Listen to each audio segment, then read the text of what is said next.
Wonderful. Let's just make sure everything's good sound-wise. Looks good to me.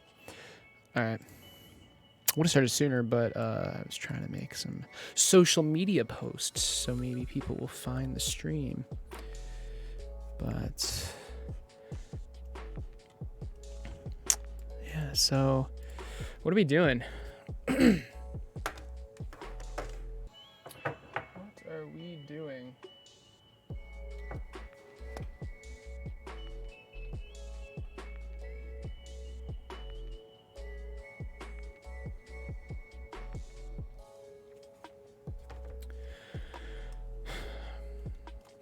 The mechanics are all finished, actually.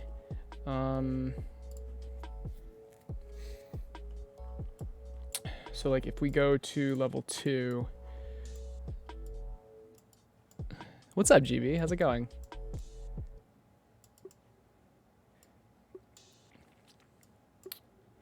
The gates are working.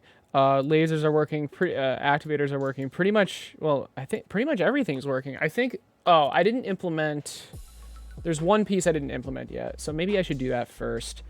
I don't even think I like built it yet. Where is it? It's laser activator, I think.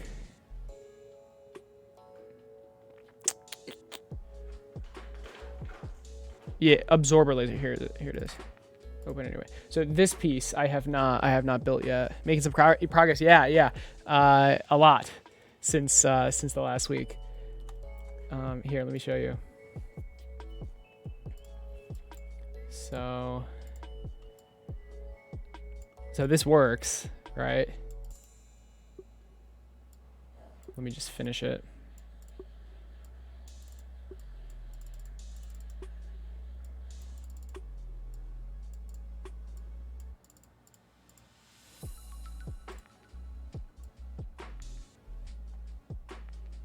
So I mean, like, as you can see, like everything's working. It's really cool. And okay, and this is what that level looks like here. Notice how you don't see the wires. The wires they place themselves, which I think is pretty nice. I don't have to like manually place them in. Right, but this is the last piece I'm looking to implement. And then I want to get the menu done. I want to add sounds in. We've got some work to do today.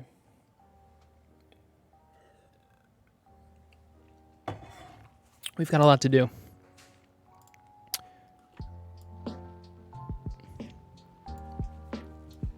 Hello. What's up, babe? So let's try to implement this. This thing has 3 different sculpts on it, which is fine.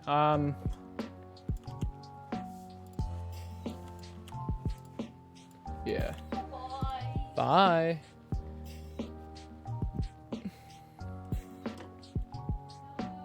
This thing shoots a laser. If a laser hits it in the back.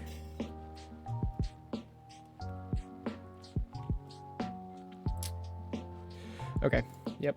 Let's scale it down.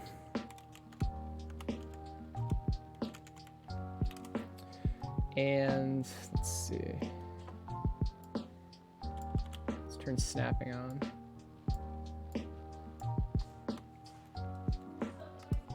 It's been a while since I worked on this.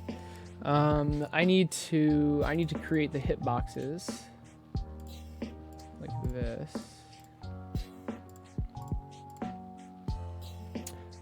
Okay. Do I need to add? I think I need to add materials to it. Or do I automatically create the materials? I think I just automatically create them. This should be called.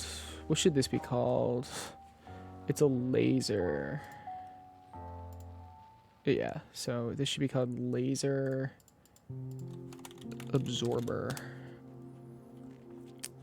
And of course I saved it as absorber laser, but that's okay. Save scene as, let's go to the assets, under lasers, call it laser absorber.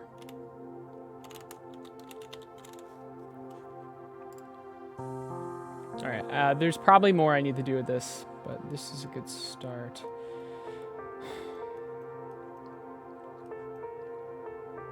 Or maybe it should go in its own folder. No, that's fine.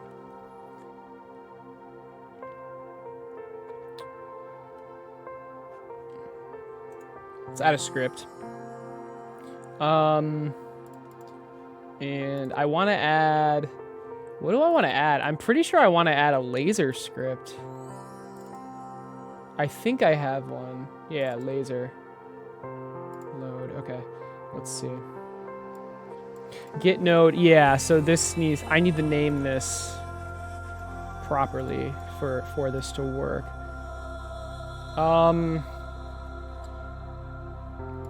So this object right here.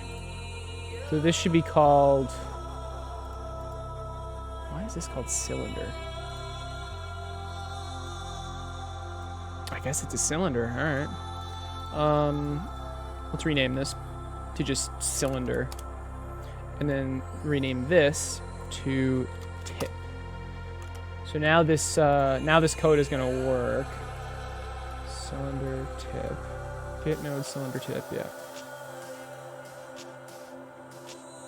Right? Let's open a laser just to see what it looks like. Cylinder tip. Yeah. Yep. Perfect. It's a weird song. I'm gonna change it.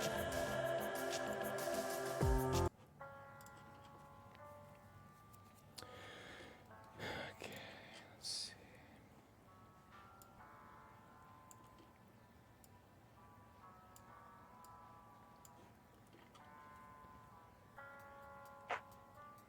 Right. I need this. So I need to know when this object's been clicked. Yep. So let's do that. I think the static body is what sends the signal. Yeah, it is. Let's see. So, oh wait, no, it's not. Is it this? Oh, it's input event. It's input event. So connect, and connect. Okay. Okay. So now the base, now the script knows. Right here, it knows when any of these sculpts have been pressed, basically, have been clicked because of this. And is there anything else? I don't think so. I might need like a unique script for this though, because yeah, I'm gonna need a unique script. So I'm just gonna copy and paste this into its own script because it's a laser, but it's also an absorber. So, well, you'll see. Clear, attach script. I need to create my own script here. Let's go to scripts. Call it, yeah, sure, laser absorber.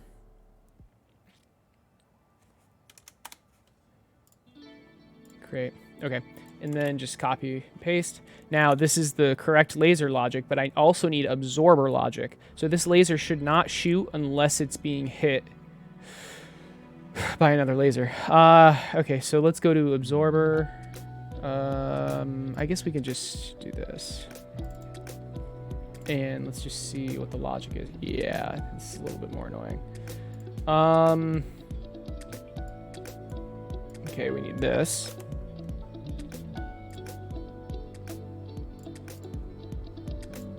Here.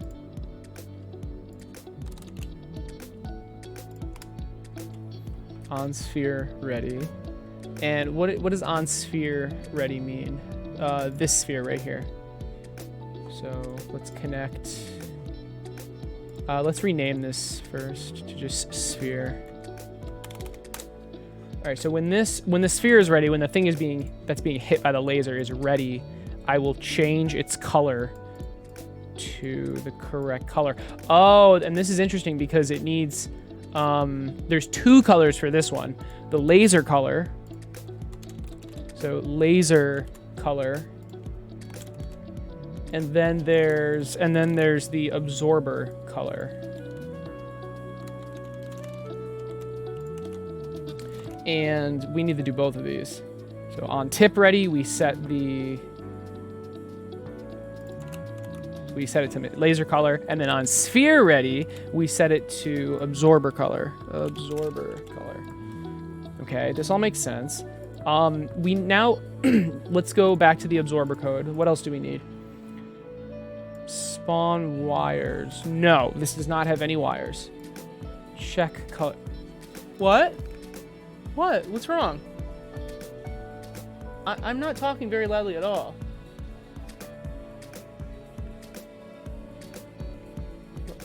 Okay. What does this mean? On area body exited. Oh, this is when it stops getting hit by a laser. So we need both of these things. We need both of these things. Yep. And then deactivated, activated. But we don't use... Oh, this is an interesting call for spawn wires. We don't need the spawn wires. We don't need any wires for this. Here, okay, what about this stuff? Activated, we need activated count. What else? We have the color. What is this? Activated object. No, we don't need that. That's for wires. Hey, Avox, how's it going? All right, what about this? This checks if it's pressed. We already have that. Okay, we need we need this, this, this, and this. Perfect. We're trying to combine a laser and an activator absorber right now. Okay, so activated for W in wires. No, that's not what we want. That's not what we want. We don't want this either. Okay, no, path activate. No, no, no. We don't want any of that. So when we activate, we want the laser to be able to shoot. Where in the laser logic, where do things shoot? Play, spawn, beam. Right. Do I have that in this laser absorber? Yeah, right here. When does play in a normal laser? When does play normally get called?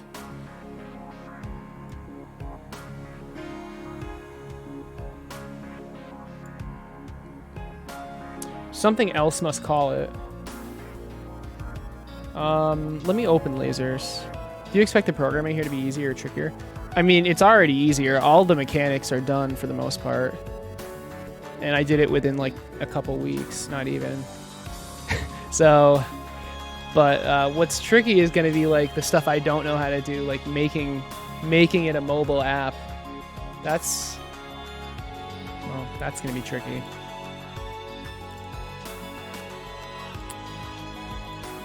Okay, it's in the laser group, which is, yeah, we don't want that. We do not want that. So, we don't have that. Notice how it's not in the laser group. Perfect. So when is play called? Play is called when it's activated. When is it activated? When this function is called. So let's just call play. I don't know why I have play as capital. That's weird. All right. Okay, let's see. Spawn beam add. Yeah, that's perfect. Deactivated, activated. Yes, all this is good. Okay, what about this? Deactivated if...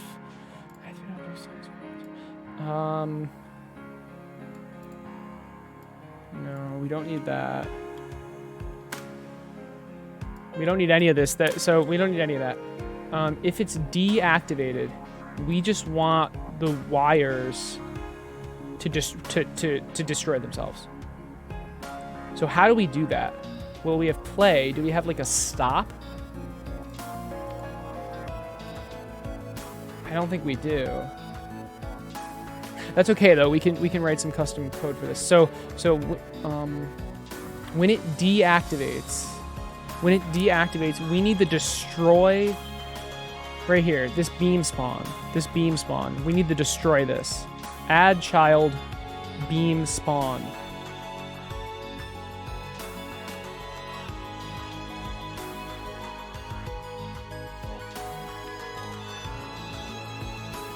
So let's actually save it. So variable beam spawn, and then now when we spawn the beam, it'll be stored here. And when we deactivate, we just take beam spawn and free it, or just like destroy it. Beam spawn. That's not what we want. Okay, beam spawn Q free. Oh, what happened? What's wrong with this? Oh, we don't have the function check color. Oh no. All right, let's get that. There it is. All right, so the check color function, basically if the laser, if anything is white, well, okay, we're checking the color. If the colors match, it returns true. If the color is white, it returns true. And if the color we're checking is white, it returns true. So a mechanic in this game is if the activator is white or if the laser is white, it works for anything. The colors don't have to match. So that's what this is. Oh, color is not, okay. The laser color doesn't matter. It's the absorber color that we're checking against. All right. And guys, just to like show what the heck I'm doing right now. So we have an absorber. When it gets hit by a laser, it activates whatever it's connected to. So in this case, it's this door. And then we also have a laser, which shoots a laser when you press play.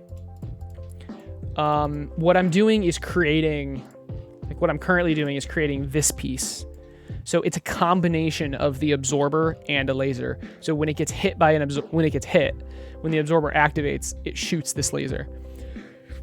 So yes, I could get the same functionality by connecting an absorber to a laser. But this piece is kind of cool. It just saves space basically. Okay. Anyway, laser absorber. Let's keep going. Actually, we might be done. So on play, it spawns. It starts shooting. Activated, it plays. Deactivated, it destroys. It just destroys the beam.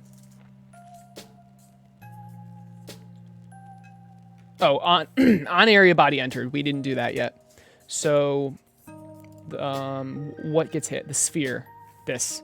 So, we have a signal. This signal, I think? No, is it this one? Uh-oh. Did I do this wrong? Oh, I did do this wrong. Well, I didn't do it wrong. I just didn't finish. Notice how this sphere has an area. It also has a hitbox, but it has an area with a collision shape. We need that. So this sphere, we need to add an area. Yep, with a collision shape. Obviously, the collision shape is going to be a sphere. So let's make it a sphere. It's a little too big.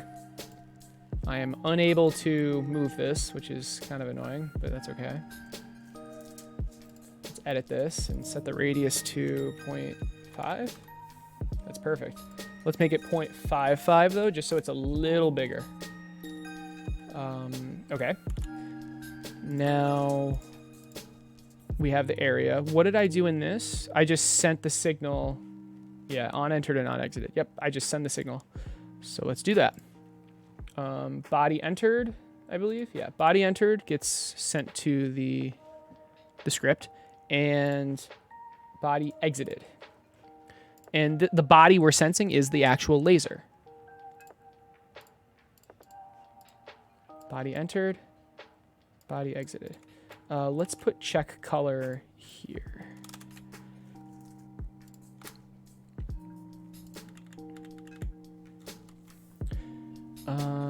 Okay. I think this is good. Let's test this. So how can we even test this? Oh, before we test this, activator absorber. I want to call this. Let's make a new folder. This should have its own folder. Laser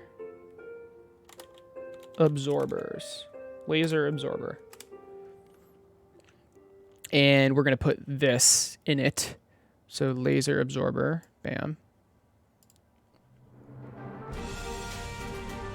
And now we want to make some of the other pieces for this. So just so we have everything available. Let's see. We want to take the draggable base.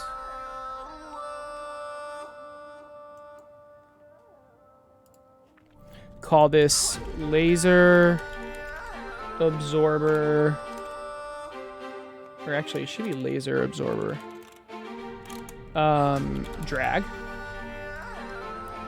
Okay, and it should be right here. Hey, Duck, what's up? Hey, did you get my Discord message? Put that in there. Let's rename this to laser absorber because it's a base piece. It shouldn't have that dash in there. And let's open laser absorber drag. So notice how it's just the draggable thing. We want to add this to it, like that. Okay. Before we do that, though, this needs to be higher-ish. It needs to be half of this. Okay, so the Y needs to be 0.5, I believe. Let's try that. So let's go back to this and add it back in. Perfect, I think. Oh, nope, no. I want it to match with the bottom of this base. It's annoying. Oh, you responded? All right, cool. What did you say? Oh, cool. Yeah, I'm interested in that too. I think we'll figure it out.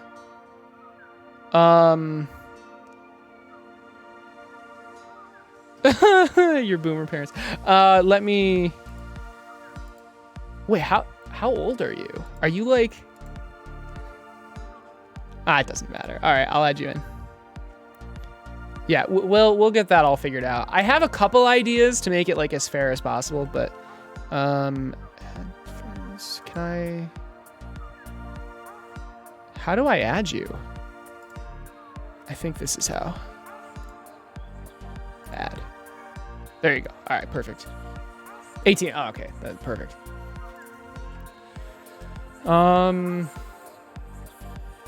Let's try 0.25. Let's try that.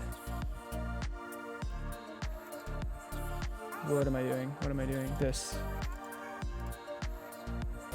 Okay, and...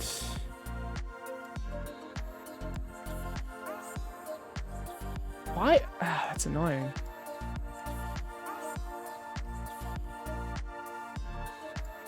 I just want to be able to like drag it in and have it be at the right height, you know?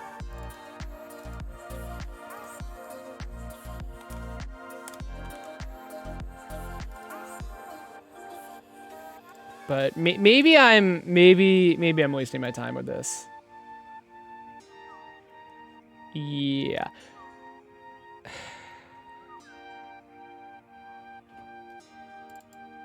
I mean, I'm definitely wasting my time with this.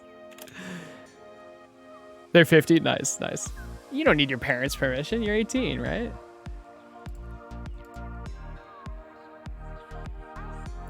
What the hell am I doing? So draggable bait, yeah, laser absorber. Let's try 0.3. It seems like I didn't make this completely correctly. All right, that is good enough for me. Perfect. Wait, let's just make sure I did this correctly. Let's drag a laser in. They should be at the exact same height. Yes, perfect. That's close enough for me. All right. Okay, so we have an absorber on a draggable base. Now we need a click manager. What up, Knight? How's it going? Stream time. Hell yeah. So the laser needs to tell the click manager when it was clicked. And why does it do that every time? And so does the draggable base. Now the click manager is going to tell the draggable base when it was dragged.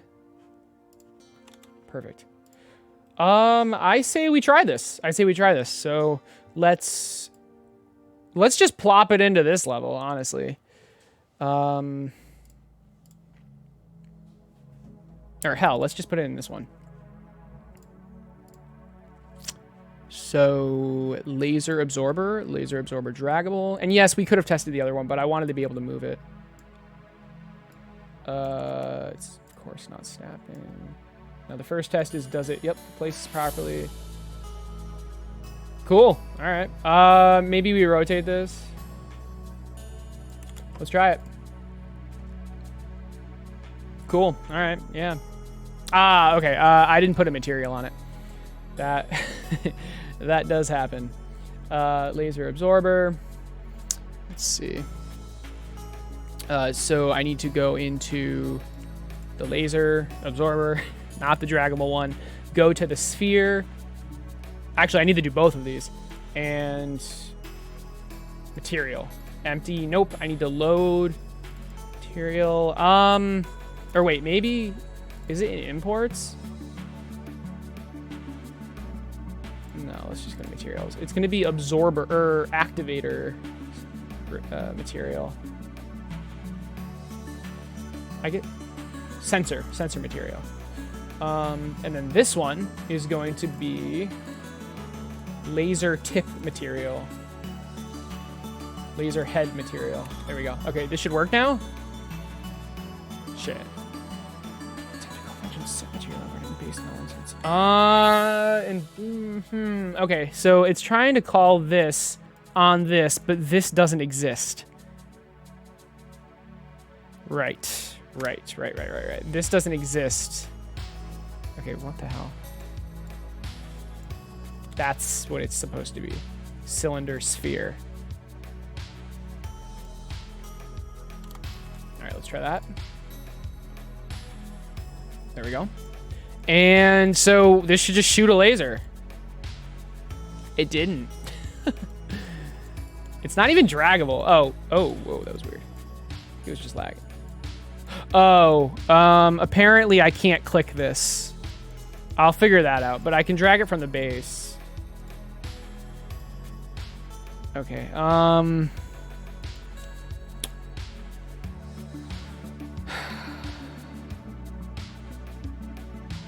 let's print something when it gets hit.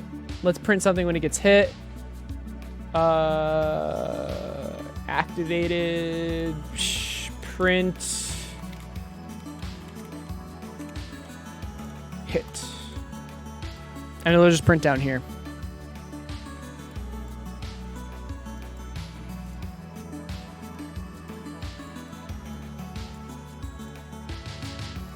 Okay, it's not getting hit. This isn't getting hit at all. I think it's because I forgot to change the area to be the laser, whatever it's called, layer. Let's go to the absorber and see what I did. Yeah, see, it needs to be this. That makes sense. So it was just never, yep. You can think of these as labels, the layer and the mask. They're like labels. So I put the laser related things here. And then this needs to be off. Now, why wasn't I able to drag this? I have this happening. It's the click manager. I need to update the click manager. Yep. Oh, I guess not. I thought I did.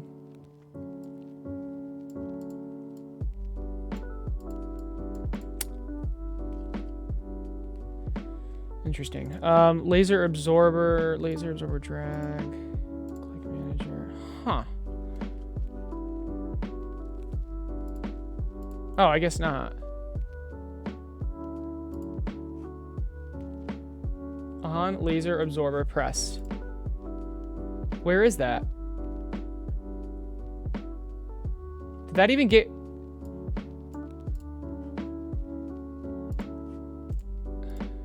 Did that method even get created? Where is it? Oh, there it is. Yeah, see, that's the issue. That's the issue right there. Bam. All right, now it'll work. All right, hopefully we just fixed 2 bugs.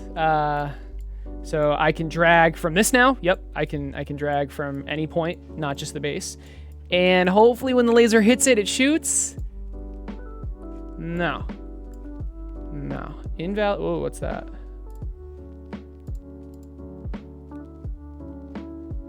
Interesting. Wait, was that an error from... Did that error just happen? Yes. Yes, it did. Okay. Invalid get index color. Right. Oh, wait, we have color. Laser absorber. Where am I? Oh, I'm in beam. Oh, crap. Get parent.color. Crap. Okay, well, what I have to do is this, it cannot be called laser color. It has to just be called color. That'll fix it. But now it just needs to be called color. Yeah, because the beam... what I should have done is made a getter. What the hell? Oh. But I'm like getting everything based on like names. I have to be careful about that, but it's not that big of a deal. All right, let's try it now. Hey! We're ignoring that, but it worked. Sort of. So it's instantly shooting. What it needs to do is shoot on the next cycle, but it's working, which is kind of cool. Yeah, I mean, all right. Little bit messed up, but you know.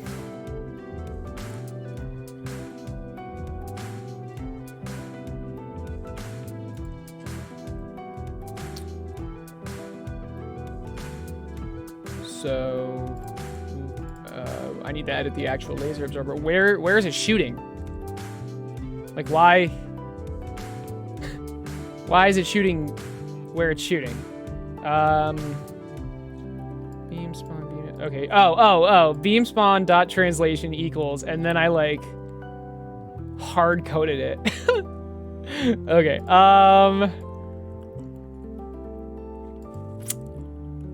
I mean, let's just put a beam in and hard code it again, I guess. So let's just get the exact translation we want.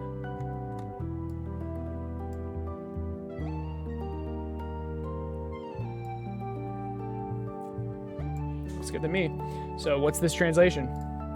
2.416. Let's destroy it. 2.416, not 2.7, 2.416. Okay, now the laser should spawn at the right place, hopefully. Good, very good. And now the last thing with this is it needs to shoot. It's not supposed to shoot the laser instantly. It should shoot it on the next cycle. How do we do that? I'm actually not entirely sure. Let's go to beam. Let's go to beam and see what's happening here. We have like a bounce has ready to bounce, or no, has bounce. No, I think it's ready to bounce or something. Wait, no, I think bounce is called in all of the beams through a global script. I think that's what's happening.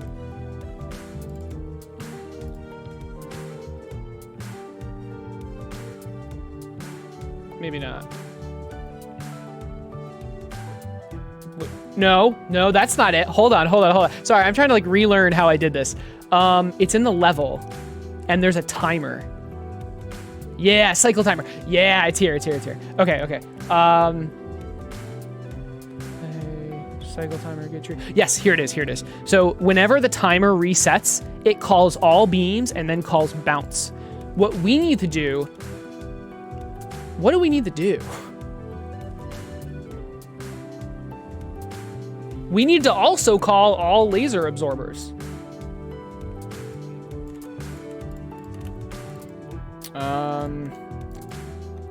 Laser absorber. Bounce. Yeah, there you go. So now that this is happening on every cycle, let's go back to the laser absorber. Let's name it. a laser absorber. Should have copy and pasted that so I don't do a typo, but it's fine. Absorber. Okay.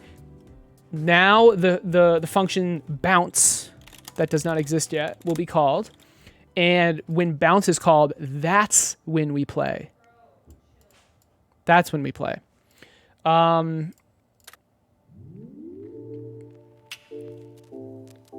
So activated doesn't call play. It does not call play. It should call. It should set bounce. Bounce ready equal to true.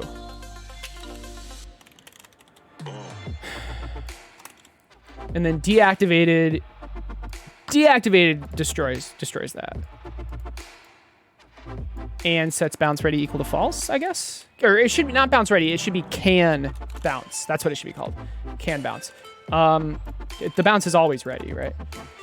So can bounce true, can bounce false. And then if can bounce is true and the function bounce was called, then we bounce. Then we play. Which is a bounce. Or which spawns the laser. This should work. And if this works, this is the last mechanic we're implementing. So ready?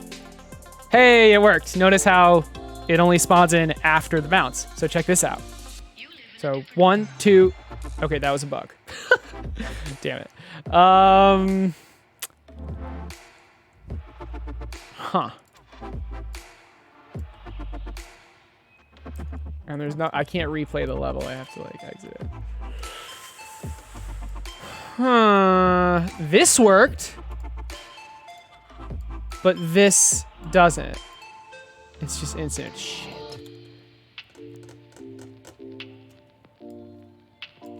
I wonder why.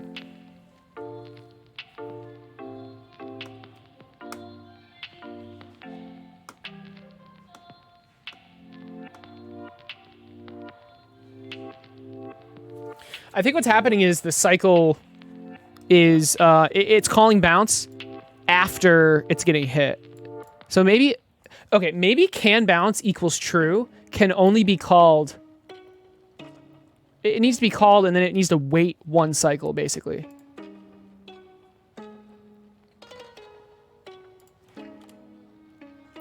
Cycle delay equals.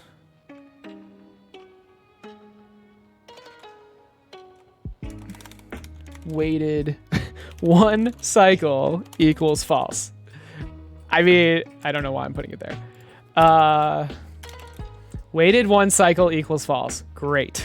Okay. That's what we're going to do. And it's going to be, yeah, function bounce.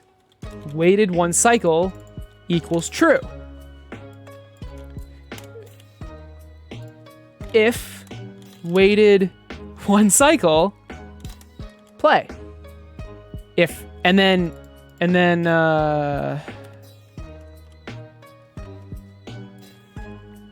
return. Actually, it doesn't even matter because it's already true. Okay. So it called, but bounce is called. If waited one cycle, play. Wait, what happened? What is preventing beams from bouncing multiple times? Oh, that's the ready to bounce. Okay. Laser absorber. If wait one cycle, play. But what's?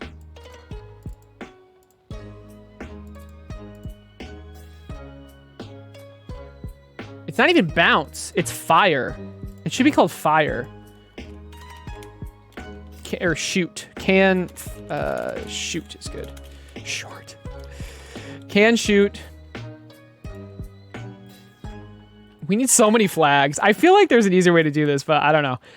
Can shoot, has shot, and then waited one cycle. Okay. Can shoot, has shot, waited one cycle. Not can bounce. So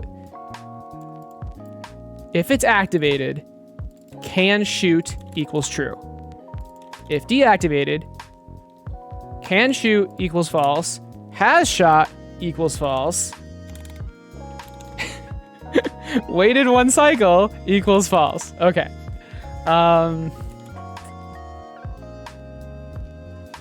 Activated sign, deactivated sign. Okay, play.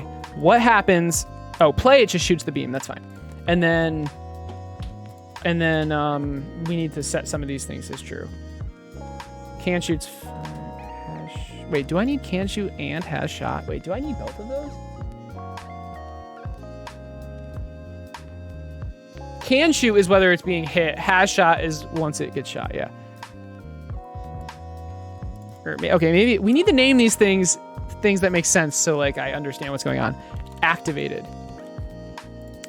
So it needs to be called activated. There, yes, that makes more sense. Activated is true, activated is false. Has shot, false. Yes, okay, this makes more sense. Okay, so on play, activated is still true, but has shot gets set to true. Has shot equals true. Perfect. On bounce, here we go. This is where it's important. If bounce is called,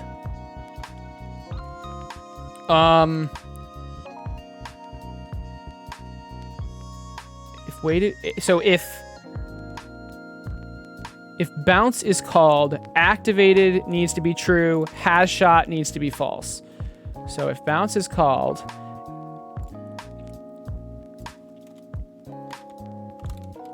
if not activated, return. If has shot, return. So if any of these happen, what's wrong with that? Okay. So if it hasn't been activated, nothing happens. But this should not be called bounce. This should be called shoot. And we need to go back into this script and make it call shoot. So we need to do that. Shoot. Okay. So let's go back here. If it has not been activated, it returns. If it has been shot, it returns. And then if you have not waited 1 cycle,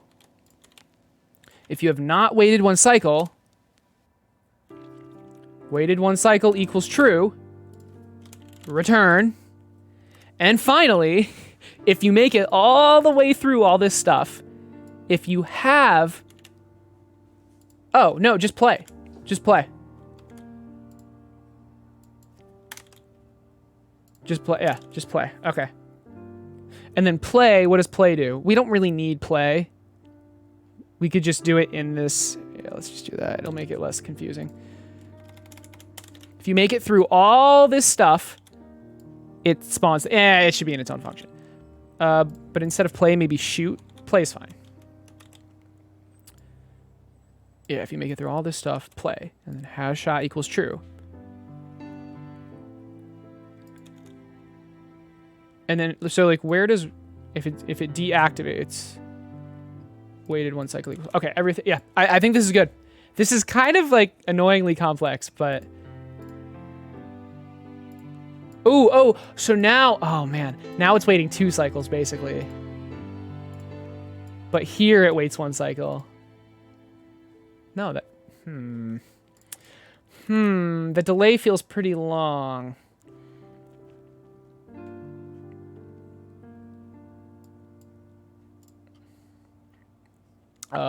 Laser absorber.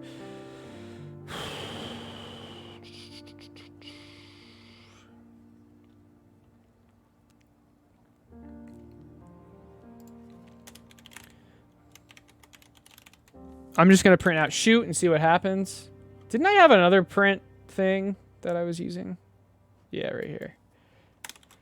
I don't want that. Cluttering it up. So let's see how many times shoot is printed. Oh, whoa. Oh, right. Shoot. And then on the second shoot. Wait, what just happened?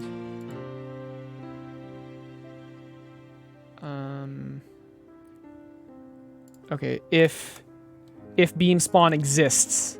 If beam spawn does not equal null. then free it. There you go.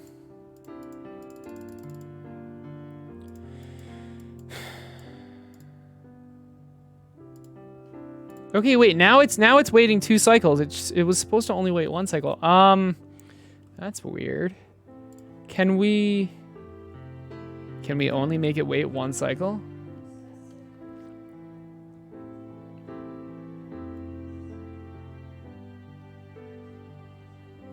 Let's just set waited 1 cycle to true and see what happens. Do we even need that? Okay, that was correct. Oh, hold on. It reset itself, so the test was not good. So let's just start it like this.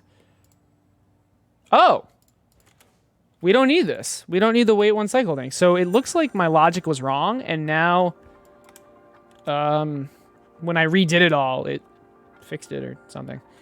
So yeah, it's this. It was probably this. So I don't need this waited 1 cycle stuff at all. Let's try it. So let's try this first. Good. Let's try this now. Hey, it works. Perfect. Okay. Perfect. Perfect. All right, let's keep going.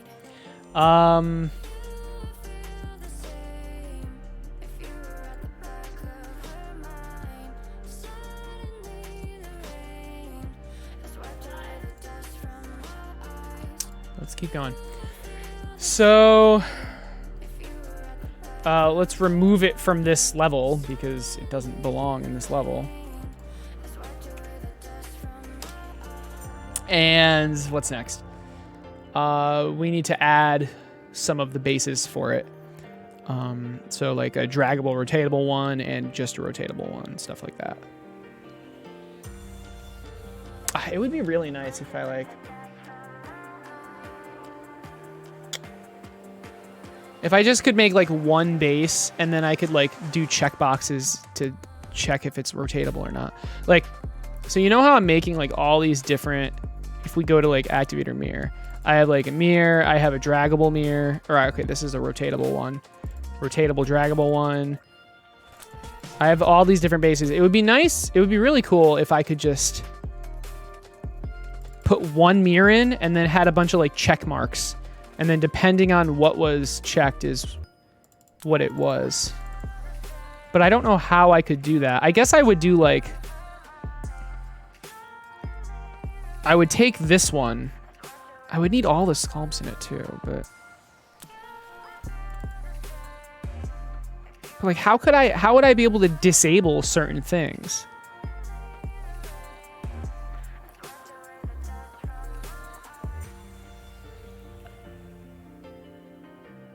I would need to make the sculpt invisible and just straight up disable the rotation somehow.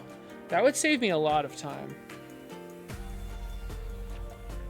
And it would save memory, I believe. It would probably not be that much memory saved, but it's just I don't know how I would do that. Cause like, yeah, cause like this is a child of this, right? So I can't just like make it invisible. Because it just makes all its children invisible then.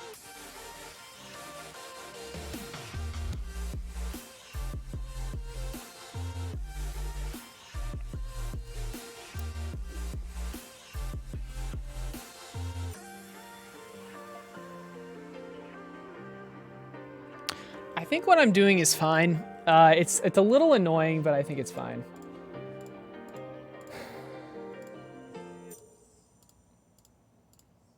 Get rid of all these tabs. All right, so let's make some of the other objects of this. Let's do this one. So this is a laser absorber R45.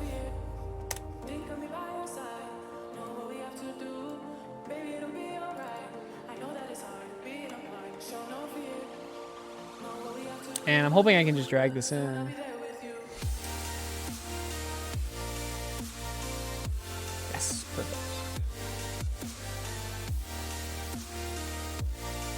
would make things so much easier. I just don't know how I'd be able to do it.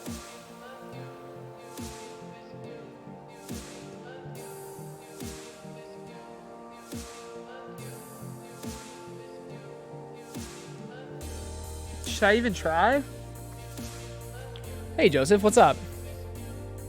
How's it going, Clicks? I see you got to wave like 130. Yeah, I did. My strategy would have went to wave 1,000 because I was able to permastun the enemies with the alligators.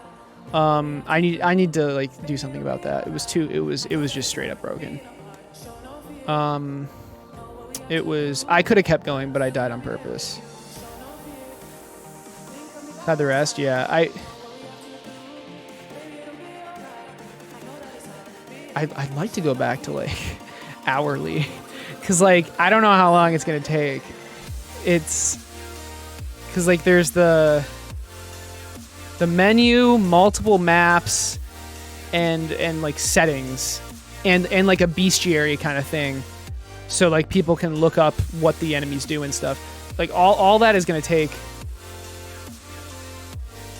I don't know. I don't know how long it's gonna take. But to like polish this, I want this to be like, it's already really good, but I want it to be like really good.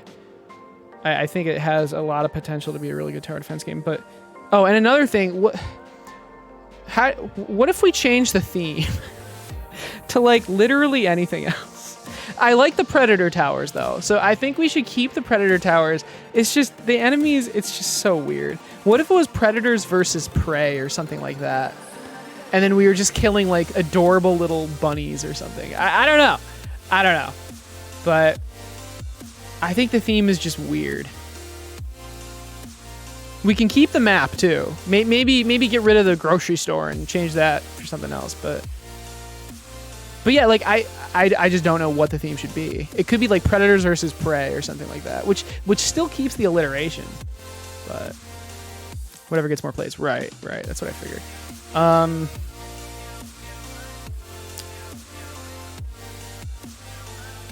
Like watermelons could be turtles or something. Thank God. All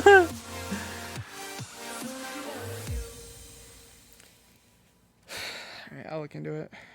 I'll try to think of something.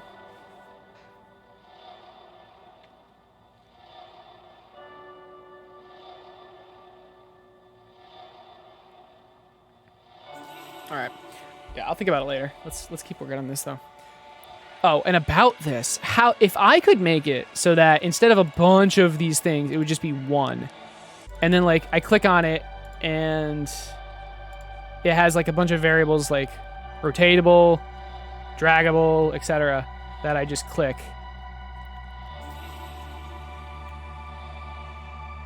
I mean, I think that would be nicer. I'm gonna try. See how far I get. Versus mode? Ooh, that would be interesting. I'm not sure how that would work. Thermo's already an issue, though. I don't know. That kind of thing is cool, though.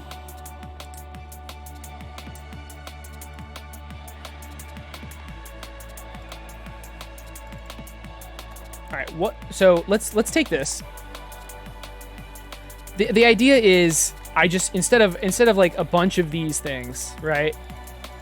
Instead of all these, I just have one that I can change the settings on. But how can I do that?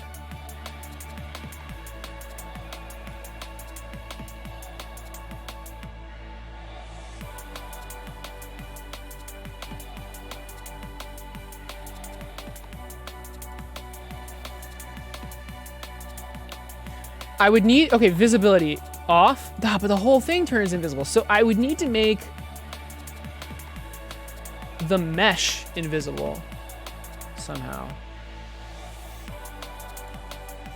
What about this visibility?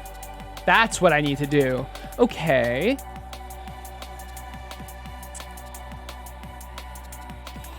I'm gonna try it. I think it's worth the try. And then, yeah, just make the mesh invisible and disable rotation somehow.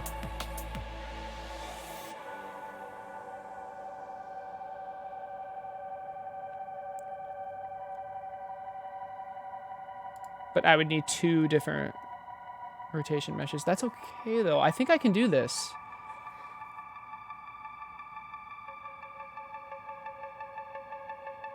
And then I just call it base.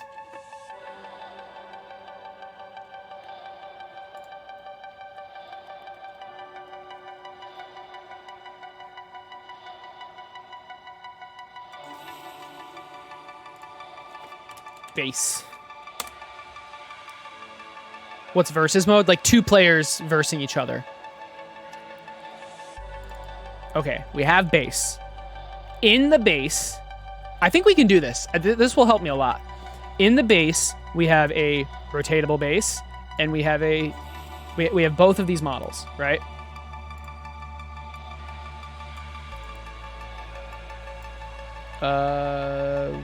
What is the transfer need to be on this? There we go, 1.25.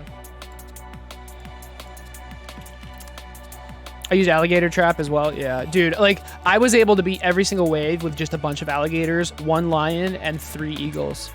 I could have just kept going because it perma-stunned them. The only thing is the cantaloupes, but I need the balances somehow.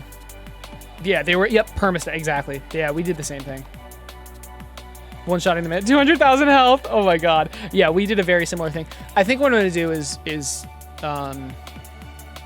change the alligators to not stun or something. Maybe like make it 80% slow. I don't know. There needs to be some sort of balance, or just make it so the stuns don't stack. They die instantly. Oh man. Okay, we have the 90 rotatable base. Okay.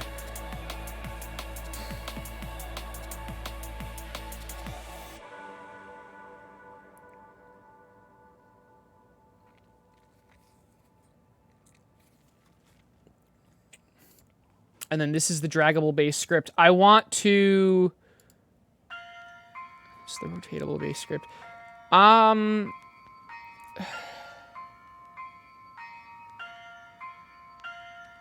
So like I'm making a new object. It's just called base. This object is just base.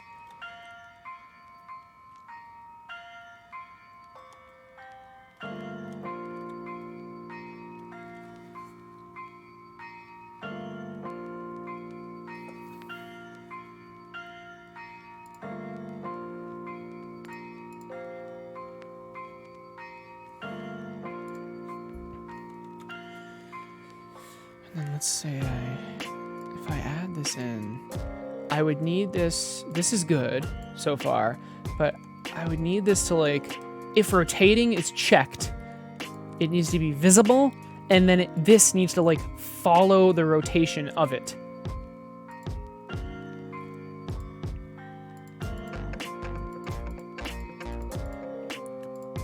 Rotation degrees, I would just like set it equal to. Okay. Let's clear this script and let's create a new one. Let's rename this to be base. Did I use pig? I did. But I didn't need to. At a certain point, it just the perma stunning was too OP.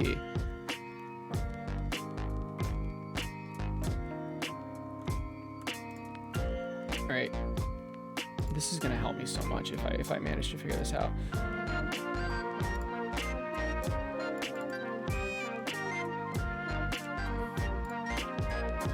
Okay, base, draggable base. So let's just copy and paste the script for now. Okay. So this is our base script.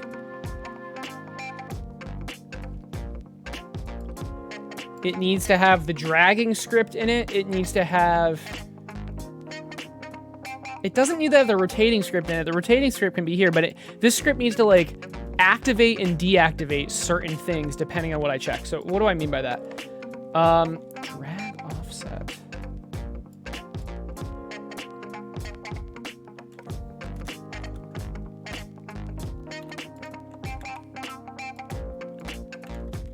I don't really need that. So for example, export.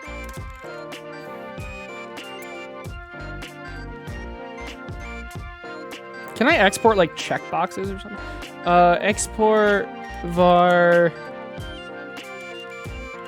draggable equals false. So if draggable equals on, this mesh will become visible, and you'll be able to drag it, right? Let's name this something.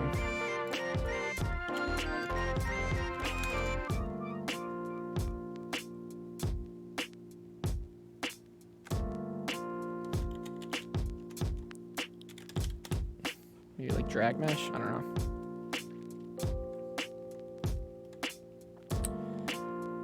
Okay, what else? Export var. Can I export like let's look this up. Oh, are people liking my tweet? Hopefully people like it. Do people on Reddit like it? I have a Reddit post too. Whatever. Godot. Let's keep Twitter up. Godot export checkboxes?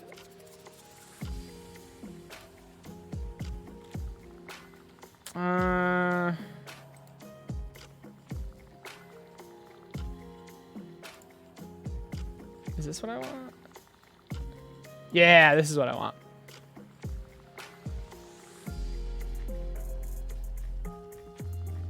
But I want it to be...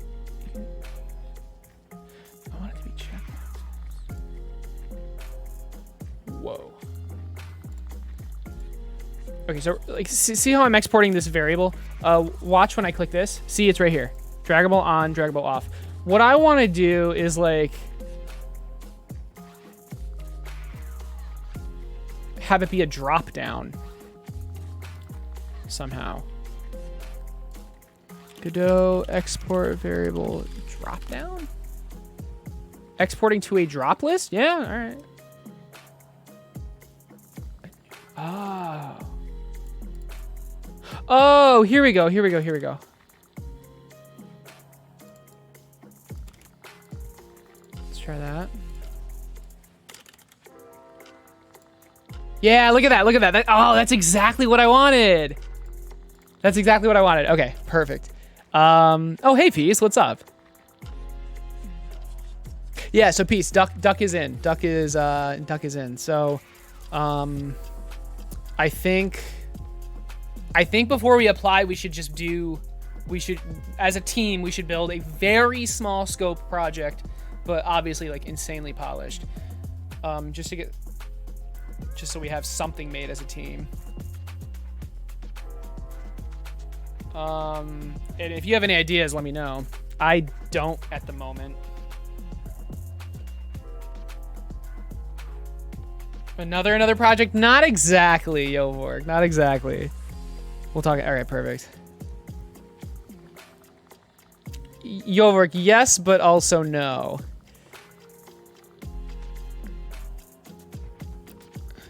Hi, Pika. Do you want to say hi to everyone?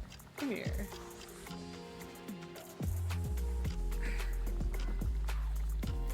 Hey, little dude. You came across the wrong streamer.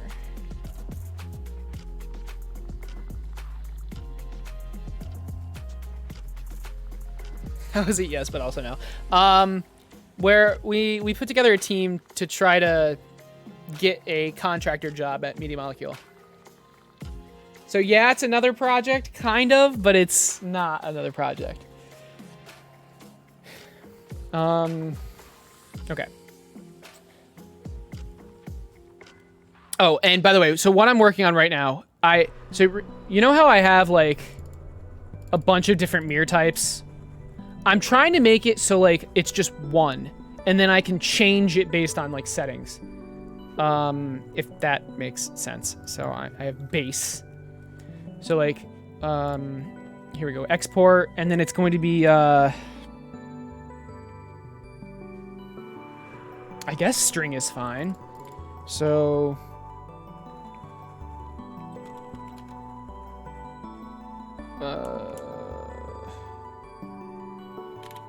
45 or 90. Okay, so now it's a drop down between 45 or 90. And what is this called? This is called rotation type. Rotation. Oh, and then none. Perfect. None, 45, and then it's defaulting as none. I think. Yep, rotation none, and then none. Oh. I don't think I had to do that. I think it already... Rotation type. Rotation type is fine. So rotation type, none, 45, 90. Perfect. Perfect. Okay, draggable, on or off. Rotation type. Isn't that it? That's literally it. That's it. So now I have to just make that apply to this. You're using string for a number. Not necessarily, Joseph. We've got the none there. Does MM take the contributor signups? Yes, sort of.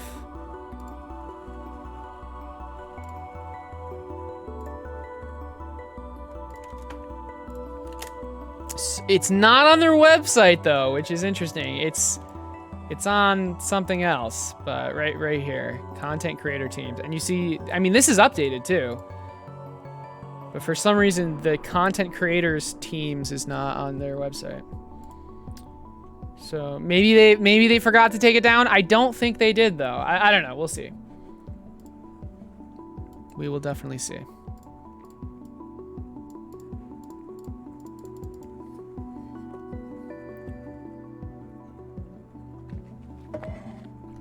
All right. We have these two things. We need to use them now. We need to use them now. Yeah, let's default it equals none. I don't know if I have to do that or not, but let's just do it. Now, should I put the rotation... Should I put the rotation code... I mean, it's super simple. Yeah, why not?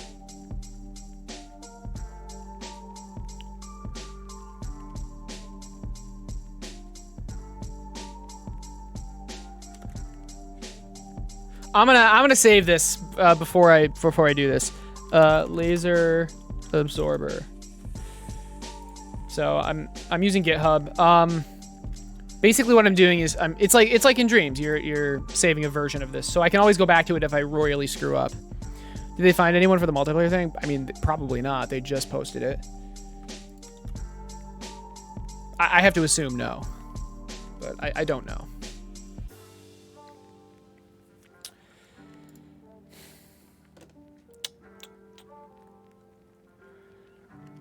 All right, let's do this.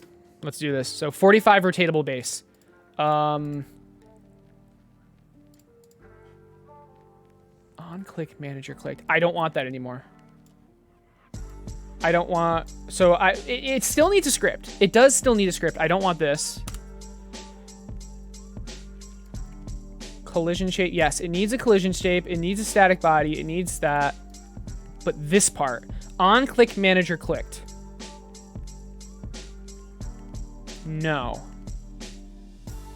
New, but I want to keep the code. So new rotation Y equals. So I need this and this. Okay. Let's go back to base. We have var new rotation Y.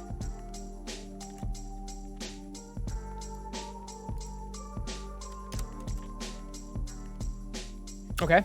And this. So this is the rotation. On click manager drag start.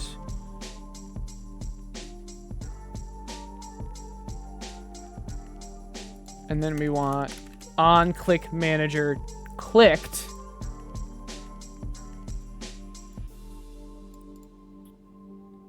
Right.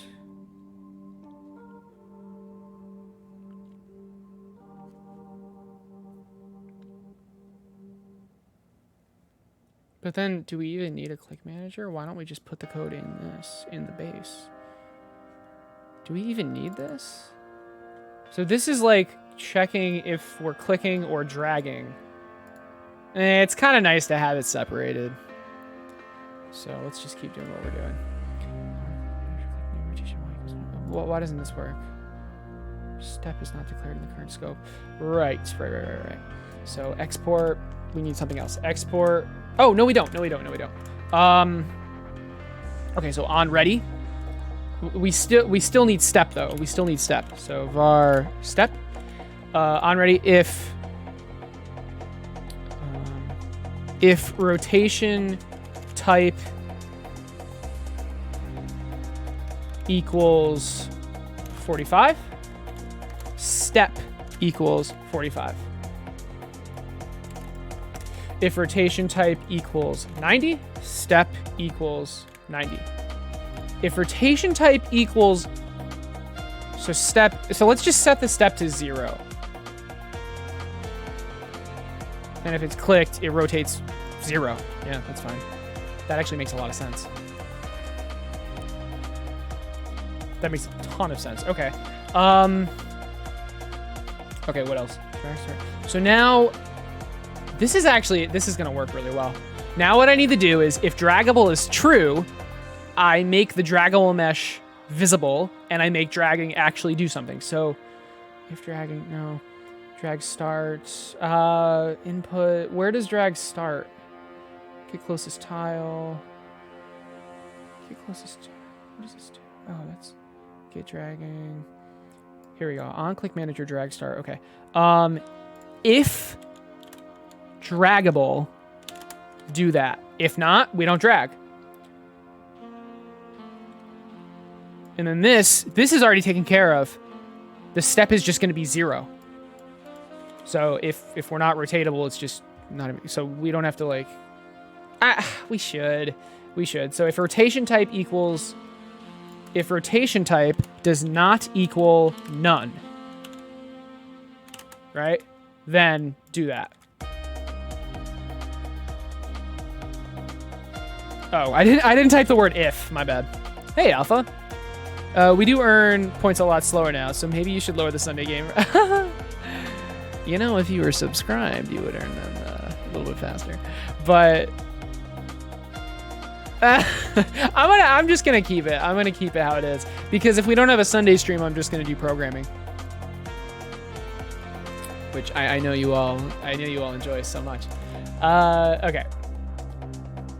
You ain't got that type of money? $5, really? Well, look. You don't have to sub. Either way, it doesn't matter. But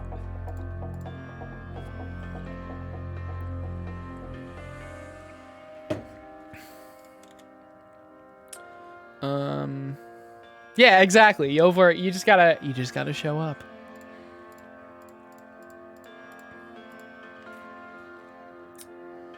Oh my God, the cats shake the bed, which is above me. Okay, so far this is good, and now we just need to on ready. We need a function that sets mesh visibility. Oh, we need more than that, though. Oh, no!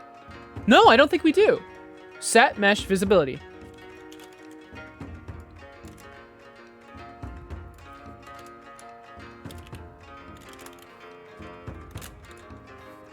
So,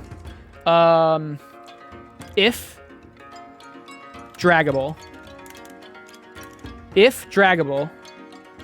or no, if not draggable.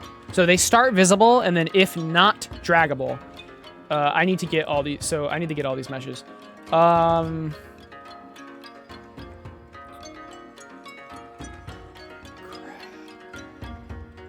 am I gonna? Oh no! This is fine.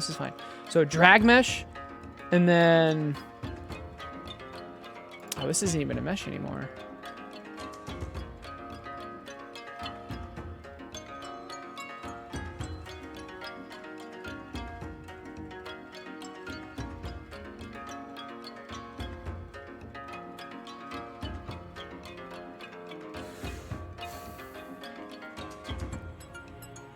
I don't even want the rotatable bases at all.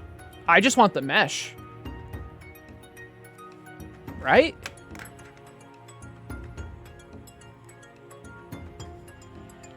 Wait, can I, Oh, okay. Never mind. I want to...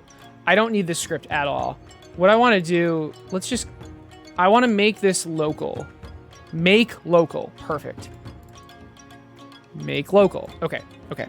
So now...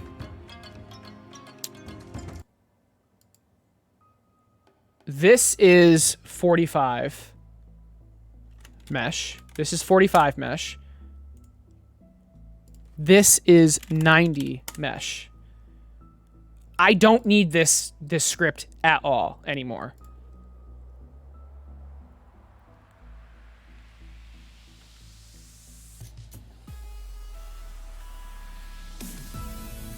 I need this though. So drag mesh, 90 mesh, 45 mesh. This I do not need. This I do not need. This I need. Oh, wait, where'd my 45 mesh go? Ah, 45 mesh is gone. Oh no, okay. 45 mesh. Okay, this I don't need. This I don't need. Okay, we have the draggable mesh, the 90 mesh, and the 45 mesh. They all have their own hitboxes. Okay. Now I should be able to easily reference them. On ready var drag mesh equals get node drag mesh.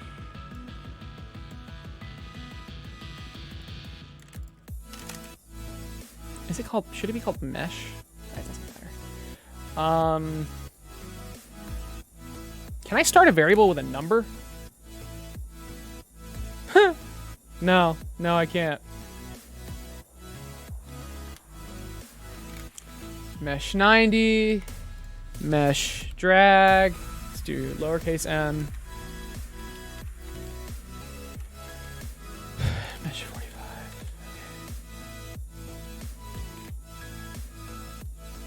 And let's rename these just to be consistent.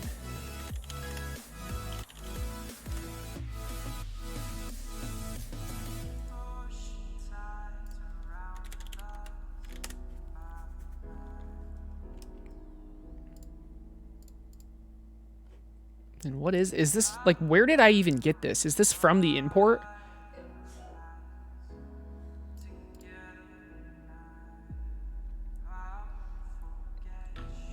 I guess it's from the import.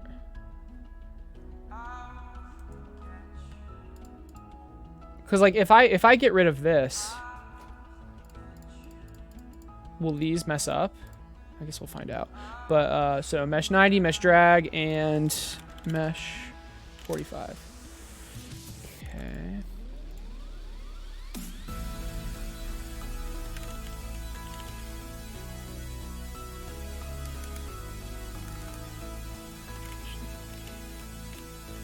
Okay.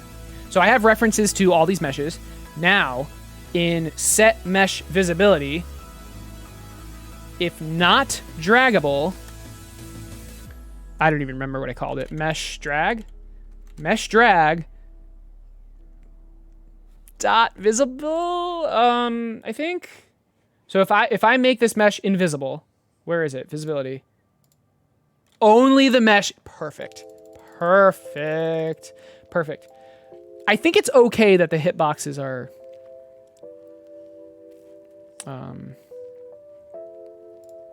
still there.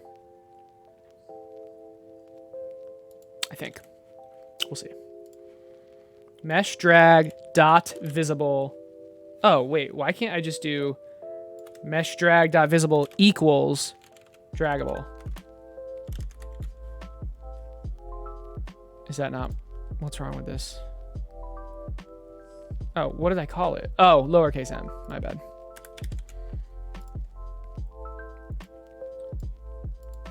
Okay. Now I have to do some if statements. if rotation type equals none,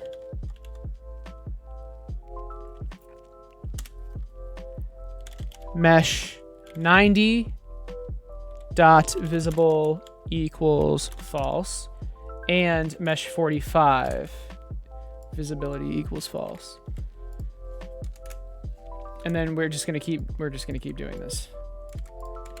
If rotation type equals 45, mesh 45 is true. And if rotation type equals 90, I'm sure there's a better way to do this, but I don't really care. Mesh 90 equals true. All right. Set mesh visibility. Okay. Okay.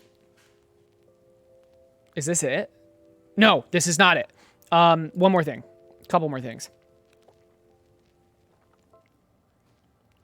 Rotation. That's not handled yet. This is not enough. So new rotation. Yeah, this is not enough.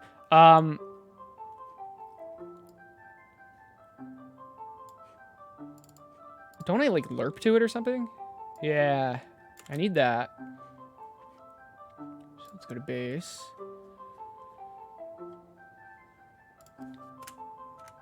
Okay, rotation degree.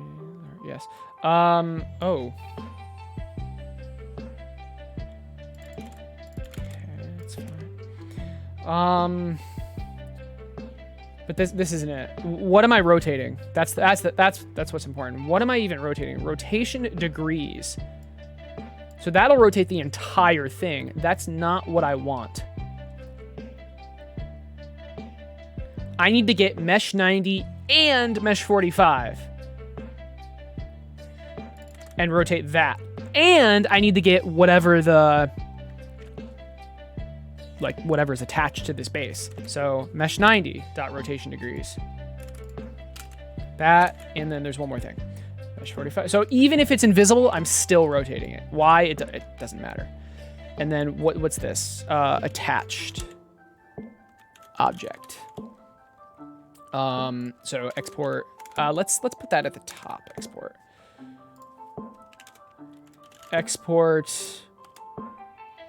and then it's going to be a node path, var attached object. So if we click this, see attached object, assign, what am I assigning? Single-sided mirror, bam. So now the single-sided mirror is the attached object. Attached object, I'm rotating it. Perfect. Okay. I hope. I think this is it. I honestly think this is it. Let's delete the mirror. So this is our universal base. If this works, that's a really big deal. Because again, before I had just a bunch of different like units, which is horrible. This is like hard coding it. Now I have one base, right? It's just called base. And based on what I choose here is what it is. It's unfortunate that like it doesn't show it, like it doesn't change in the editor, but I don't think that's a big deal. So let's try to replace the mirrors. Let's do it. I mean, I think we literally just delete all of these. But not yet, not yet. Because it's going to ruin this. So before we do that, let's just create the new one. How do we create the new one? We need to take our base, duplicate it, and this is just single-sided mirror on base, I guess. Okay, and let's put it in here. So now, all we have to do... Oh, wait, did I mess something up? I think I forgot something. Did I forget something? Shoot, I forgot something. I forgot the click manager. It's fine, though. That's not a big deal. It's super easy to add. And I'm only going to have to add it once. And honestly, I don't even need to do this anymore. I could just put all the code in here. But it's kind of nice to have this stuff separated out. Yeah, it's very nice. So, oh, but I'm gonna have to set that up every single time. I mean, I would have anyway, I would have anyway, so this is fine. All we have to do now is the click manager needs to tell the base when it was clicked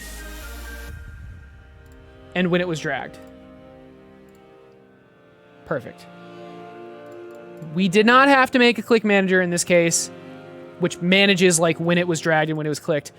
We could have just put all that code in here, but this is just, it's neater. Now,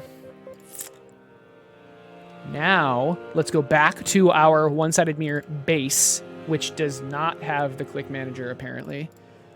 That's kind of annoying. Let's delete this and try again. So base, duplicate, one-sided mirror, base.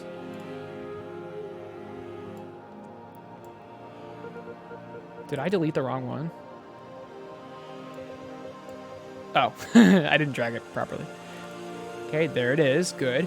Now, to make all of these things, all we have to do is put the mirror in the base. Then,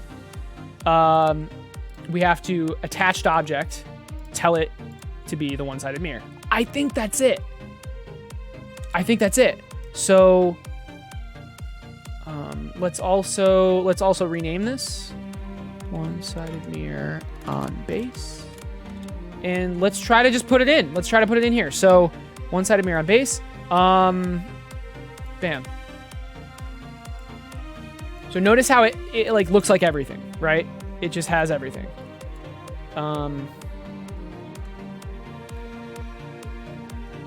There's one more thing I can do. There's one more thing I forgot. See, I forgot this.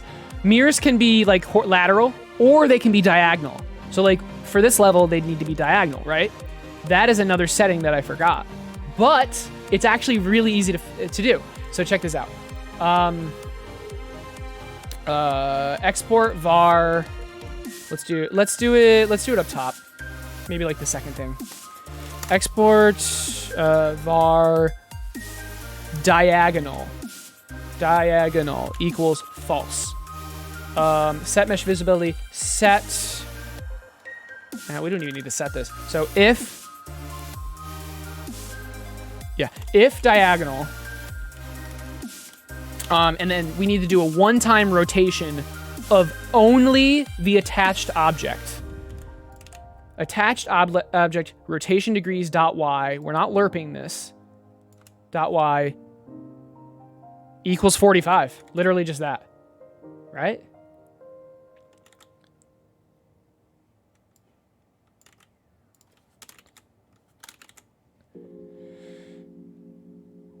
I think so. Let's try it. So let's go back to oh my god, it's so messy. I have so many tabs. Let's go back to this. Now if we click it, diagonal, on, off. Let's turn it on. Let's make draggable on, and let's have rotation type none. Let's see. So again, it should be diagonal, draggable, and not rotatable. Okay. Invalid rotate. Oh.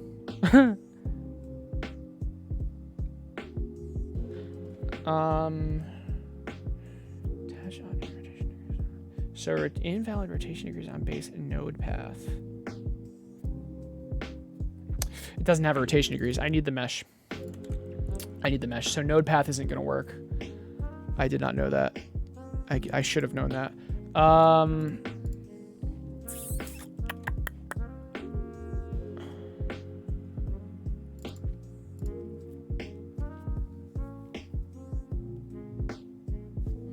Why? I don't understand. It has rotation degrees right here.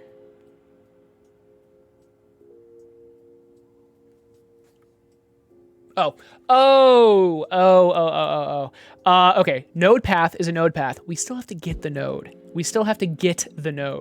So what we need to do is var attached object, right? Var attached object. And the very first thing we do is attached object equals get node, and then the node path, which is attached object. I named it the exact same thing. Path, attached object path. There we go.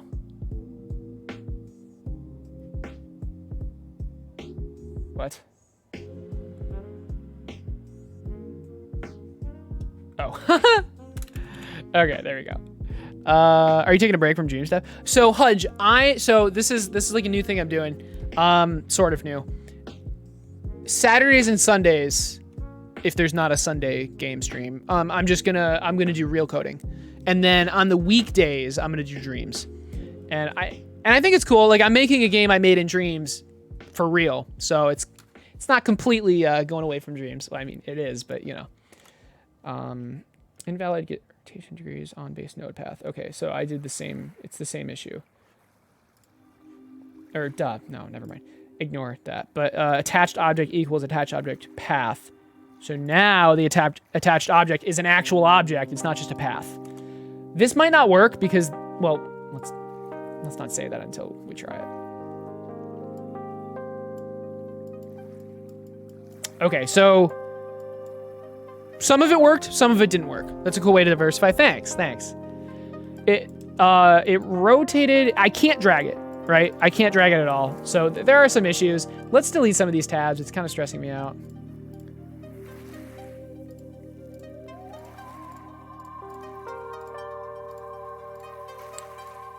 Unsaved.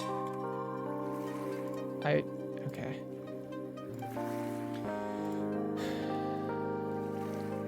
Don't tell me that was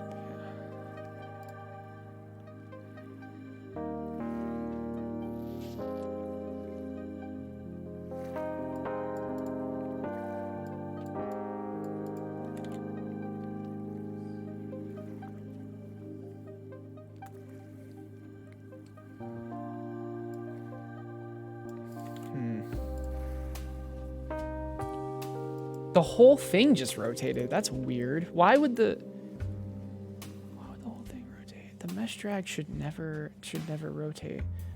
Mesh 90 dot rotation. You'll design new levels and not just copy the Dreams one though. Yes and no. So I'm going to I'm going to take all the Dreams levels and change them. Maybe just straight up copy them. It depends. It depends if they're good or not. And I'm gonna add a lot of levels. I'm gonna add significantly more levels. This game has a lot of mechanics, right? I'm gonna fully explore the mechanics. So I guess to answer that question, yes and no. I'm gonna design more levels, but I'm also going to take the Dreams ones and change them if need be. All right, what the heck's going on?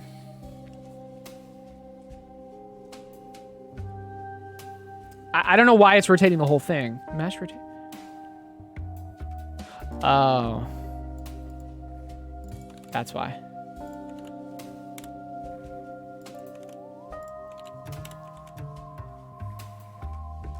That's why. Let's try now.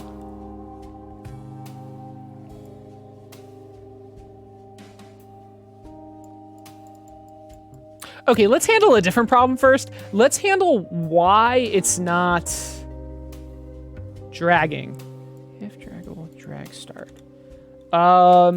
So let's go into the click manager and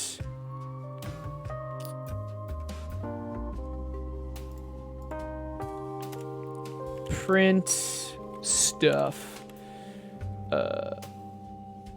Drag and print click.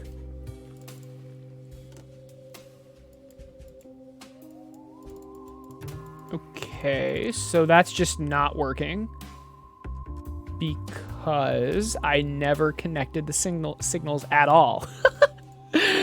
How is that supposed to work? I never connected the signals. Jesus. All right. Pressed. Tell the click manager that you were pressed.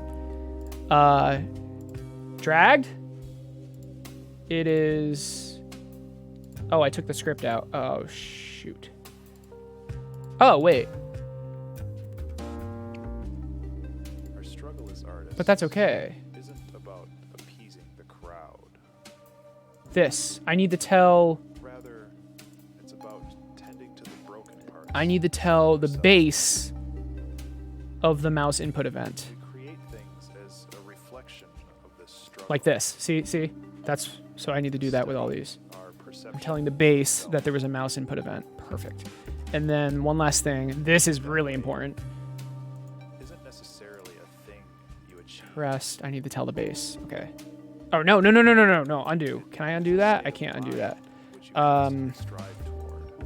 I can just straight up tell the click manager. There we go. That ideas And then the aren't click manager is telling static, but fluid, the base what's happening. Okay. be So like water. I don't want this anymore. I disconnected it. Okay. Now, at the very least, it should be draggable. Hey, okay. Oh, the base isn't draggable though. Interesting.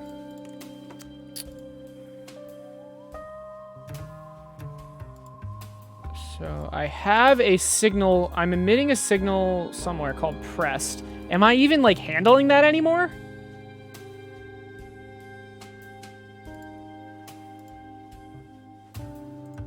Let's try doing this again.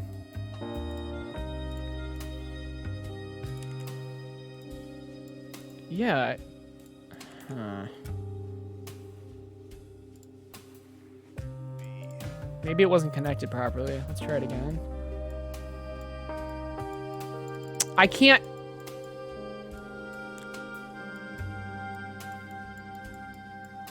I can't click the base, and I don't know why. It might be because of the invisible. It might be because of these. Okay, let's do a test. Let's try going like the very side of it. No, it's just completely not registering it.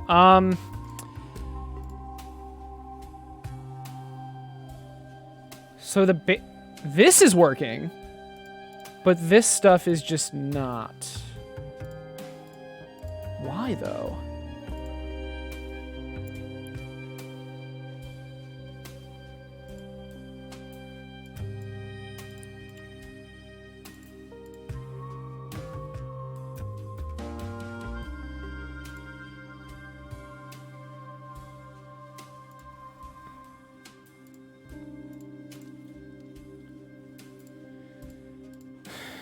Try to figure it out.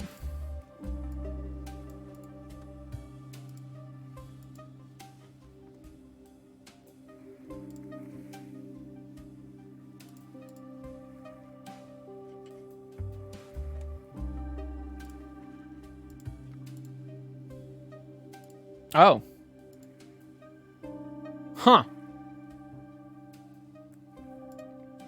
I don't know how this happened, but these signals aren't even being sent anymore. So let's try that again, I guess.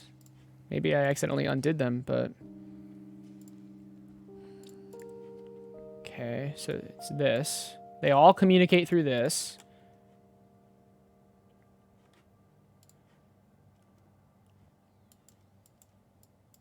I mean, it still doesn't work. Okay, let's make the base...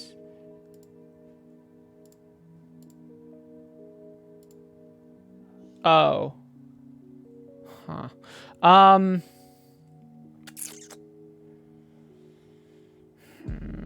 It's annoying.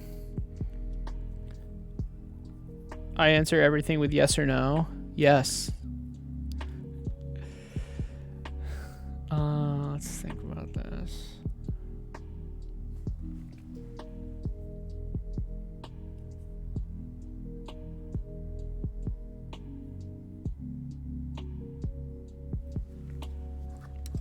Maybe duplicating this base wasn't the right idea.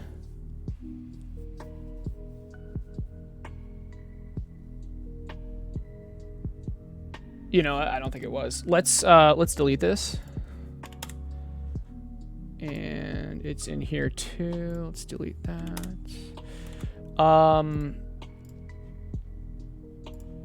Okay, so we have the base. So for some reason, our clicks aren't registering. We will figure that out. But okay, so one-sided mirror. Let's try something else. Let's do this. New scene, 3D scene. We have a base. We have a base of spatial. Let's rename this one-sided mirror base, something like that. Okay. And now in this, we put the base. So now any changes we make to the base, change, like this base, change all of them, as opposed to duplicating it, which is not good. And then, so we have the base. And can we easily put a mirror in the base? Okay, so far so good. And now base, we can assign the attached object. Yeah, actually that's... And then the base knows... Okay.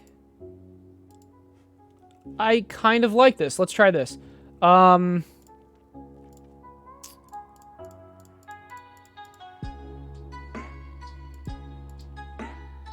like this. Let's go pressed. Tell the base that you're pressed. Good. And now with the base, we're assigning, yep, the attached object is the mirror. Diagonal, let's turn that off. Draggable, yes. And let's make it rotatable as well. Let's save this as... Oh, well, hold on. Let's not do any of this first. Let's save it first. So in assets, under mirrors, there we go. So let's go to this level and put it in.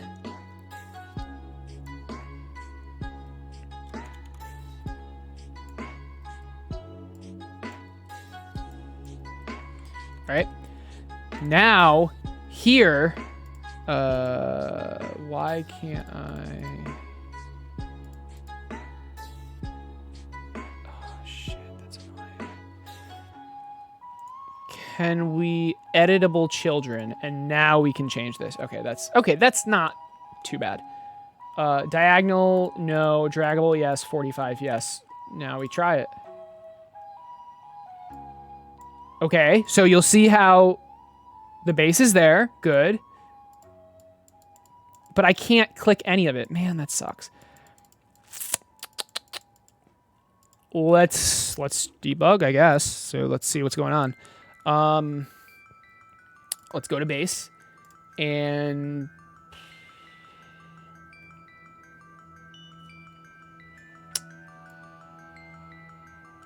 I don't think we need that. Oh. We do... Oh, we do need this. We do need this. That's okay, though. Okay, I still can't drag it, which is unfortunate. Or click it, but... anyway, let's... I mean, this is probably not working. We can put the print signals here, but it's probably not going to work.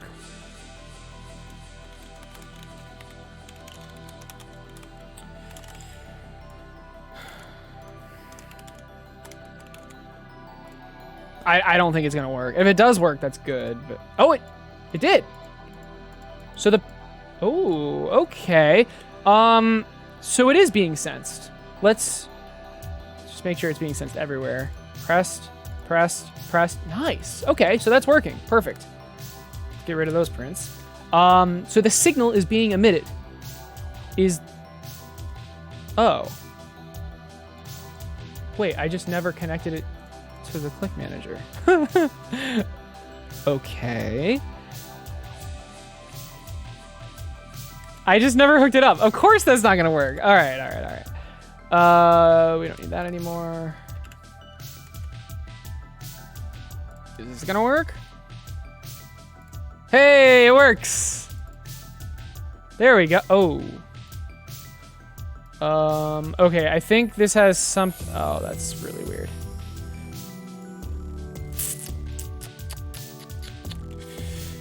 So that has something to do with this not moving the parent. I wonder if we change this to just a node and not a spatial. I wonder if that fixes it. It actually does. Wow. Okay.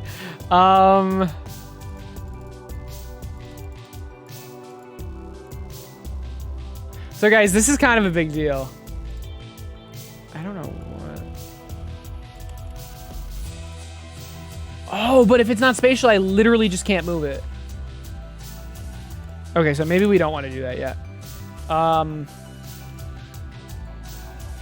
Change type. So we do want it to be spatial.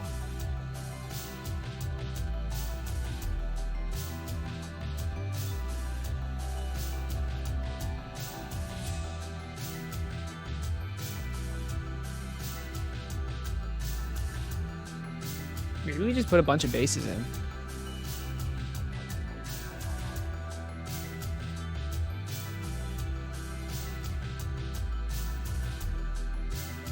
Why don't I just do that? What if I just put a bunch of the bases in and then just attach whatever I need to them? Instead of like making it its own thing. Let's delete this. Let's delete this. And I'm doing it. I'm deleting all the mirrors.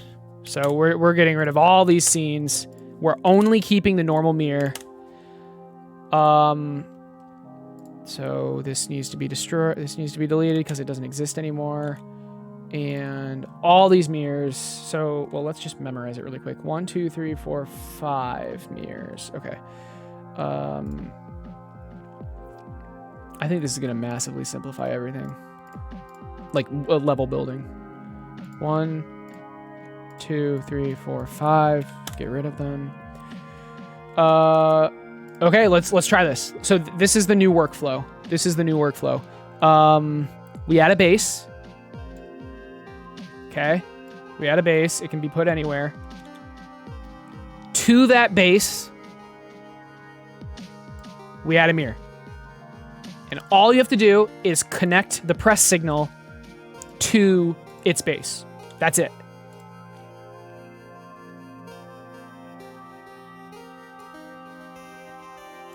And now on the base, we set. Oh, and you also have to set the attached object. Fair enough. Do I actually have to do that? Can't I just like find it somehow? Probably not.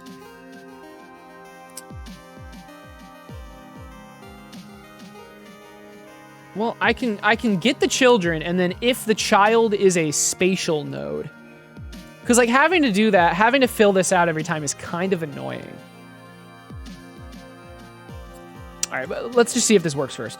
So, not diagonal, not draggable, no rotation type. It should just be a normal mirror. And it's just a normal mirror. Let's go into, really quick, the click manager and just stop printing things. Okay. So that worked. Let's now turn this into a diagonal normal mirror. Maybe we don't even need to do that. That doesn't even work. Wait, we don't even need to do that. We literally would just need to rotate this. Oh, this is super easy. Oh my god. Okay, so let's get rid of diagonal.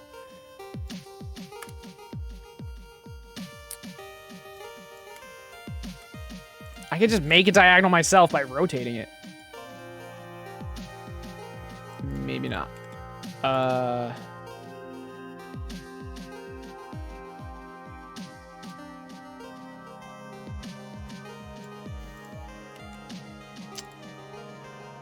Okay, it's just automatically... It's just automatically lerping to the attached object... The new rotation. Okay, so new rotation equals... not this. This is important. Not this. New rotation Y needs to equal what? So let's just get rid of this. On ready, new rotation Y needs to equal the attached object dot rotation dot Y. That's not... Okay. Oh, I guess it's rotation degrees. All right, let's try that. Hey, there you go. It stayed. Perfect. Okay, here's another test. So now we're going to make it rotation type 45.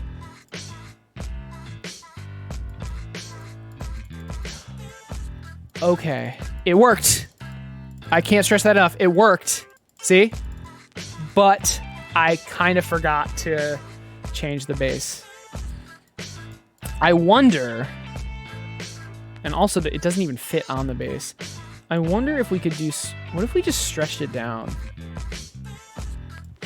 What if we just stretched it down? So let's edit the base. Mesh 45, mesh 90. What if we just stretched it down? Can we, No,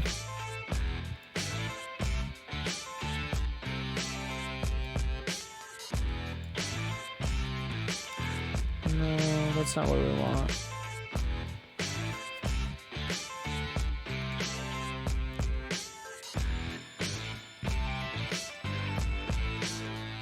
I don't know what that is.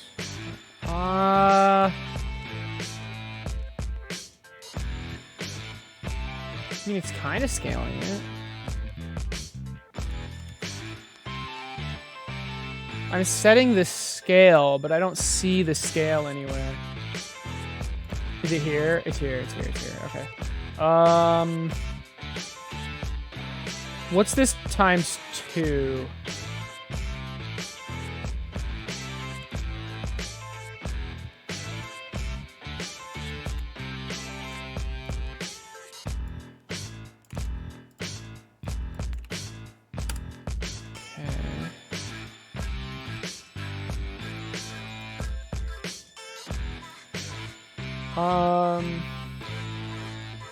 If we did this, we wouldn't have to like move it around.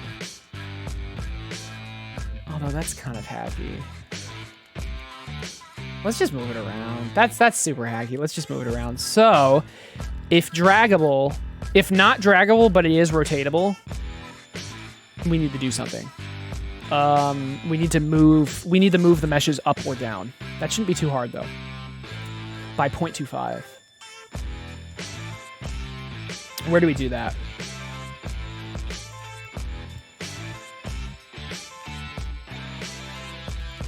Set rotation mesh height. Okay.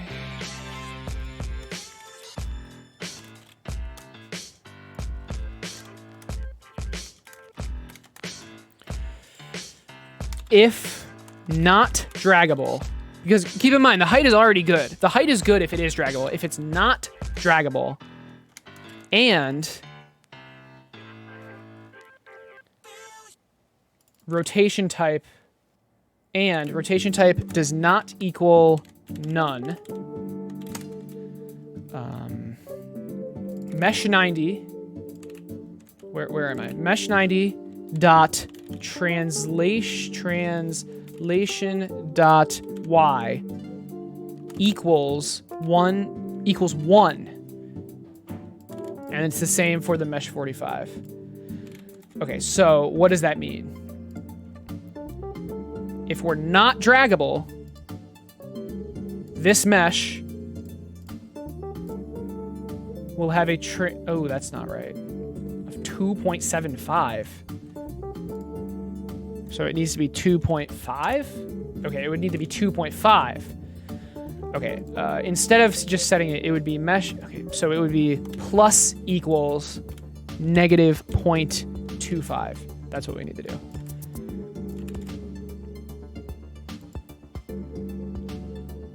Hey, look at that. It moved down. See? Look at that. It's at the right height now. Nice. I don't like how it like is showing like that. It's like too big. Can we make this more narrow? Can we make the mirror like slightly more narrow? But another test. Let's do another test. So let's set the rotation type to 90. And now it's not. Oh. That's interesting. Why did that happen? Wait, like, why did that happen? Why did that happen?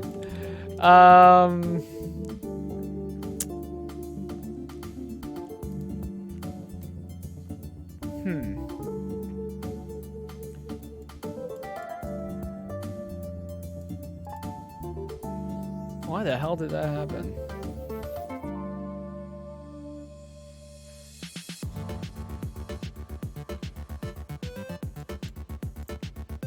Ah, that's why it happened.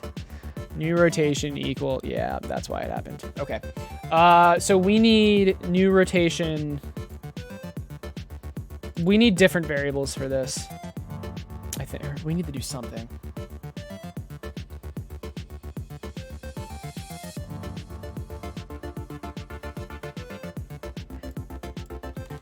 Attached and new rotation for the rotatable. So new rotation Y attached is that, and new rotation Y rotatable is this.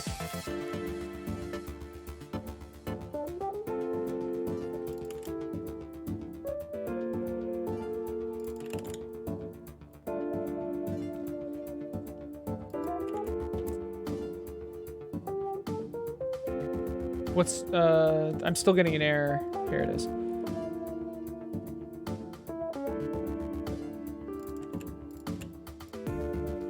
So this needs to happen. Multiple things need to happen. So the base needs to rotate and the whatever's attached needs to rotate.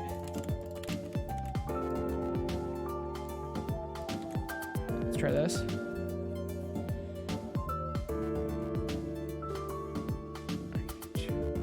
Nil. Argument 2 does not exist. 1, 2. Oh, am I not setting this to anything? Oh.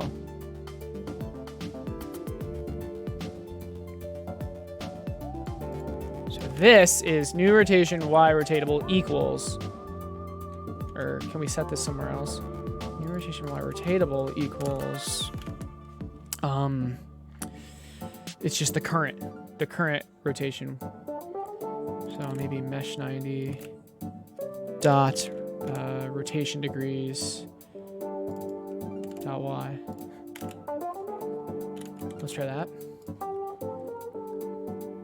Good. Hey, it works. So now this base can turn into anything. It can turn into anything. So I can make it draggable. And now, see, look at that. Now it's draggable and it can rotate. I can make it rotate 45, not draggable. See?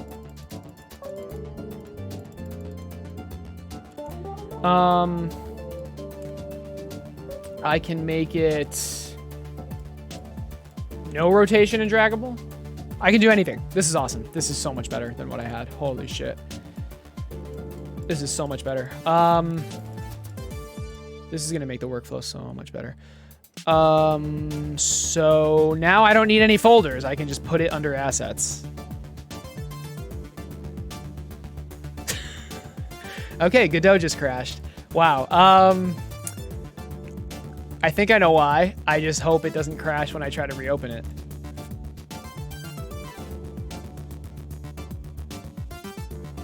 That was weird. Oh no.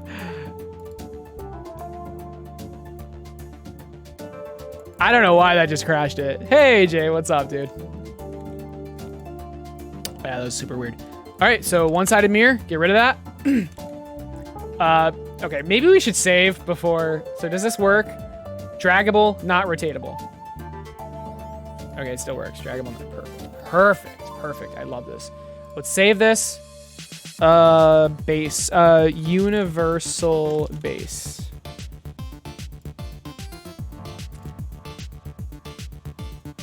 Okay. I should have tried this at first, but I didn't do this at first because I was making it in the way I made it in Dreams. This is not how I made it in Dreams, although this is probably how I should have made it in Dreams. Not sure if I could have, but whatever. Cool. This is really cool.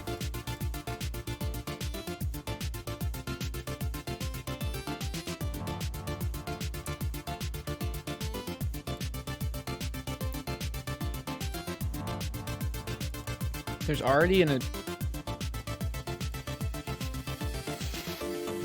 we go.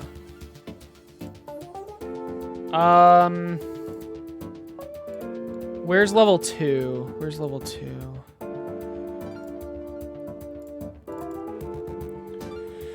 Okay, so anything with a base, I'm just gonna get rid of. Literally, anything with a base. What? Wait, what is this signal? Huh, doesn't matter. So none of these things have a base, so it's fine. Okay. And now I'm just gonna delete everything. All this stuff I've done. So I don't want this anymore. Activator gate, except the base. I need the base, right?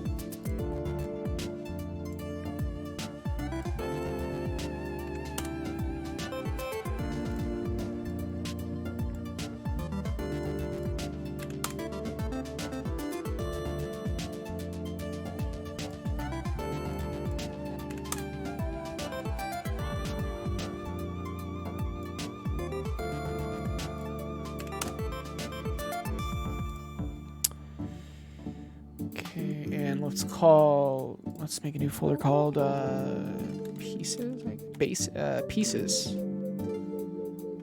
Let's call it pieces, and then so this goes in it. $45. I don't think I use this anymore, right? I just have base. So if I delete this, yeah, I just don't need that anymore. I have the base.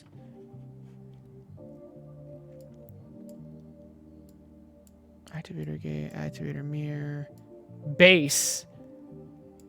Let's keep that outside. Beam, door, draggable base. No, I don't need that either. Goal, laser absorber, laser. All right, perfect.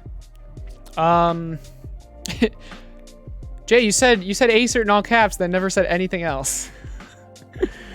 Oh man, not that you need to. It's just kind of funny. So let's save. Does everything still work?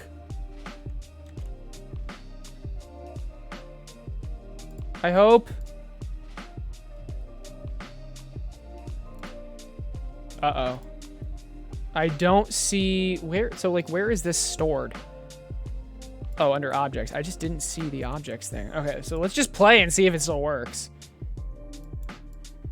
I mean, I can't complete this level, but you know. Yeah, everything still works. Perfect. Let's remake it now. So this is the new workflow. I literally just place down a base, place down the object as it. Oh, that's another thing. I don't want to have to link this object. I don't want to have to link this object. So is there a way I can avoid that? So like this. Can I just like automatically connect to the signal?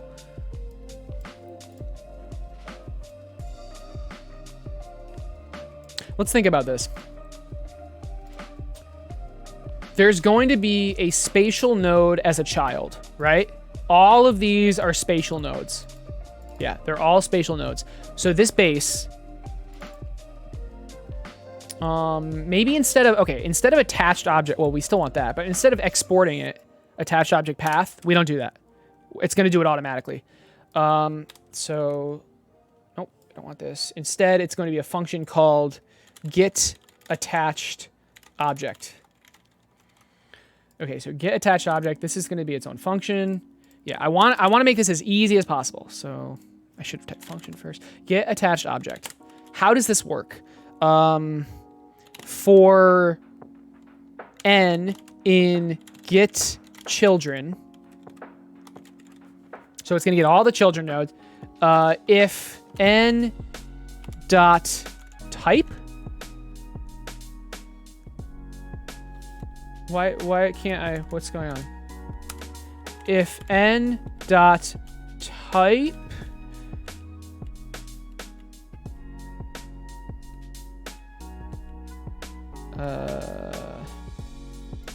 if n dot get. Oh my god, why doesn't it autofill? This is so annoying. If n dot the autofill is just not working. This is extremely annoying.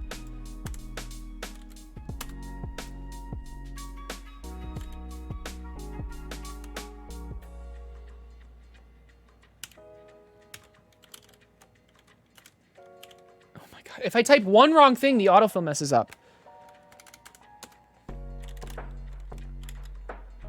Okay, get... Can I get the type?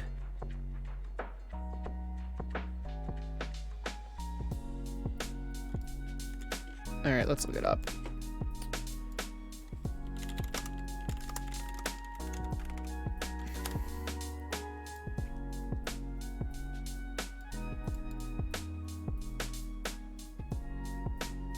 Is if n is okay, if n is spatial, does that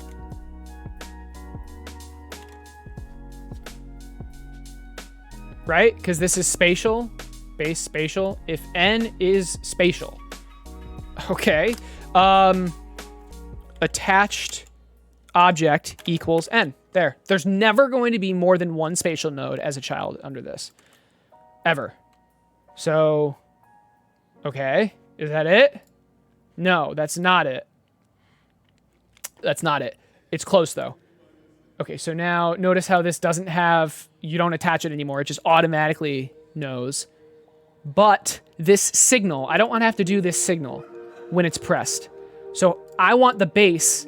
to subscribe to this guy's signal, this guy's press signal. And this will always have a press signal. So Godot subscribe to a signal, I think. Let's just do that. And no, I'm not even sure.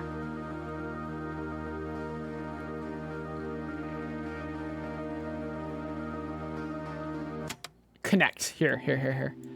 So source node dot. So source node is the base. Connect signal name is pressed. Target node is the attached thing. Target function name.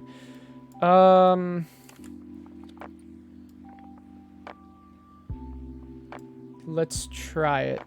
So in base, where do I put this? Oh, probably on ready. Get attached object, and now, I mean, wouldn't this just be self? Or can't I just connect? Just automatically calls it onto itself if I just do that. Connect. Okay, so timeout. It should be pressed. Oh, this is the self. Oh, that's the self. Okay. So attached object dot connect, and it's connecting it to itself. So this is okay. So do you guys know how I connected this signal like manually? I'm gonna do it automatically. That's what I'm trying to do. So can I press self pressed, or is this pressed? Wait, which one is which? Timeout. Oh, and then this is what's called when the signal... Okay. So when the signal is called, what do I do?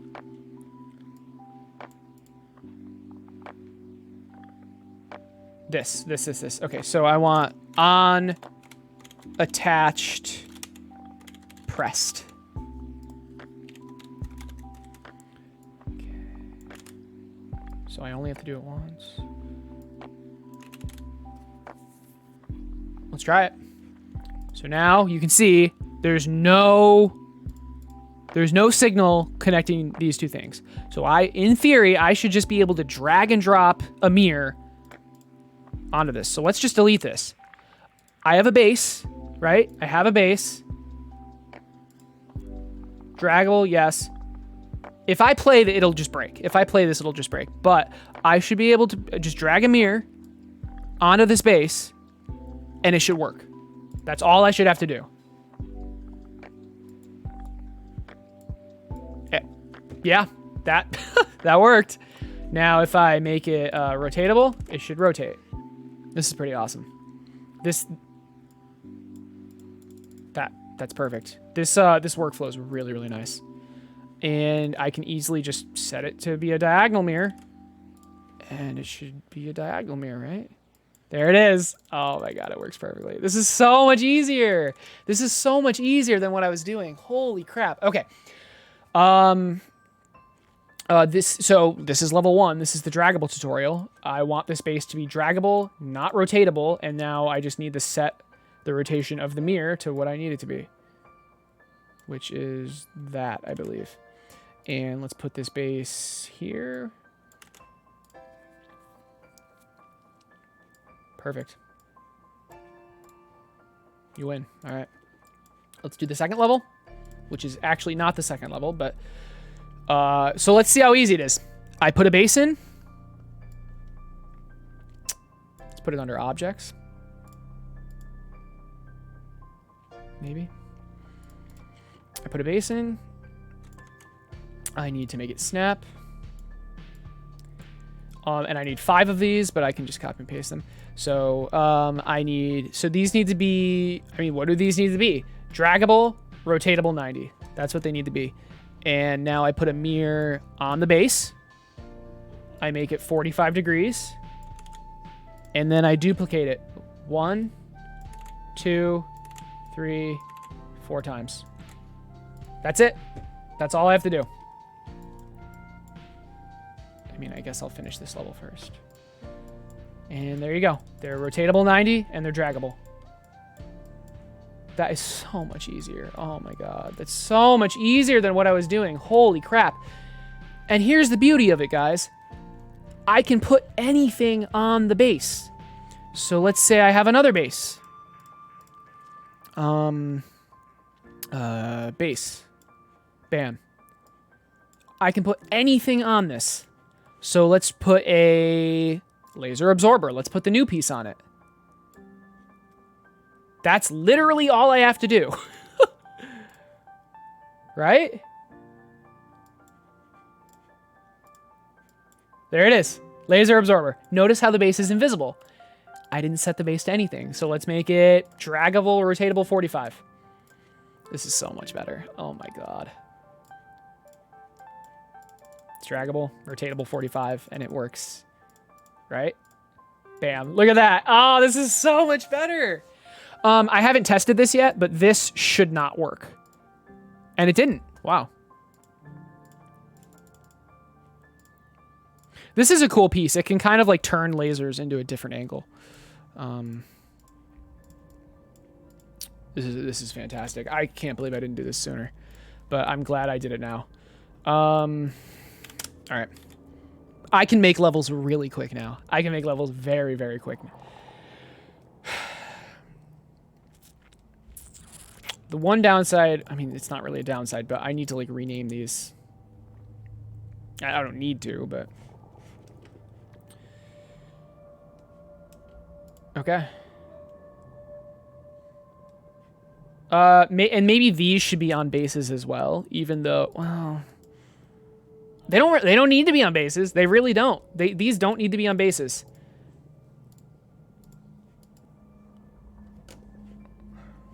This is awesome.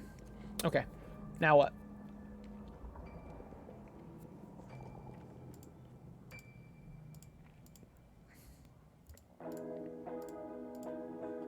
Should I let's put that in here. Why? Why does it crash? It's like I'm moving it into a different folder and it just crashes. Should be fine though, right? That's super weird. At least it moved. So assets, yeah, it's in here now. I don't know why that I don't know why it freaks out. It still works. All right. Anyway, let's take a short break. I'll be back in like a minute. I just want a snack or something, and then we're gonna work on the level select menu. So there's an issue with this. There's a lot of issues with this. One, you can still do everything. Oh, okay. Apparently you can't do that, but you can still play while you're in the level select menu, but you can't drag. So it's good that I fixed that. But you can still play, and you can still access settings. And the back button is really weird. Actually, Shouldn't the level select menu button itself be the back button? I don't know. We'll see. I kind of just want it to be like a pop-up. I need to do a lot of work with this, obviously. I mean, I hope that's obvious.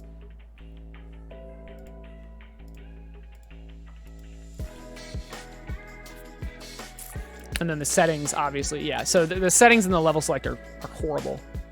Like, they're absolutely horrible. The play button's good. I'm happy with that. And it stays in the corner. So no matter what the size screen you have, you're good. But yeah, so we're going to work on the level select next. I'll be right back. Let me have something that looks good. Here, let's just leave it like that. Yeah, I'll be back very, very shortly. Actually, no, I take it back. I'm gonna be back more than shortly. I wanna eat something, so I'll be back in like 10 minutes. Is that readable? That's not readable. Let's open Paint.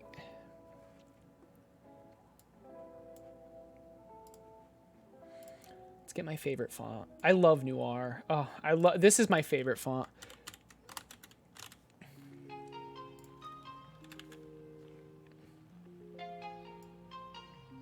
That was weird.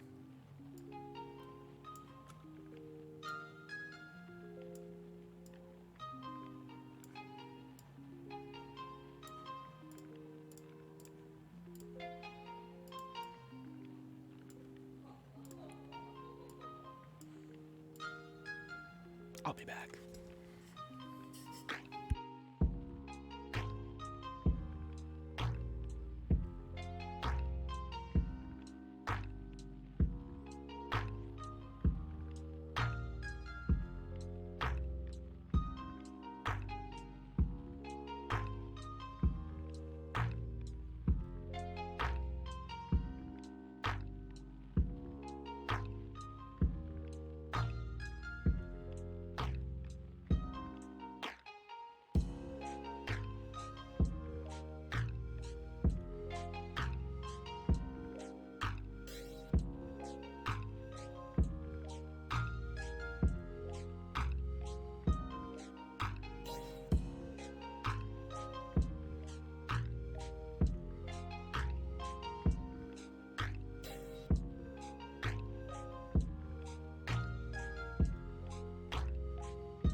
Bet you wonder who gon' love you when you're feeling alone. When you're calling every number that you save in your phone.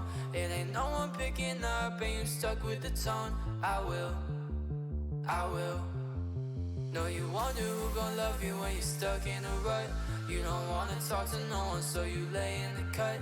And you trying, but it's never enough. I will.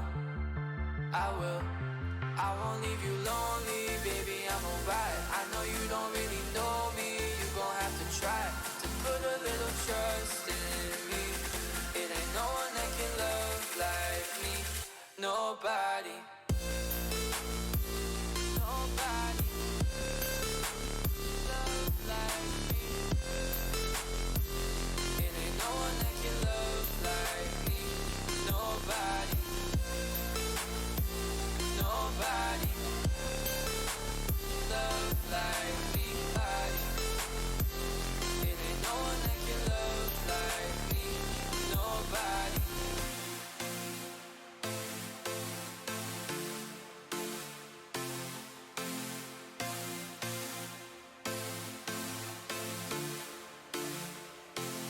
I won't leave you lonely, baby, I'm alright. I know you don't really know me, you gon' have to try to put a little trust in me.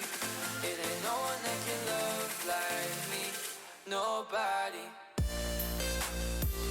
Nobody love like me. It ain't no one that can love like me. Nobody. Nobody love like me. It ain't no one that can love like me. Nobody.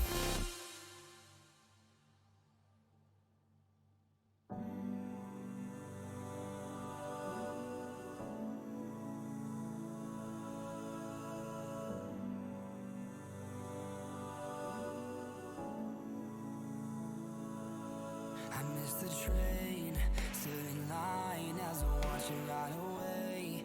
Tried to smile, but it's getting hard to fake. Living every single day in the rain, in the rain. But there you were, like a ray of light shining from afar, like a spotlight lighting up the dark. Living every single day like a star, like a star. I used to be so blind, but you've opened up my eyes. Why do you play these games in the dark? Where you light up my heart, you can't overrate this feeling within. It should be a sin, 'cause nothing can take me as far away as you do. It's easy to see what's happening to me when I'm here next to you.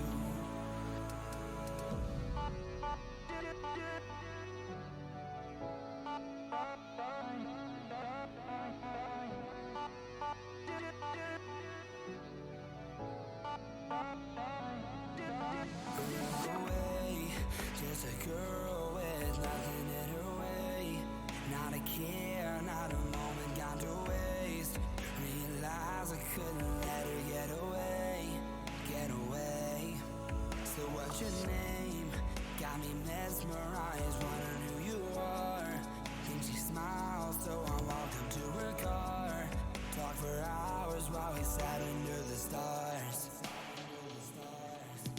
So why do you play these games in the dark? Are you loud in my heart? You can't overrate this feeling within. It should be a sin, 'cause nothing can take me as far away as you do. It's easy to see what's happening to me when I'm here next to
My nose is running. I had chips and salsa.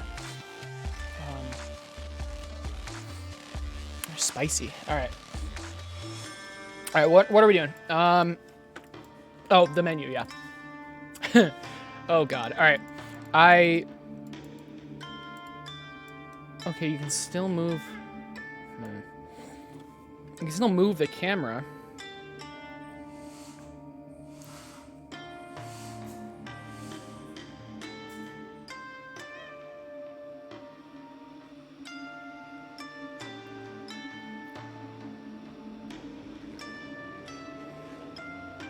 Hey, Boom. You had chicken wings? Nice. I had chicken tenders. I just had leftovers from yesterday. It was chicken tenders, chips, garlic knots. And it was all like homemade. Or not homemade, but like you know, it wasn't like frozen or anything. And the chips, like I'm pretty sure the chips were like homemade. I don't know. It was really good though. It was really good yesterday. It was really good today. Okay, let's see. I want, let me show you. For the menu, I have level select, right? And this is the level select menu. I need to do this differently. I know I need to do it differently. I know how I'm gonna do it too, at least I think. Ooh, they're gonna make you brownies? Nice, nice.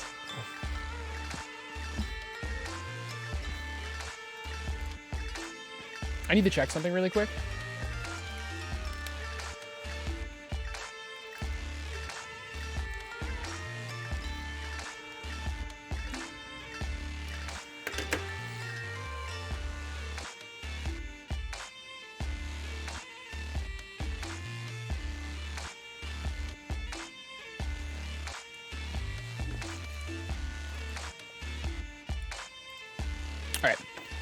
All right. This song is kind of annoying.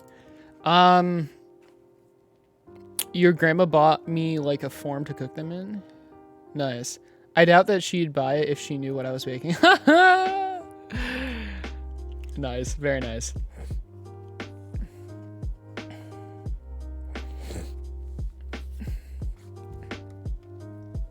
Okay. So, I have a tutorial up here. It's not like it's like it's how containers work and stuff. I need to learn this. In Godot gives us out-of-the-box functionalities. Let me just say what I want. Right now we have this level select. It's really bad, but what I want is that because this is a mobile game, keep in mind, regardless of the screen size, I want this like level select to take up about 80% of the screen. And I want everything else to be faded black. So I can do the faded black right now. In fact, let's just do that. Is it texture? Texture rec, and then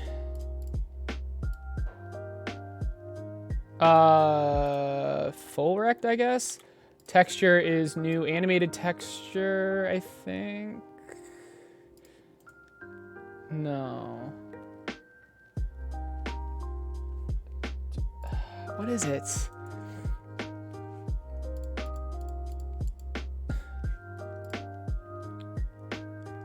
Oh, did I forget to turn? Oh, my camera's still on. All right.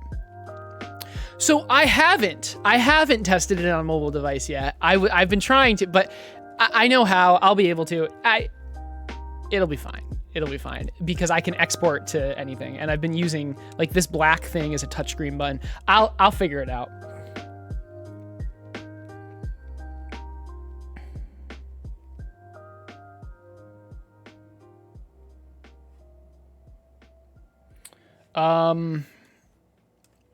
You keep seeing Cyberpunk ads? Nice.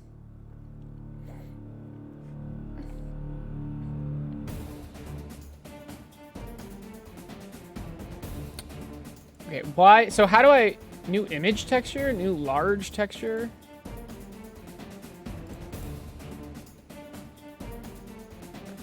I just want to make it black.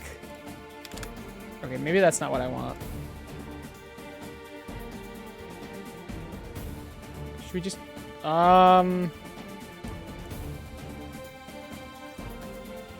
Okay, let's just look this up instead of me just being stupid. Godot, 2D black rectangle. I don't know. Oh, color rec. That's what it is. Color rec. Color rec. That's what we wanted. All right. So layout, full rec. Now, I want this to be black, and I want it to be faded.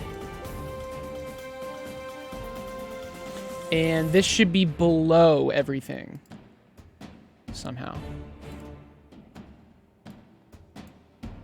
Like that. Now, when we go into it, do you have iOS and Android? I have Android. It's going to be on Android first. I already have the license or whatever. That's perfect. That is perfect. Now, oh boy, there's a lot messed up with this. Let's take care of that first. If we go into UI, I'm gonna sneeze. Thanks, babe. All right. More code. Hell yeah, Matt.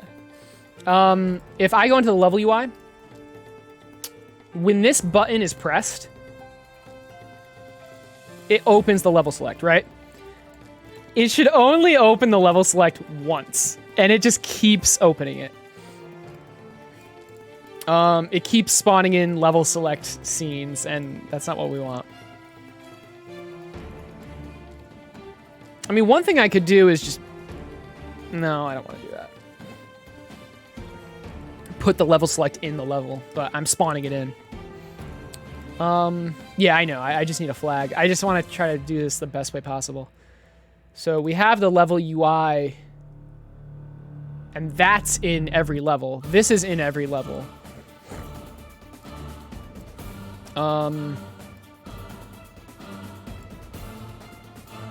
Global open level select, and then where are my scripts? Here they are. We go to global open level select, and all it does is spawn in a level select.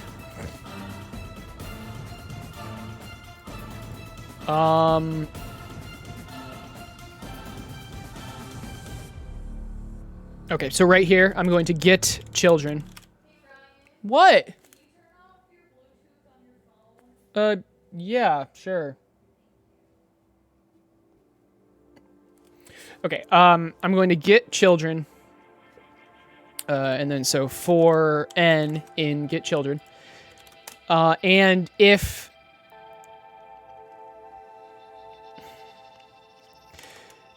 n.name equals... Is it, maybe I should just make a flag. I kind of like this idea though. I'm checking if there's already a level select up. No. Let's just make a flag. So var level select open equals false. Yeah, this is way easier. Or it's way better to do this.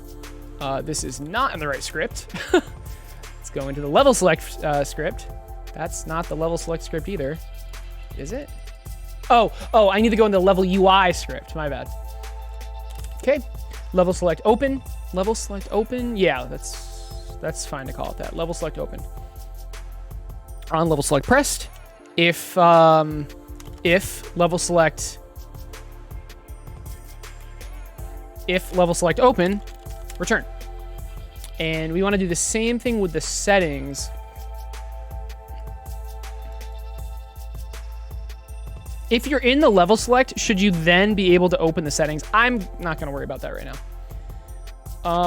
And I need a way to close. So level select open false. When do I set it to true? Right here.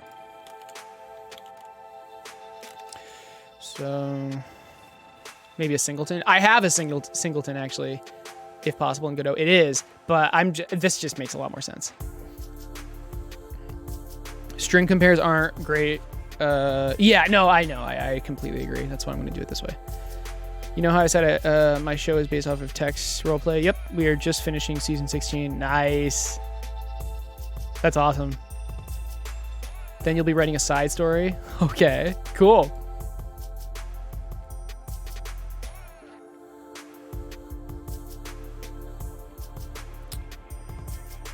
All right. So let's see here. And now, when do we set it to false? We need to set it to false. See, this is why I wanted to do the other way, because now I have to turn this flag off again.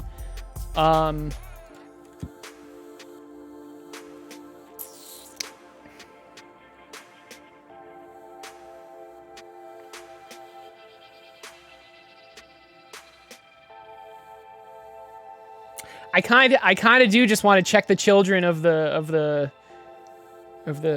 route and see if there's a level select already open. Oh, you know what I can do? Level select. Here, this is what I'm going to do. This is so much easier than what I was going to do. Level select. And I'm going to add it to a group called level select. This is so much easier. All right. Yeah, so we're going to go back to the first thing I was going to do. So no more flag. All we're going to do is check if it exists using groups. So level select. Nope. All right.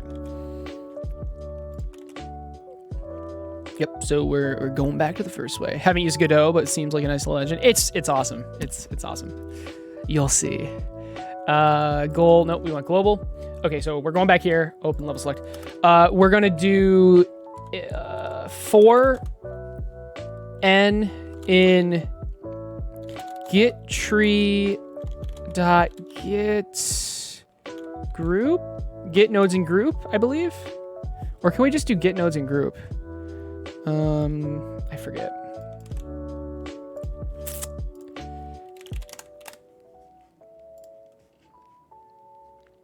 Nope, it needs to be in the scene tree first.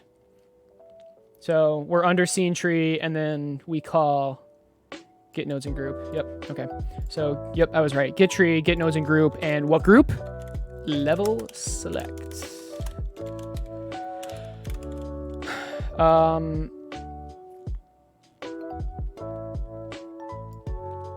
So we want to do if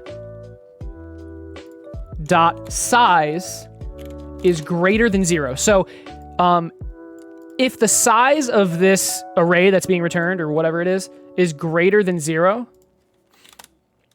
return, because that means a level select is already open. There you go. That's all we need to do. So bam, click it again, nothing happens. Exit. See? So you'd know if it was stacking because the background would get darker and darker. So it's working. There you go. Alternatively, what we probably should have done was just make it so you can't click this button while you're in the level select. So like the button itself just shouldn't be clickable. I mean, I guess that's kind of what we did, right?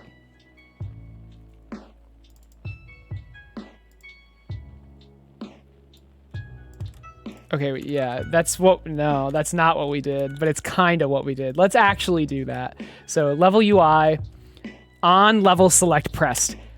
Let's check if yeah, here we go. So if then return. Yeah, okay. That's where we should put the code. Okay. I wonder how much easier it would be to code if the language was like, the language we speak with. Huh? No, it is. I'm coding in English. What are you talking about? But I know what you mean. I actually do know what you mean. And I don't know. It's easier said than done, creating a programming language that's like talking, because there'd still be syntax and stuff.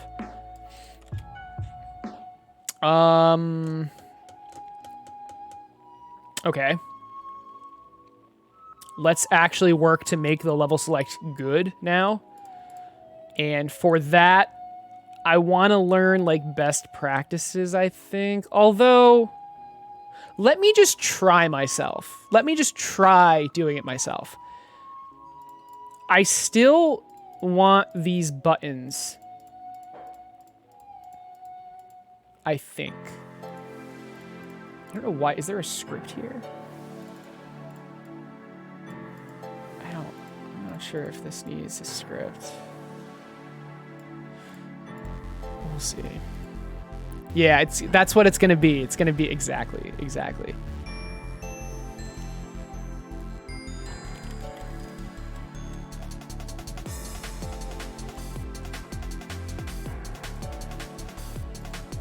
Now here's the tricky part. I want this to be anchored so that it like fills up most of the screen, but not the whole screen.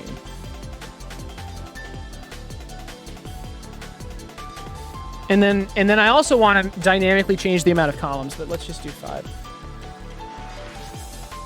Oh, and won't this need to be scrollable? This might need to be in a scrollable container first, but let's just try this.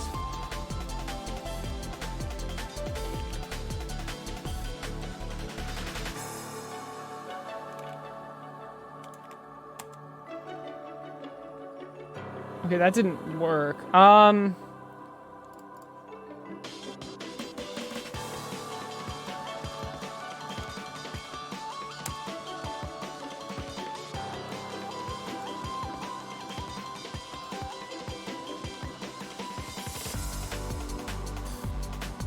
This is why I need to look up a tutorial. It's supposed to like be anchored to the side of the screen.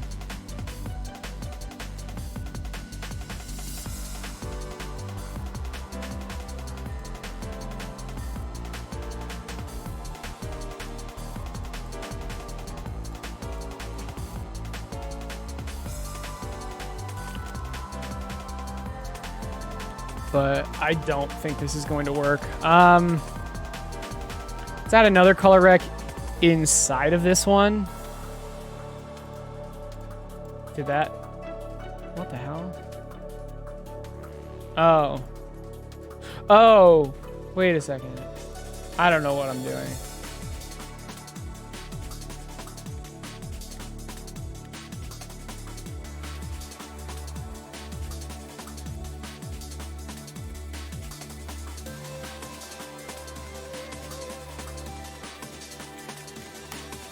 Wait, is it? Oh, wait. That's not. I don't think this is what I want. But I am just now. I'm just like messing with this. See what happens. So how does the grid container work?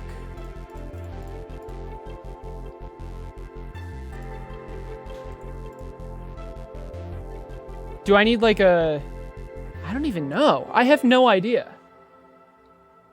Position? Size. The size is all. They're all different. That's not. This is not what I want.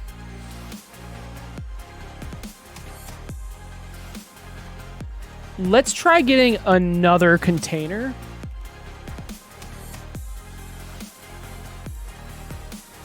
Wait.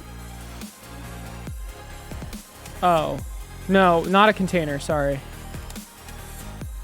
I'm very close to just looking up the tutorial. Assembly machine code is how you talk in real life. Add a margin. That's not what I want to do. I don't want a margin though. I want to anchor it to the side of the screen because you got to keep in mind there's a bunch of different screen sizes. Do I want a control node?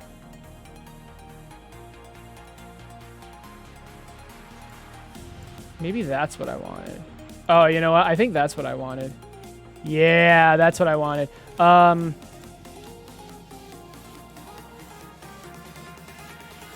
Perfect. Oh, wait. Yes. No, come on. Oh my God, it's not. Okay, this is. Hello?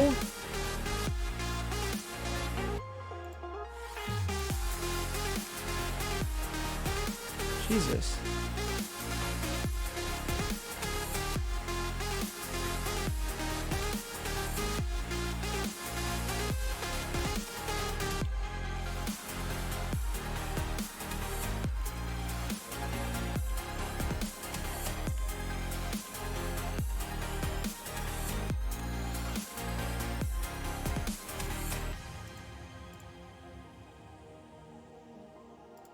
Okay, it's locked now.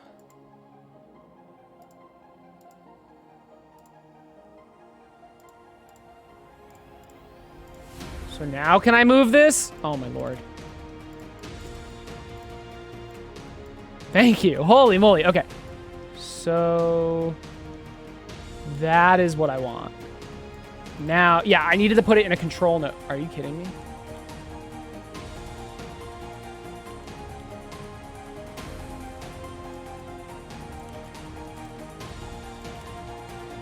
I just want to move the control node. Oh my god.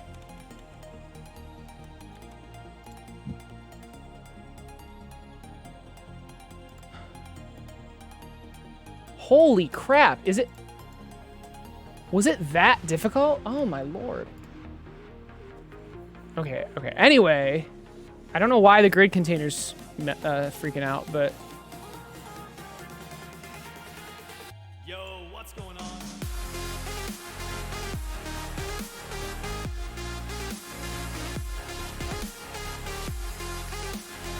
Why isn't it moving? It's supposed to...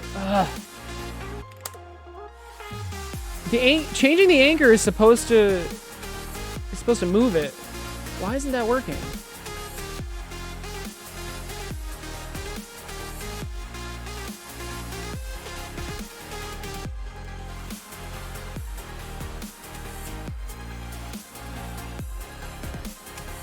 Here's the margin, but the margin, when I change the anchor, the margin is supposed to like automatically change. But it's not, nothing. Oh my god. Okay, I'm gonna just look it up. I need to just look it up. What's up, Gina? How long did it take you to do this stuff in Dreams? Like a couple months. I was able to make the laser bounce mechanic in like 4 days. But in Dreams, it took me like literally a month. Although, that's actually not true. Well, it's kind of true. It took longer in Dreams. Let's just say that. Okay, that helps us I need to determine learn how this, so things should let's be try learning arranged. together. We have 3 types of nodes in Godot. The blue ones which have to do with 2D gameplay, the red ones which have to do with the 3D environment of your game, and we have the green nodes, which are control nodes used to create UI for your games. The container nodes can take control of said control nodes and also rearrange them. Not only buttons, labels, textures, but they also can rearrange and take control It was relatively early on, yeah. I wasn't as good. You're right, that's true. of other containers. This whole scene right here was created using only 3 types of containers, the horizontal and vertical box containers, as well as margin containers. Before we dive into this scene, we're first going to take a look at this demo right here. As you can see, the root node of our scene is a vertical box container. A vertical box container works pretty much like a list. It's going to order the children on the same order that it has them on the inspector. So as you can see here in the scene tree, we have 2 direct children of this vertical box container, which are 2 horizontal box containers. The horizontal box containers work as the opposite of the vertical box container. Here, I try to duplicate one of the buttons right here. Everything gets rearranged accordingly. And again, if I decide to hide this button, they get rearranged again. These 2 containers are the main ones that you're going to use throughout your game. With them, you can create pretty much any type of UI, and it's a really good practice in Godot 3 to use them instead of using the default container. All containers have a signal that is emitted when the container has to rearrange its children. As you can see here, by selecting this horizontal box, it has the sort children signal, and you can use this to implement your own custom container by creating a script that inherits from the container. But we are not going to do this in this tutorial.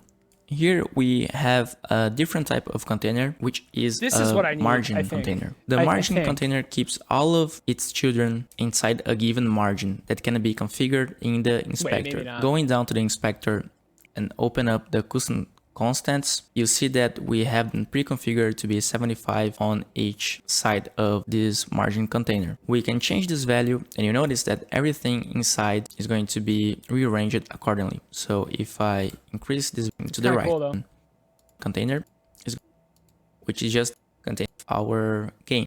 We have a GUI scene, and here we have the most complex scene of our game. You notice that all of this scene is pretty much made by horizontal and vertical box container keyboard. Again, we are an attack. The character is a mage, so it doesn't scene. So for instance, if I decide that I don't want to use an icon anymore, container that has an horizontal box container loops back to the open the size flags. So I mean, this entire tutorial is basically saying use HBox and VBoxes. I need to know how to use grid container, and also I need to figure out how the anchoring works. This is a free invention and inspired by old school Japanese RPGs. But more importantly, it shows how to manage complex UI in Godot, like some of the best practices. To give you some context in this tutorial, in Godot you can use a grid container to arrange control nodes. Okay, control nodes. Okay, it has to be control nodes. Okay. And then items menu column, item list.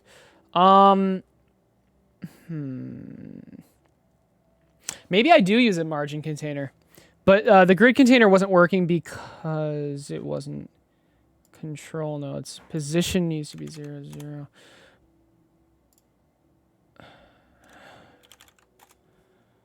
Now, can we have the size of this take up the parent? Hey, that actually worked. Okay.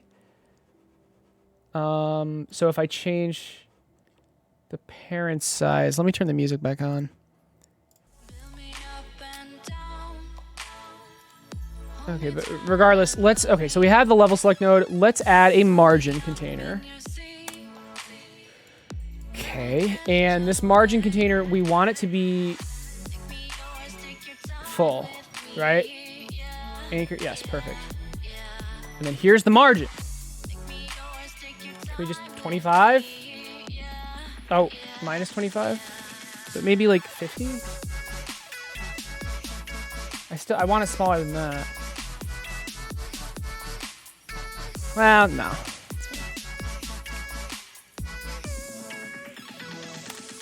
Okay.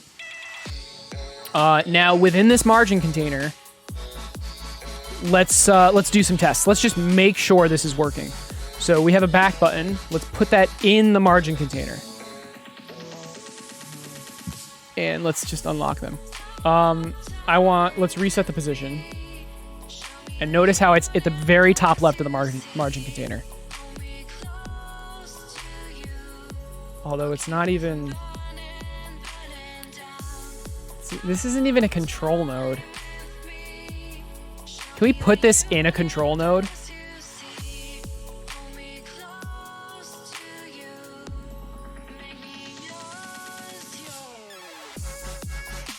And can we... Why can't we change the layout? Oh. Okay, maybe I don't want it in a control node. Fair enough. I'm gonna make a couple of these, and I want to... see, this is annoying. I want to change... Okay, I guess we can do normal buttons.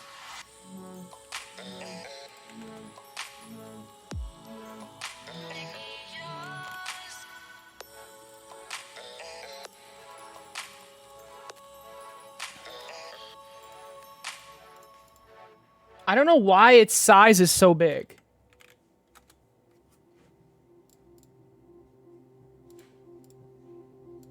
Okay, now its size is better. Can we add like a... Yeah, we can add an icon. Nice.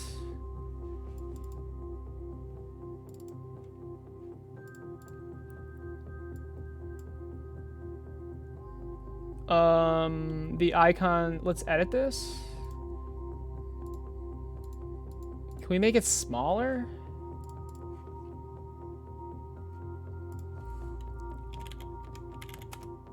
Yeah. Oh, oh. Okay, I guess we can't make it any smaller than that. That's fine though. Okay, now can we please like put this at certain positions? So like, what if we did the anchor? So what if we did 1? Oh my God, it does. How do we move this? It's in a margin container, so I would have to put it in something else. Hey, Kill, what's up? You playing Among Us? Once you're ready. Well, hold on. Natalie, Natalie, can you hear me? Natalie.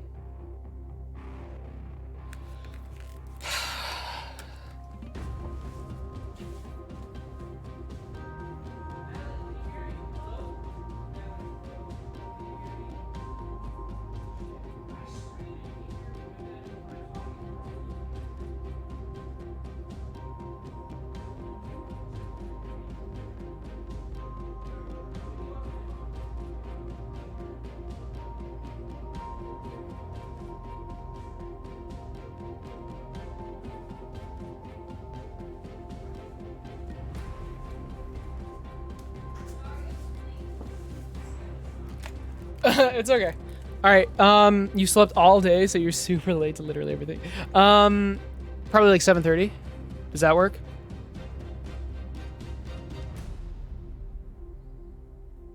You kind of sus. Oh boy. Okay, we have a margin container. We're keeping this back button for now, but like I literally just wanted to test putting a button in the top left, top right, bottom left, and bottom right.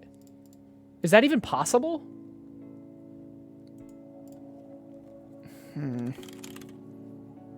Center container, V-box, H-box, grid container. Maybe it's grid container. Panel container, margin container, scroll container, tab container.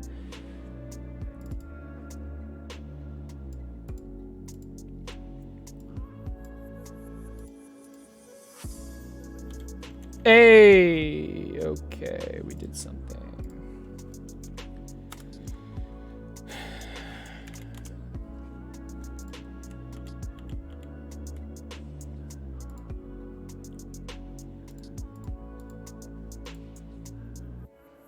Okay, but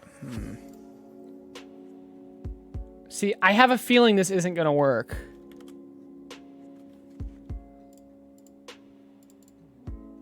Okay, it did resize though, that's good.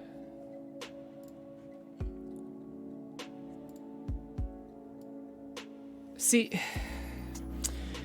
oh man, it's not dynamic. I didn't think it would be.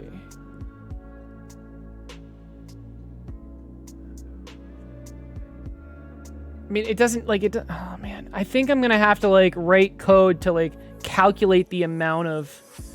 Oh man, this is gonna be so annoying.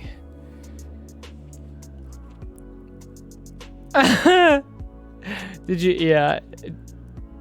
No, I'm glad you like it. She can't hear me because she's wearing noise canceling headphones.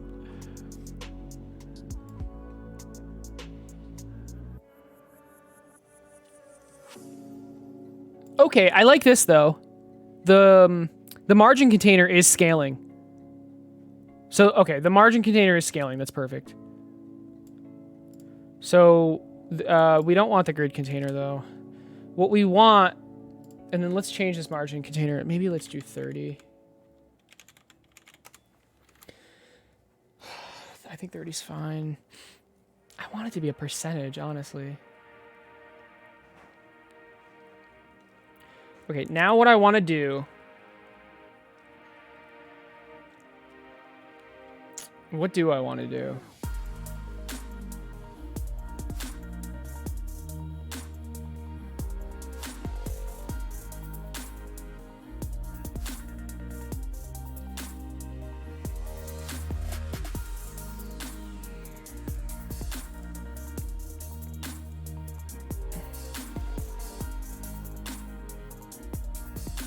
Where are these buttons? Oh, here they are. Oh, okay, okay.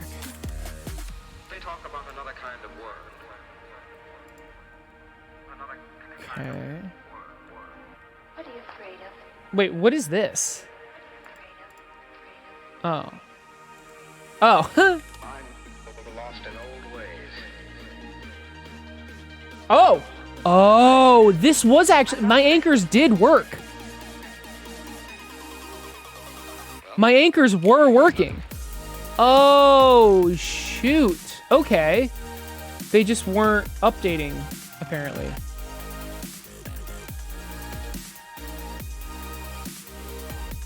So, like, if I reset the side... If I do that, will it still work?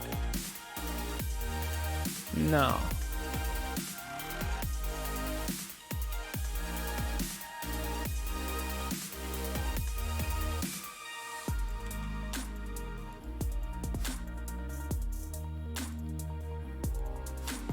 That's so weird. Okay. Okay, whatever. Okay. So maybe we do 0.2, 0.2, 0.8, 0.8. And now let's see, does that change anything? No, it's the same. What? So the anchors don't do anything. What are you afraid of? Why does this work the way it does? Oh, wait, they did do something.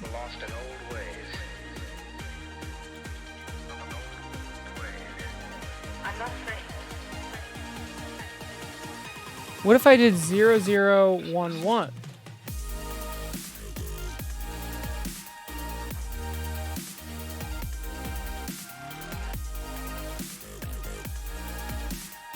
This is so weird.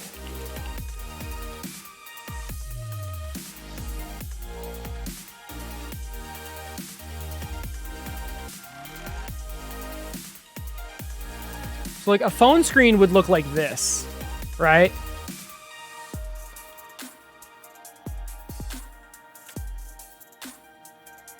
Oh man, let's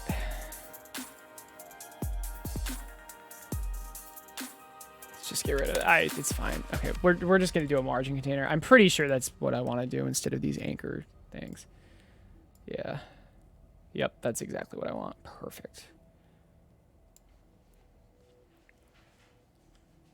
Okay, and I don't want I want these buttons to still be here, I think.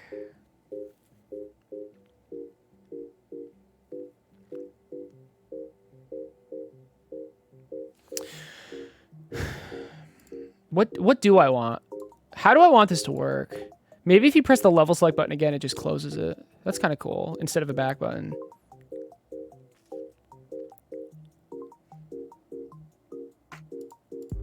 And you shouldn't be able to press the play button. That's not... And you shouldn't be able to rotate. That's okay, though. Hey, Clicks, what's up?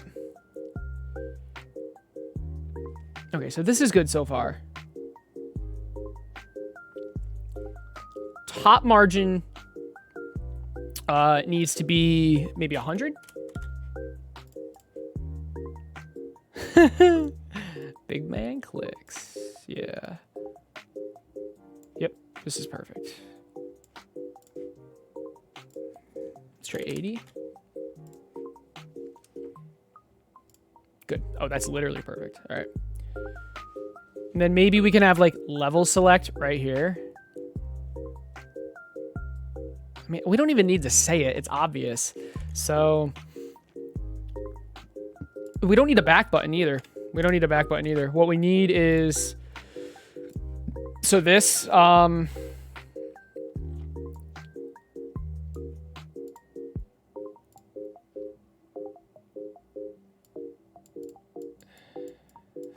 for n in this.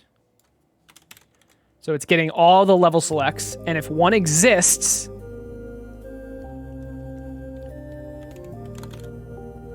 we remove it. Otherwise, it'll open it. So let's try this. There you go. Look at that. Perfect.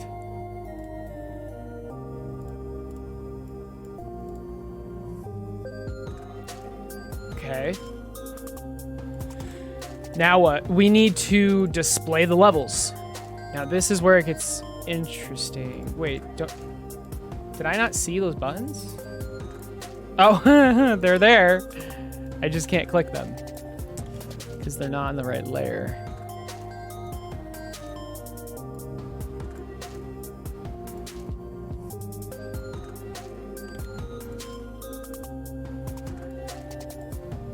There you go. Okay, now obviously, so it's gonna be a phone game, so maybe it'll look like this.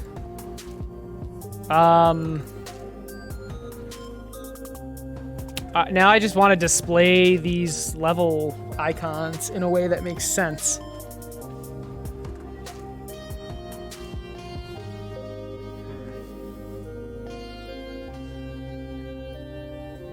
You're playing it next time you're on? Yeah, dude, you got to try it out. It's not bad. It's a little, if you know the OP strategy, you can just go forever, so that's not great, but. And yeah, the Driftus Maximus game. It's a drifting racing game, yep. How much will it cost? It's gonna be free, and then you can buy to get rid of ads, and maybe you can buy things to make the lasers. You're probably just gonna pay to get rid of ads.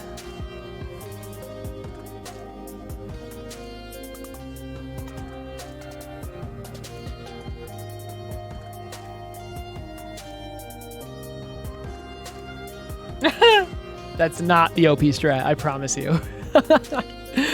Oh boy.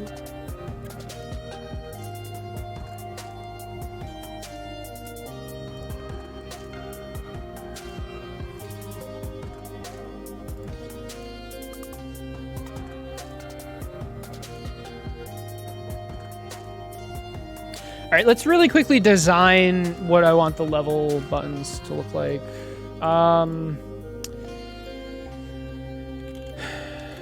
I just want to do something really simple. This is 100 by 100? Oh. Oh, I have no more toolbars. I think I got rid of them all. There we go. Okay, let's get rid of this. That's history, that's layers. What do I want this to look like? I think I want this.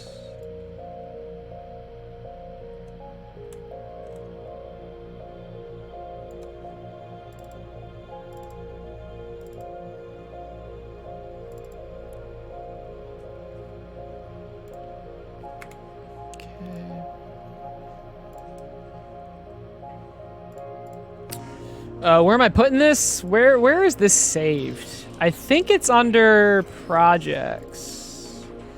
And this is going to be under icons. Wonderful. Level, I guess. Border, level button. Okay, wonderful, wonderful. Now I have a level button. Can I now? Okay. This is interesting. I think I need. I can have an icon. All right, let's try that.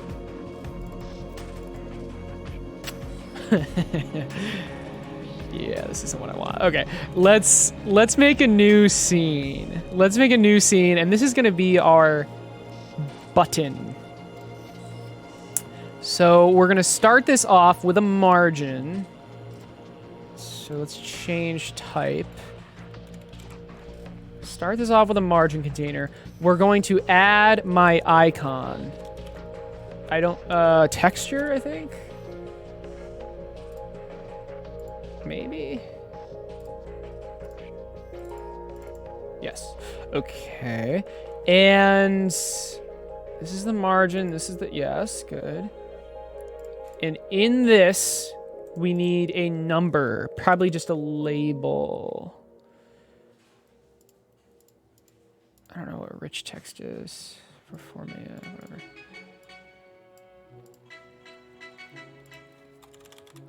Okay, and how do we center this? Can we do add center container? Put the label in the center container. Okay.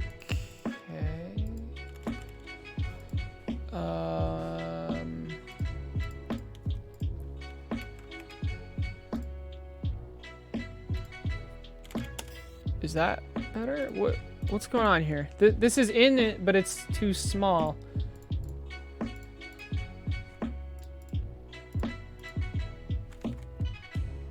Oh. There we go. Okay. Oh, that's not what I want. That's no. How about V-Box, I think? I just want it to be the center.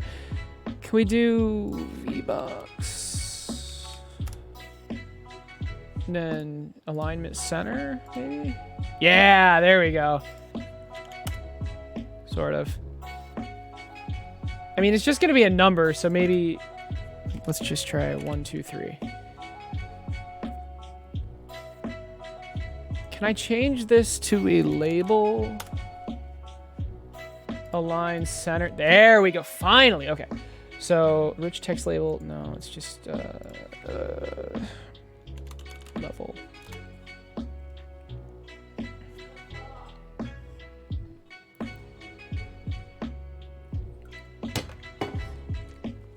All right. This is what I want. Can I add a font? Wait, which one do I do? Okay, it's this one. Okay, can I make the font? No, this is fine. 1, perfect. All right. Now, how do we make this a button?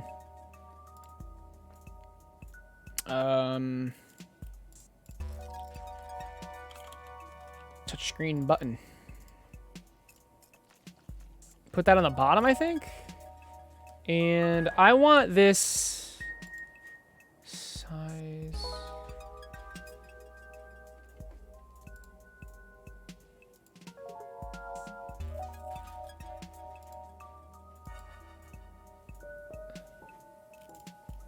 Okay, so that's what it looks like right now.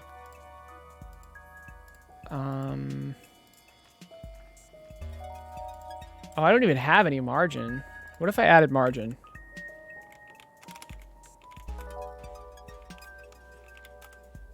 Interesting. I don't even think... Maybe a margin container isn't what I wanted.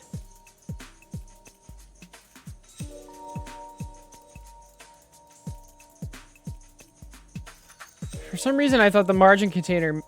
Okay, this should just be... a control node. This should just be a control node. Doesn't need to be a margin container.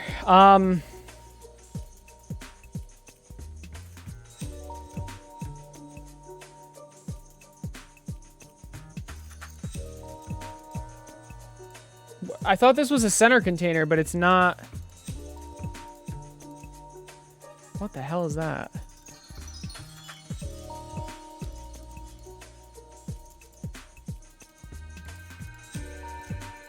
Oh yeah, wait, where'd my text go? Oh, it's right there. Oh, I'm an idiot. It's right there. Okay, I want this to be here.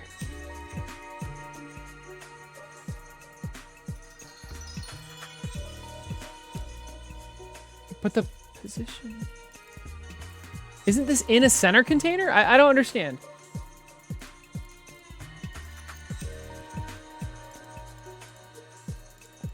Why isn't this center? Oh! I know why.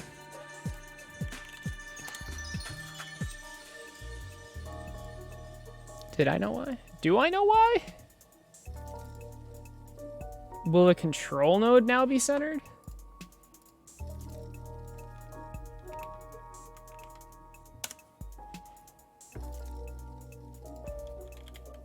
I'm so confused. What?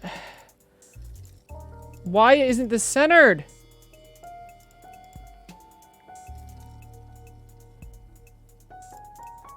Okay, what? I just don't understand how this works, I guess. I'm gonna just put this here. I can't resize it. There we go. Okay, and I mean, obviously we get rid of this texture. So now it's just 1. Okay, and let's save this as under UI, I guess. level button. Now, here's the real test. Level select. Can I put the level button in this VBox container without it just blowing up? Hey, Hyper Dude, what's up? Okay. Okay. Boy.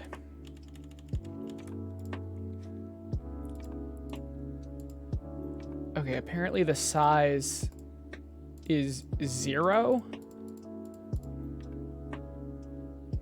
Can we make it like 100 by 100?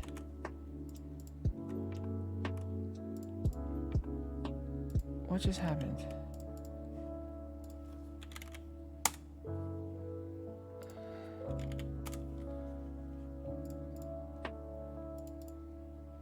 It just like defaults to... Oh, min size, 100 by 100. Okay, how about that? Hey, okay, there we go. And we should be able to edit this and set the min size so that doesn't happen again. There we go. All right, that makes sense. And then center container.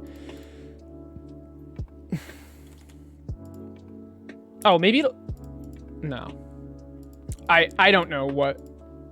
I don't know how the center container works. I don't even know if that works. Whatever. All right, back to this. So, like... Let's add a HBox. Or maybe we... No. Can we look up, like, a grid that resizes itself? Godot dynamic grid UI? Grid centering? To give you some context in this tutorial, in Godot you can use a grid container to arrange control nodes, so UI widgets, in a grid. The grid node has a column span width, and then if we only have the in column and flat sign that item container. So you've got to add an extra spender or give the node a name that works. Oh. Let's make sure it has a minimum vertex that will fill the entire row and have the item as a child of it. Let's add this for testing purposes. We are going to add a simple container made as a child of that control node size, minimum size, your item button. So I'm going to leave. That's interesting. Maybe we do try the grid. Let's try the grid. Let's try the grid. So change type. Let's make it a grid. Let's just do 5. So like this, I mean, this is like exactly what I want. Sort of. The problem is it doesn't like, okay, keep in mind, like the game is going to be mobile, right? So if a screen is like this big, I'd want it to fill out the entire screen somehow. And if the screen is like this, I would want it to change sizes. I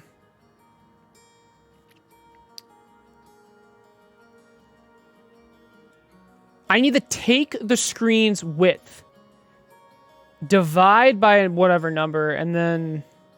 Okay, and then do that. But, like, for some reason, I still want the grid to, like, expand out. How... Okay, I'm going to open up a laser game really quick. I have a couple downloaded. Let me just see how they do it.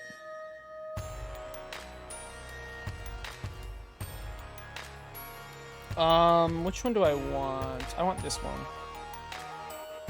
I'll show you guys what I do, or what I see.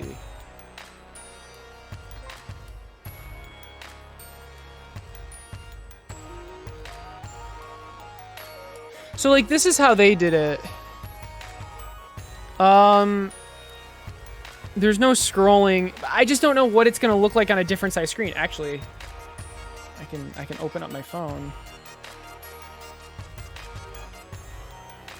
Interesting.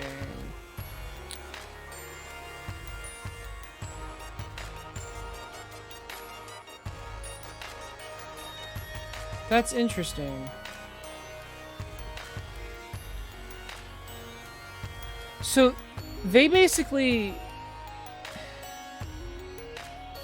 They basically made like a picture, or just like a hard-coded side, like just a bunch of buttons, and then they would scale it down just to fit on the screen.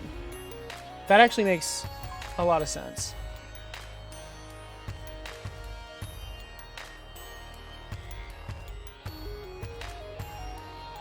It just scales up. That actually makes a lot of sense. Okay, that makes a lot of sense. So the buttons would just change sizes. So how would I do that? You know, I think I do want a grid container, actually.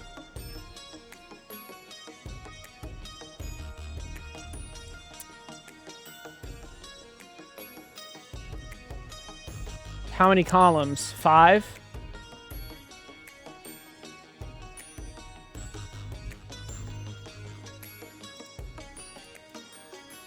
And then I need this. I need the left and right. So I need the left to be 0 and the right to be 1, actually.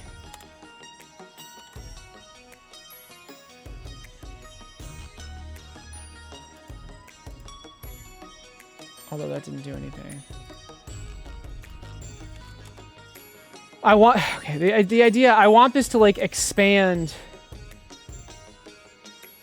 It doesn't need to be a grid container. What am I doing? It needs to be... This needs to be... It doesn't need to be a grid container. It needs to be an H box. That's what I need. That's what I need. So... Yeah.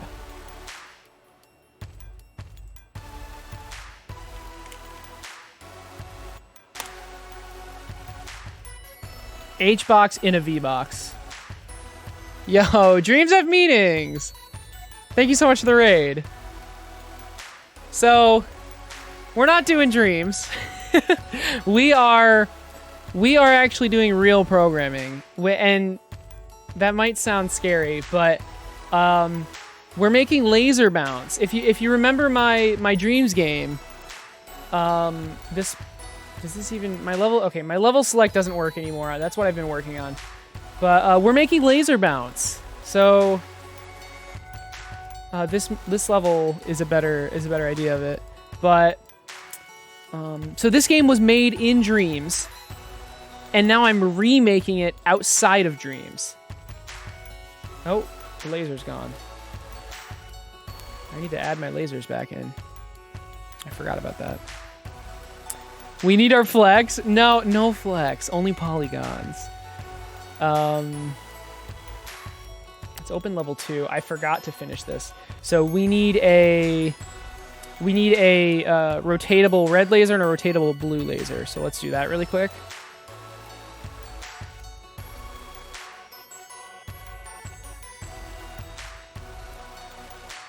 Okay.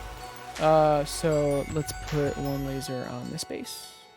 And we want this laser to be... Oh, my colors are gone. I had a bunch of colors saved here. Oh, man. Okay, that's okay. It needed to be blue. I think I did 220.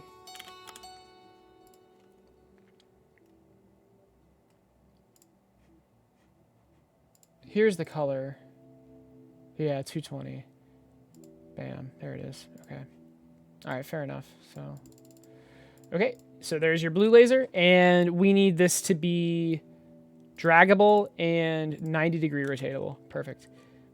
And now let's do something similar with the red laser.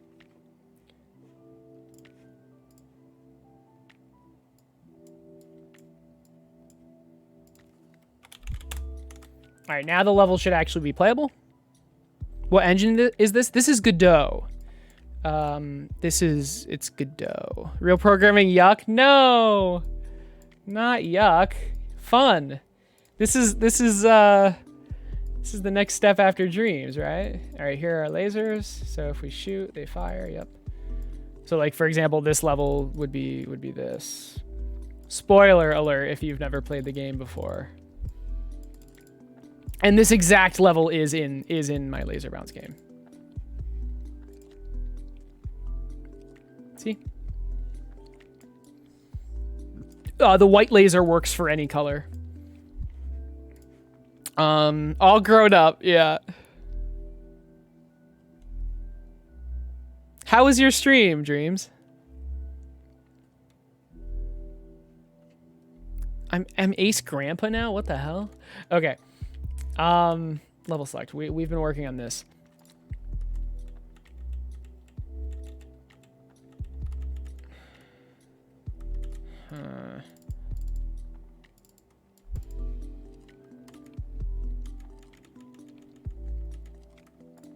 Why is it so wide? It's like, is it gonna go back? Yeah, okay, it went back. Fair enough. Man. So what I need to do is like, I don't even know how I'm gonna do this. I need it to like scale down or something. Because phones are shaped like this. Oh man, this is hard.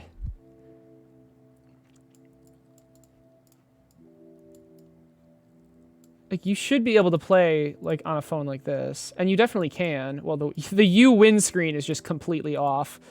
It's fine, though. So, like, you could play like this. I mean, ideally, you would rotate your screen, so it would be like... Oh, maybe not. Oh, yeah, that's fine. So it would be like this.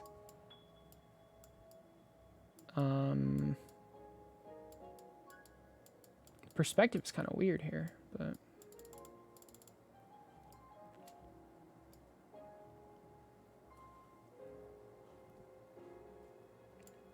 so I'm trying to just pretend like this is a phone screen right now.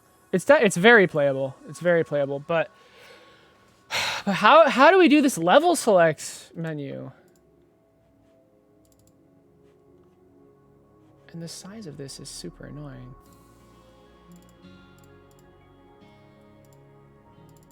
Oh, there we go.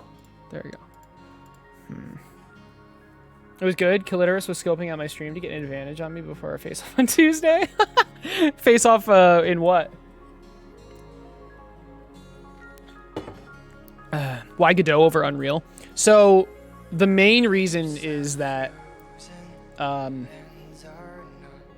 what is the main reason? It's a very light program.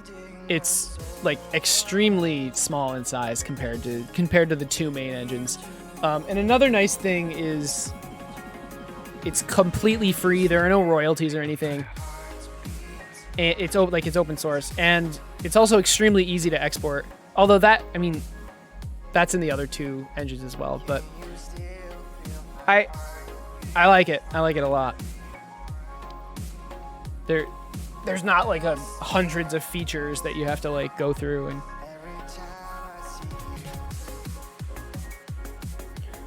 okay. How do we do this?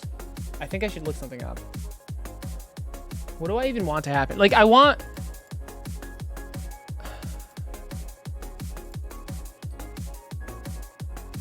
Oh, I can't even make it any smaller.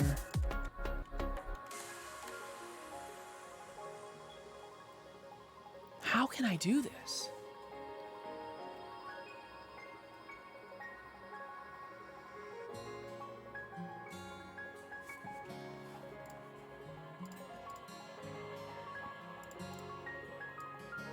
That's how. Oh, I love that. Okay. I really like that. Okay, I think I figured it out. I'm gonna have to dynamically add these buttons though somehow.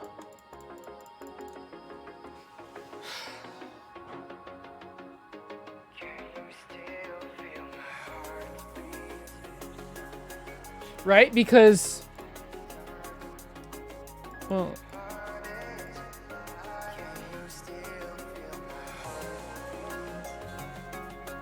because like, let's say you're on a tablet or something. I want to show more buttons.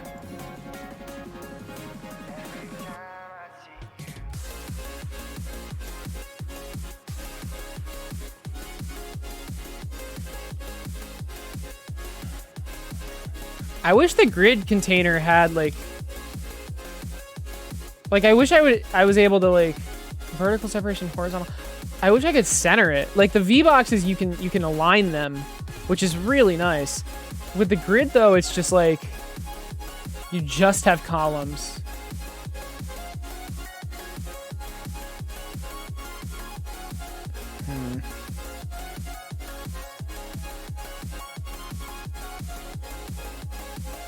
High Score Wars, the biggest, baddest, bombest event of 2020. What games are you playing? Hey, Eva, how's it going?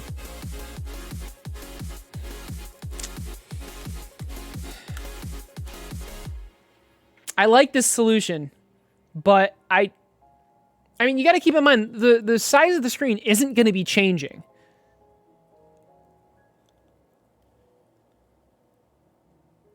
I'm doing well. I'm doing well. We're working on the level select right now. So you know how I was making pieces, like unique pieces for every base combination? I changed that. So now, that doesn't really help. So now there's just one base, and I can turn that base into whatever I want. I mean, it looks the same, but if we go, I mean, you'll notice these are all the pieces now, and then we just have base somewhere right here. So this base can turn, and you can see like draggable rotation type. It can turn into any base we need.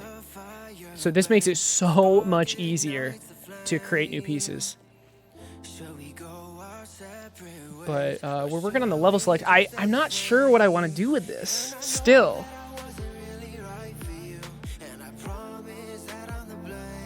I wonder if we could just do something like this and then just shrink it down to fit. But the problem with that is if you turn your screen horizontal. You love Godot?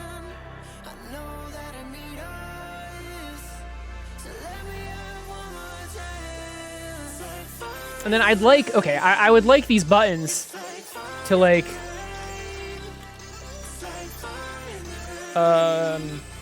well, here. I want to be able to like set what level this button opens, right? Can I attach, do I already have a level button script? I don't even know.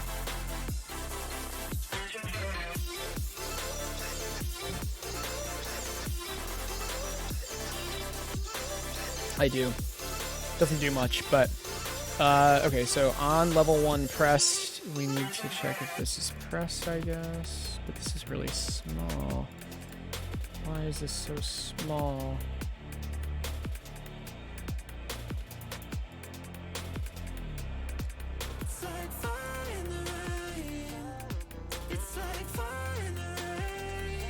Does this even have a size? It has a scale. What? Can you feel the fire burn? Spark ignites the flame. Shall we go our separate ways, or should we just be the same? Oh. Okay. Really right for you, and I promise that I'm the blame. Just don't go, 'cause this life isn't right for me, and it's causing me all this pain. Oh, that's interesting. Touch screen.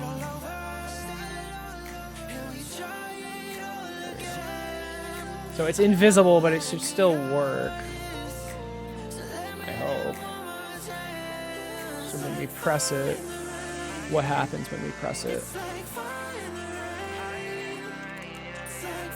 I load whatever this text is, I guess. But I don't want to do it that way. What I want is a variable level, I guess call it level. Equals 1. And then, yeah, because we have this level. So this button should open that level, hopefully.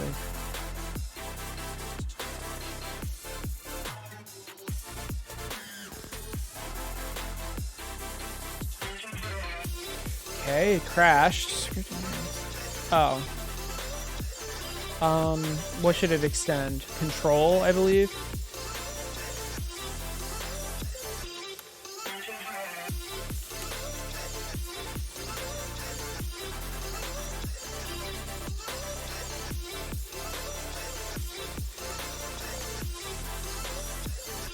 Try that.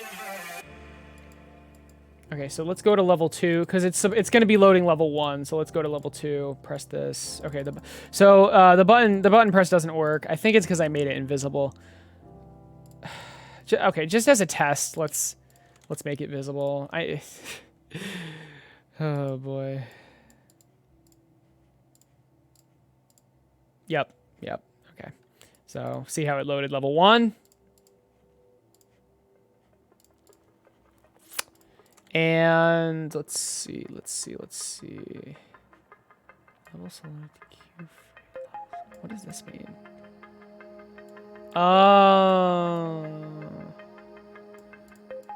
Huh.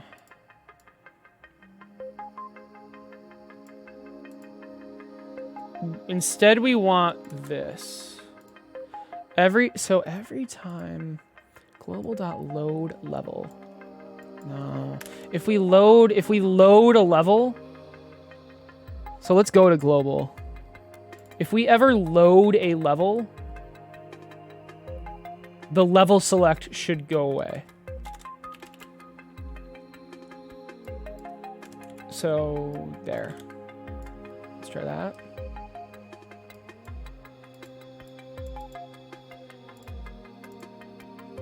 Okay. That worked. All right. All right, let's go back to this. So is this the only way to make a touchscreen button? I feel like it's not. I feel like it's not.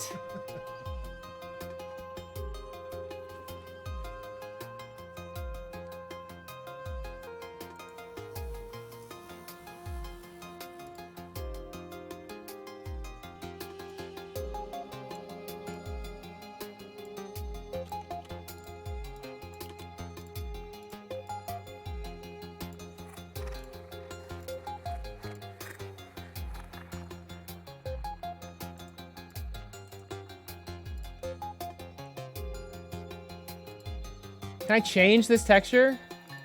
Of course I can't.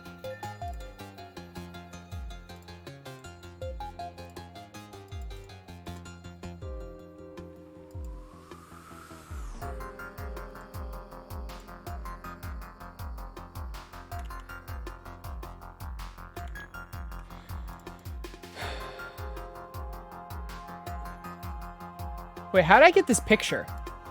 Oh, it's the texture. Oh. What if I just made this? Oh. Wait, why wouldn't I just do that?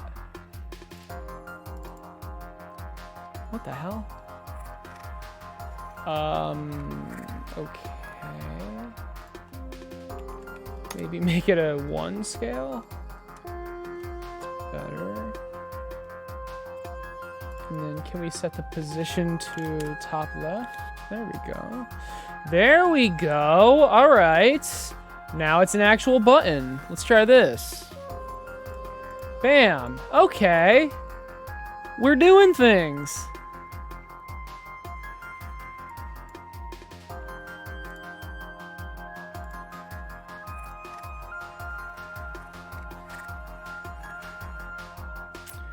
Okay, now this is the tricky part. And I have no idea how I'm going to do this.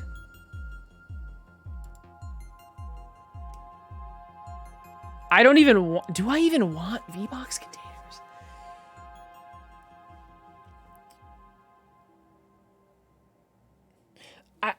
What do I want to do? Like, how do I want to do this?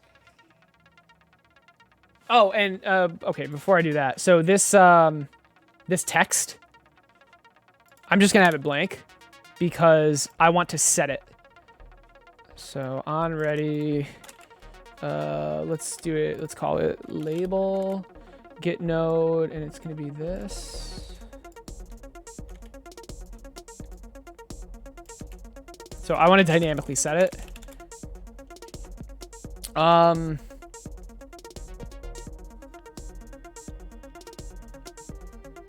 you know what? Now that I think about it, I could dynamically create the buttons too. I don't think I want to do that. Okay, so this is the label, and on ready, I set the label dot text equal to the level. And keep in mind the level is going to be set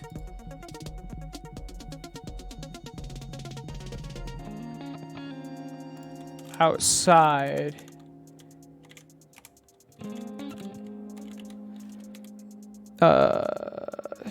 L, I guess.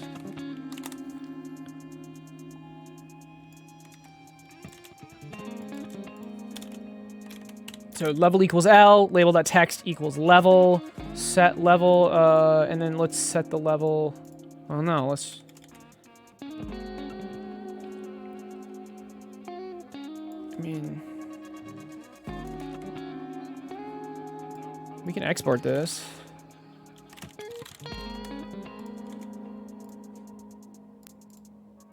Okay, so if we're hard coding it, we would just do this level 1. So now it should be the number 1. Okay, that didn't work. Because this was never called.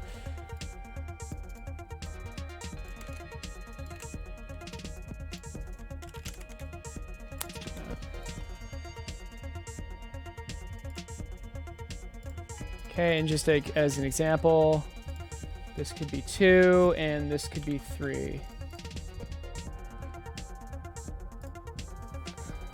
But I want to make it dynamic, I think.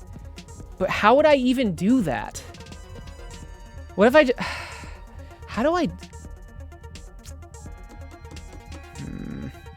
We going for a cute game? I think we should go for a game that makes okay, so you and Embergs are the main sculptors. Actually, Duck is a pretty good sculptor too. Work with your strengths, right? Like, do what you guys are best at. But if you're just talking about a theme instead of a style, I don't know. We can make the theme whatever we want. Cute, gruesome, serious.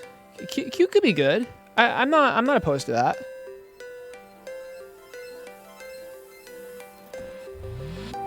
Yeah, I'm down for that.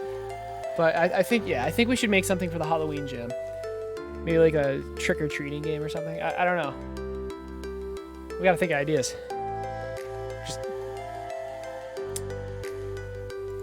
I need a solution for this because I'm not sure what I need to do here. Godot dynamic list of objects, but it's not a grid. Like,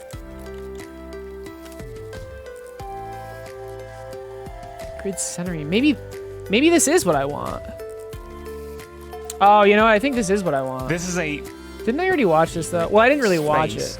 Respecting the size of the items in the second column or in the third column. So if we were to have 3 columns here, it's this fifth button that is set to expand.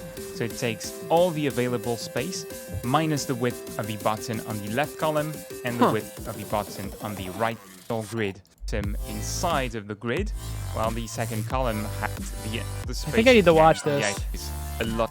I'm trying to look for like what I want though. What do I even want with this? Like, I don't even know.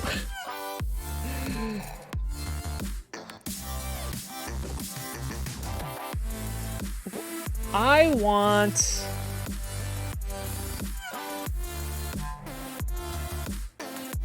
I got it. I just figured it out. Okay, this needs to be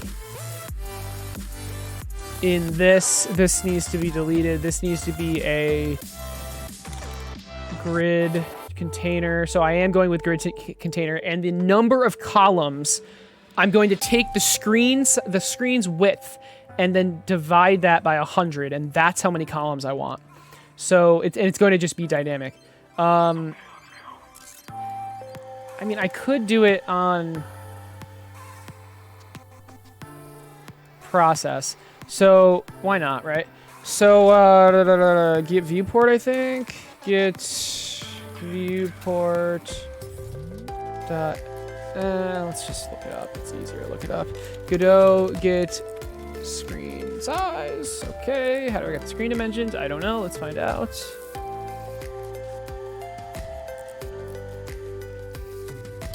Project settings. Here we go. Viewport. There it is. There it is. All right. So every process we get the viewport. That's probably not great. I want to just check if the viewport is changed, but we'll do this for now. Dot size dot x and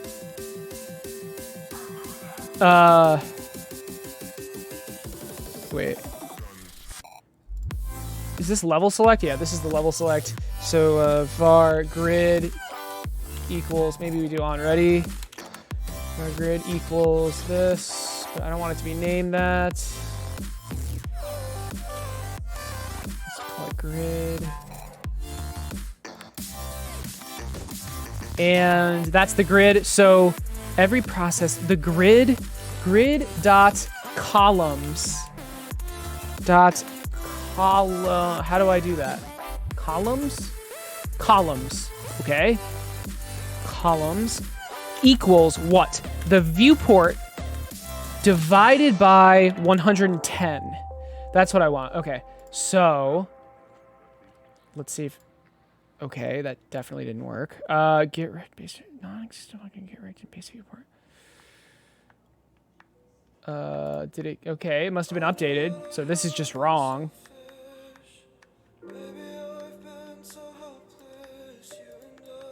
I guess. Ah, there it is, size. They changed it to size. Oh, wait. How many tabs do I have open? Okay, that's what I want. Get viewport.size. Let's try it.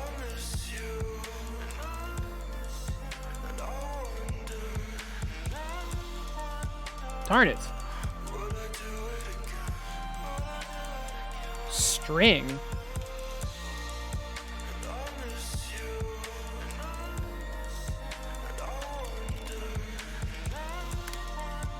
I didn't realize that's a string. Oh, with value of float. Can we round it?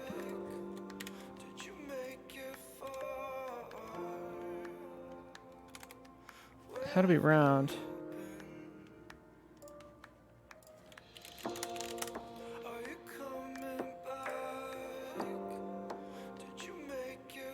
Oh, yeah, round. I was right.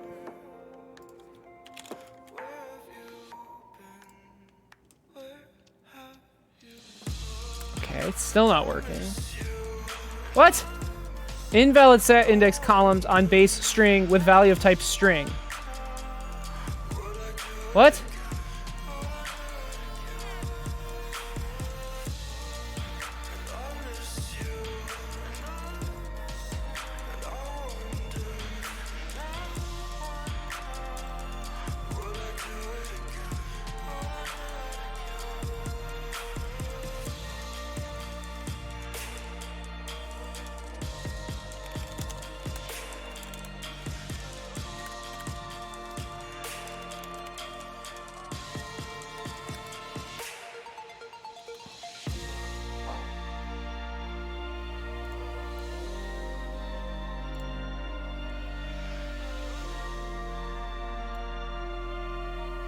Huh.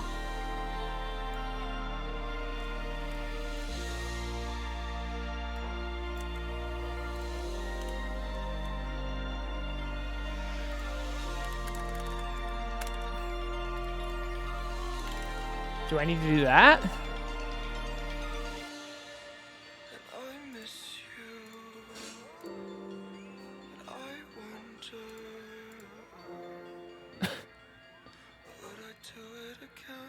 Oh!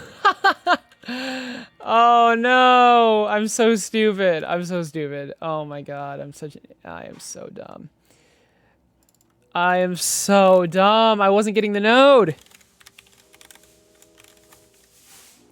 I wasn't getting the node. Okay. Let's try that. Hey, okay. It works. So can we print that's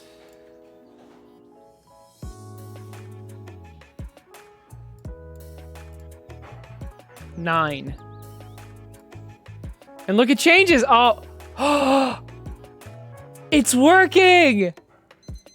Oh my God, it's working. Ah.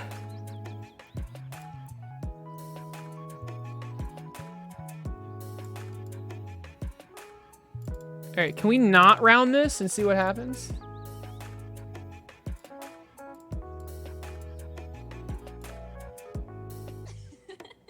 Oh my God, this is actually working. Sort of.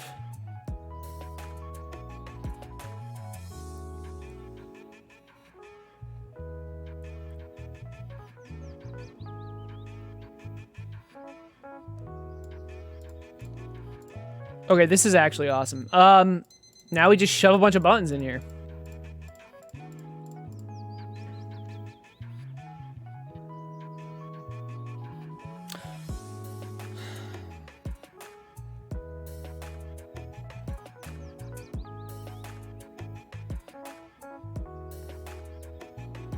In the future, I'm going to want to split these levels up based on, like, theme or something.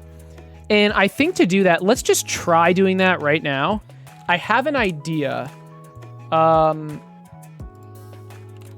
we do want vertical scroll. And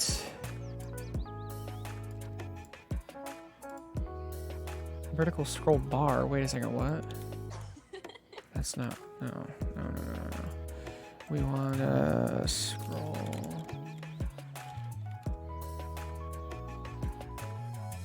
Scroll container. What? Okay. And then in the scroll container, we want a VBox. Then in the VBox, we want the grid. And, okay. And now the thing is, like, we can have, let's say we have 2 grids, right? And then in between, see, this is the cool thing. In between this, let's put, we want like a label, right?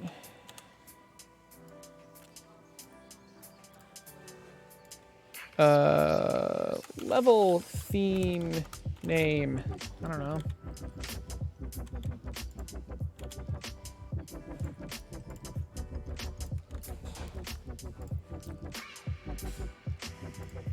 Shit.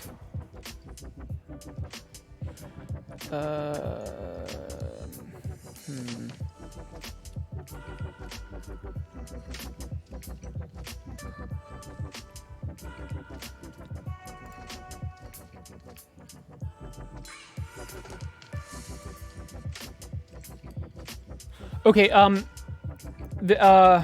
we need to do this to all of the grids, right? Maybe we put this logic in the grid itself. Wait, why wouldn't we do that? So attach scripts, let's call this level, what?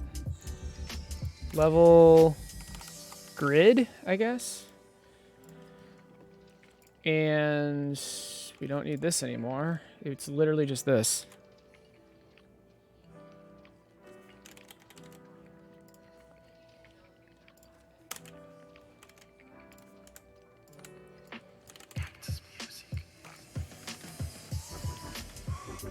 Okay, and let's attach the same script. Level grid. Okay. Oh, but it's not grid.column, it's just columns. It's just this guy's columns. Okay. Let's try it. Yo, it does not work. Okay, that's unfortunate. That works. Wait, what did I... Oh, this needs to be in the VBox, not in the grid. That's my bad. My bad. Perfect. Let's try that. That is exactly what I want. I love it when things actually freaking work. Look at this dynamically changing. Hell yes. That's not right. Okay, we need the... That's... Damn it. Okay.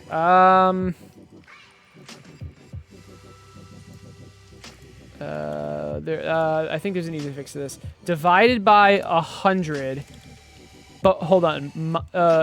Viewport minus, and then the margin. So we have this margin container, and the margin is left is 30, right is 30. So we need to subtract 60 from this calculation because these buttons are, the width of these buttons are 100, I believe.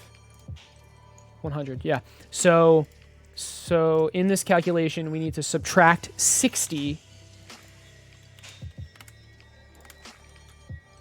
then divide by 100, and that will give us the amount of columns, I believe. That works literally perfectly. Now we get rid of horizontal scrolling because it does nothing. I'm really happy with how this is turning out. Horizontal enabled, okay. Vertical enabled. Dead zone, I don't know what that means. Okay, let's try it. Look at that. That works. This is perfect. This is literally perfect. Phones are never going to be this narrow. Maybe a phone is this narrow. I don't know. That'd be kind of awkward if it was, but this is fantastic. And then can we like click this? Yeah. Okay. I think they all lead to the same. Oh no. And then that breaks.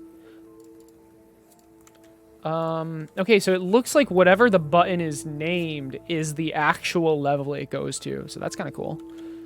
And there is no level 3. So let's name this level 2, I guess. Name this one level 2. This is fantastic. Okay, let's format this a little bit better. But this is wonderful.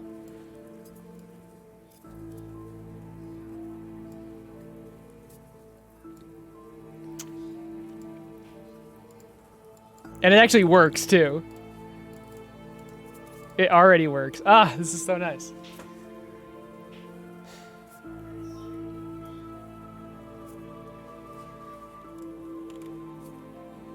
And just like, here's a better example of it. I just duplicated it a bunch of times. So check this out. Look at that. Look at that. Oh, it's so good.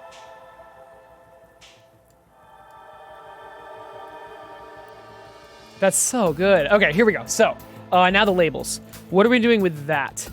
They're not... They need margins, right? I mean, I can do margins right here. How about 20? How about that? Wait, but that's not... Huh. Maybe we don't want that? Maybe we want a margin container? Or something? Or wait.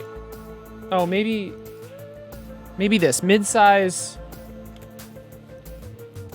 60? Oh, that's X. 160? There we go. Okay, and then...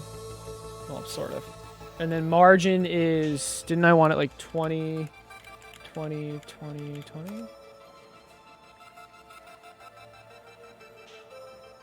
This is not exactly what I want. No, I don't know what's happening. Let's try a margin container. Okay, and let's set the margin here.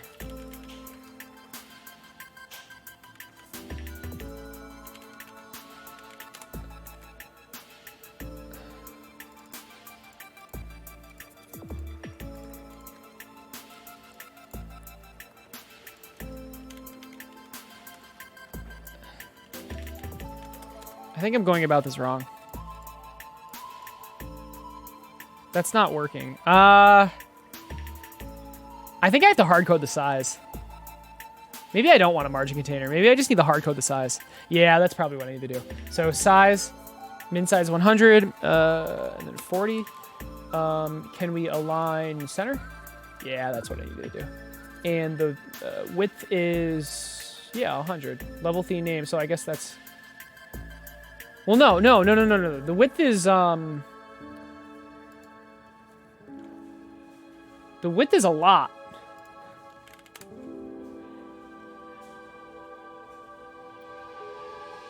Oh no, the width doesn't matter. The width doesn't matter. I want the anchor... I want it to just be anchored to the right side. And I want the left margin to be like 20. Okay. I can get behind that. Got another idea in the Discord? Nice. Okay, that just didn't work.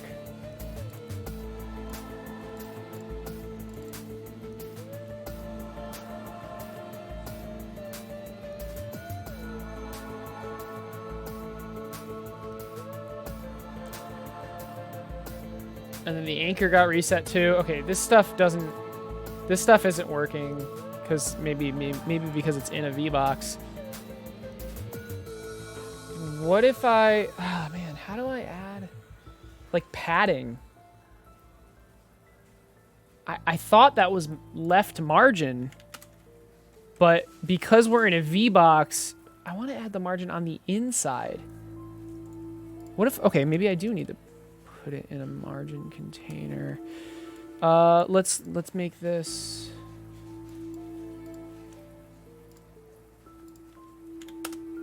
That's not what I want, though. What if I added margin here?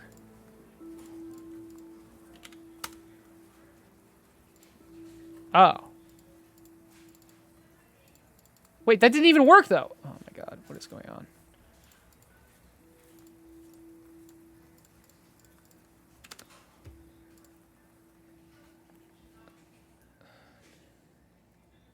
What if I aligned it center? And then made the min size 200. Oh, okay. That, yeah. I mean, that's not even what I want, though. I guess it's fine. It doesn't. It's fine. I can format it later. It's not a big deal. Let's see what this looks like.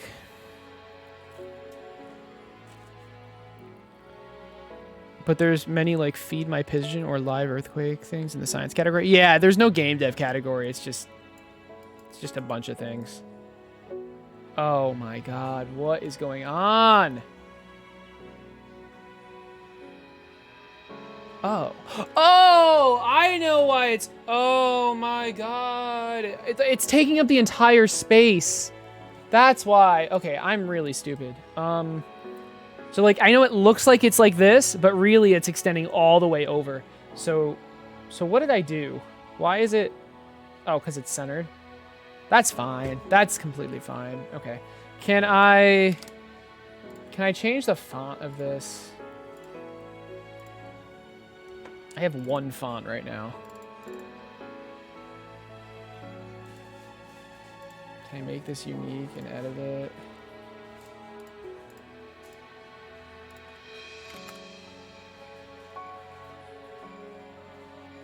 Okay, and then can we save as fonts?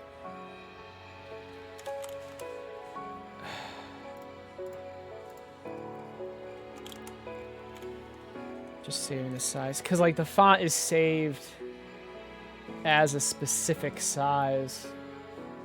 Because if I change this, it changes it everywhere, I believe.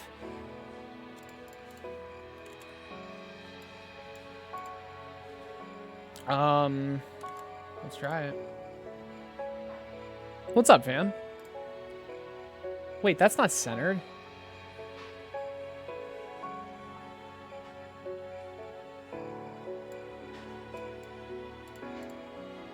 Maybe.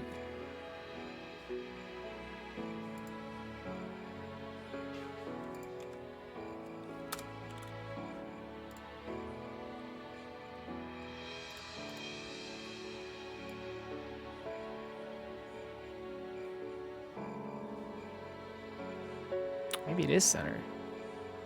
I don't think it is, though.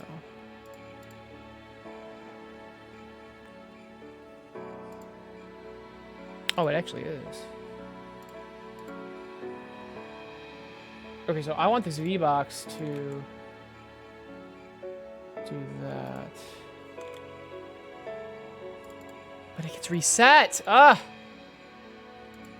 Why? Why isn't this V-Box extending the entire one? I want it. Oh my god. Because maybe it's because of the scroll container.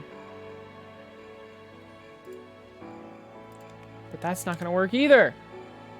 It gets reset by the margin container.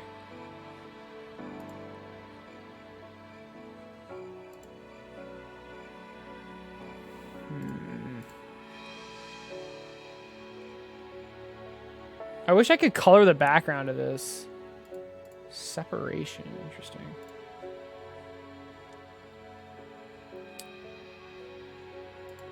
This is super annoying. I have a label in here. Okay, wait, what if I made the width, like the minimum size, like 2,000? Or 20,000? Like, what happens if I do that?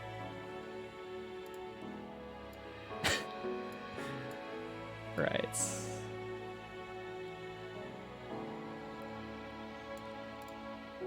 Right. Okay.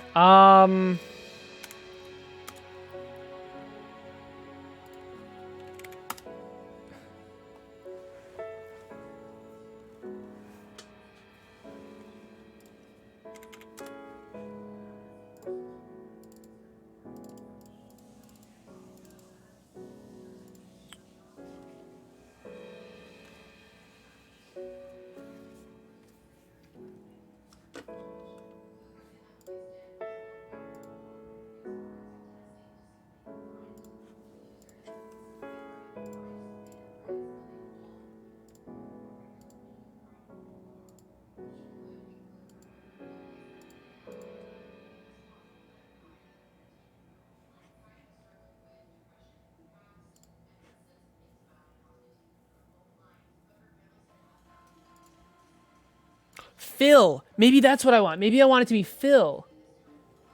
Align fill. What does that even mean? What does that even mean?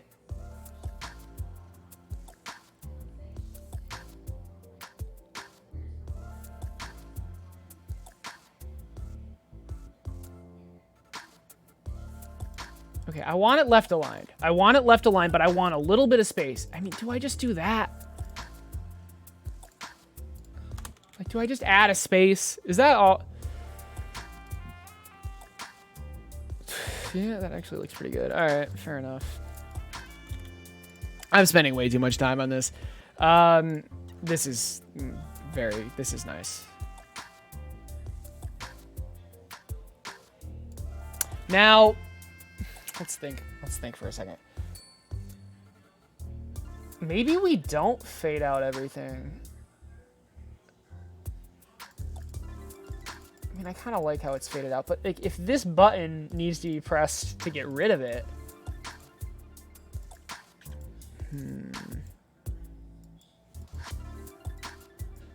I feel like this chat has been rejected somewhat. Why? Remember Uniflight? I have no idea what Uniflight is. 50-man channels? What does that mean? Oh, damn channels? 50 damn channel? You can filter, Boom. You can filter them with tags. All right. Then it just scrolls. But you can still... Okay, I like this. This is fantastic. Now I need a way to, like, suck up... Yeah, mouse stop, but that doesn't actually work for some reason.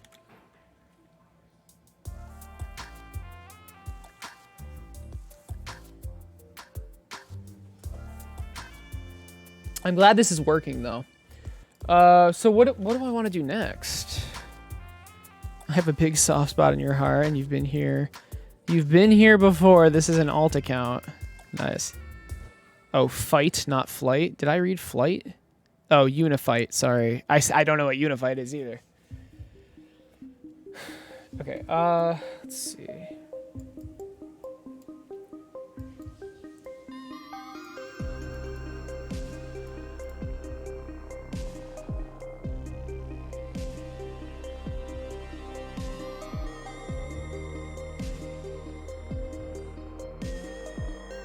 I like this. I like this. I just don't like how the scroll bar, like you can scroll and stuff. I mean, you can play the entire game, except you can't drag. So I guess what I need to do is disable some other stuff. But you can't drag. How did I do that? Draggable base? GD? Wait. What about just base?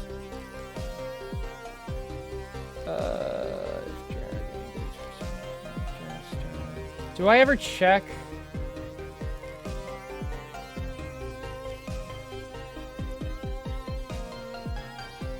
Is it in global? Where? No.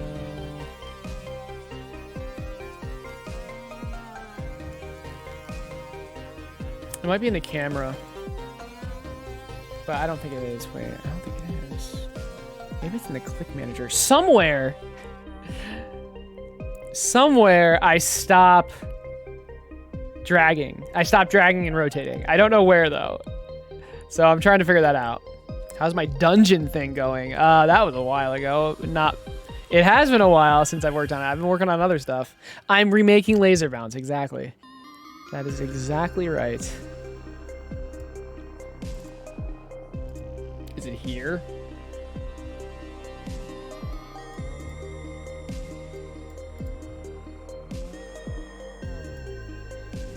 If you're not playing,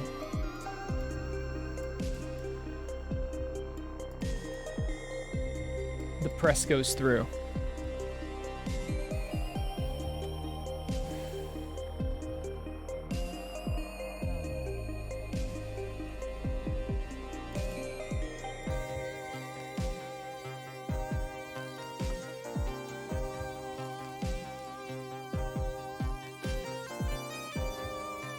Oh, you know what? I think the clicking is stopped because, like... Wait, I don't actually know.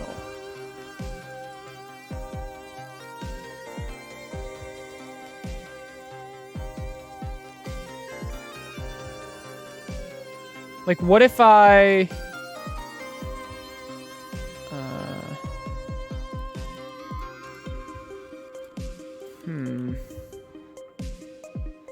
You want to send me a screenshot? Go for it. Let's think about this. Let's go to this. Let's go to this. Yeah, I mean, I have it stopping the mouse. What if I just have it ignoring the mouse?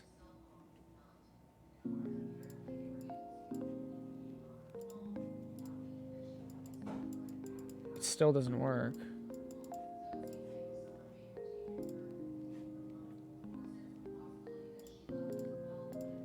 Something is stopping the mouse. Maybe it's the color rack.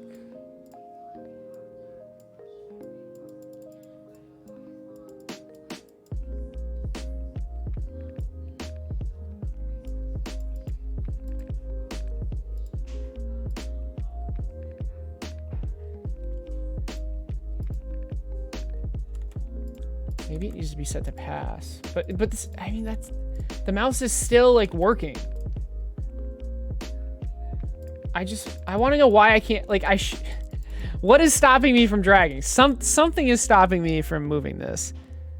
Dude, I'm not on the PS4, fam. You gotta send it through something else. I don't look at my PS4 notifications ever. There's a Discord. There's Twitter. There's Reddit, I guess. I don't know. Send it to me some other way. Okay. So base. How are we dragging? Dragging start, okay. But how is drag start called? This. If draggable, drag start. I don't think it's here. Something is preventing me from dragging when the menu is open.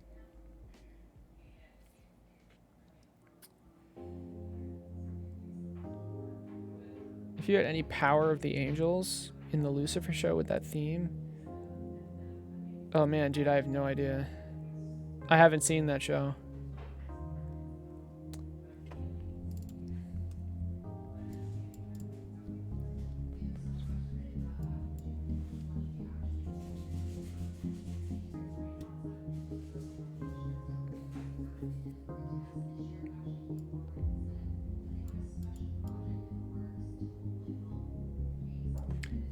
I genuinely don't know why I can't drag when the level select's open.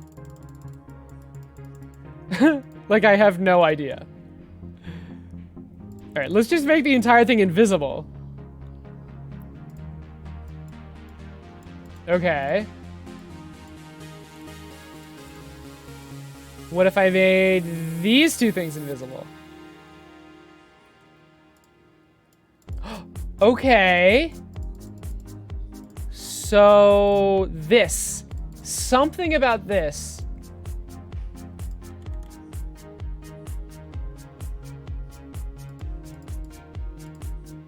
Is stopping the mouse.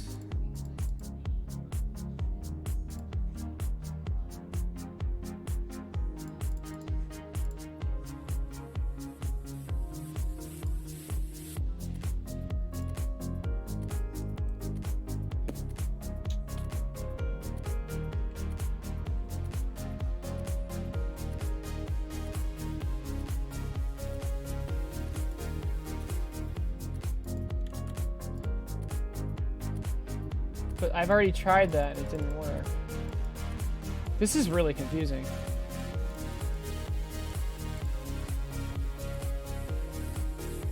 This is, I don't even know. But like, if I make...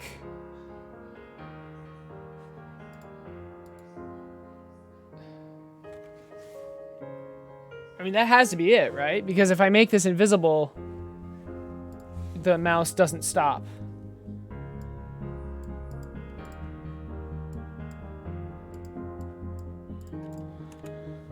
Let's try on ready, print, level select, opened. What if I do that? Okay. So right now the level select is opened, technically. Like, there it is. It's right there.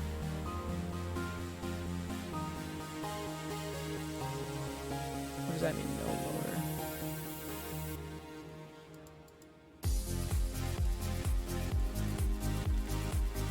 But when I turn it on, the mouse, it blocks the mouse. For dragging and rotating only. That's the confusing part. Wait, somewhere it must be sensing that there's the level select open, right? What if I got rid of that? It still doesn't work. Man. Okay. Okay. You know what? We're not going to worry about it because that's intended. That's supposed to happen. What we are going to do is just use that everywhere else. In global, we check... Or no, not in global. In level UI, we are checking for level select. And we're going to do this in multiple different places. So let's go to the camera. We don't want the camera scrollable or panable. So camera panable.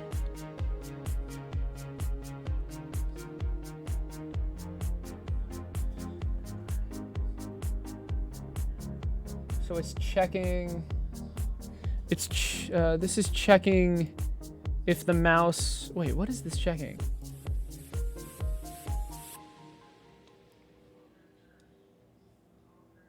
Oh, it's checking if the camera is panable. Okay, never mind. I don't want that. Update distance, update mouse look. That's what I want. So update distance. Where is update distance? Here it is. So this is actually panning. Wait, but no, it's not. Where's the distance being set? Somewhere in like controls. Here it is. Here it is. So wheel up, wheel down. Here we go. This is it.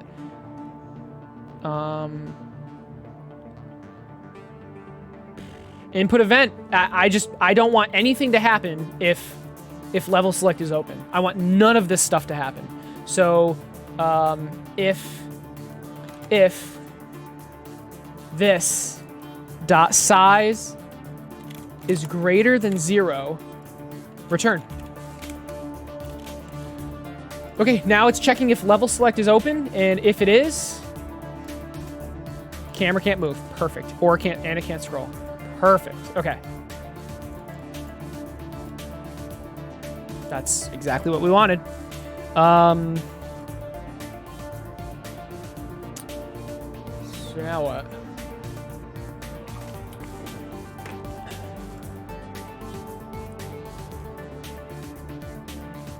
Let's change that to theme name, not level theme name.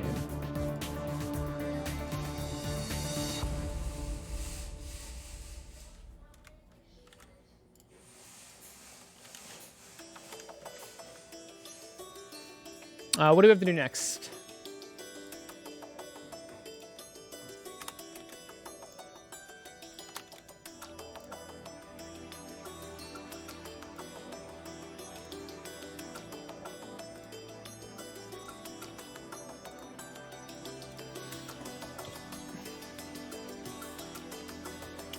I think I don't want this color rec because it makes you think this button's not clickable anymore.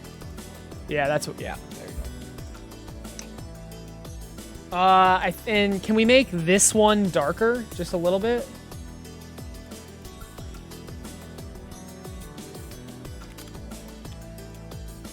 And can we change like this? I know it's a color rec. Can we like add curves to it or something?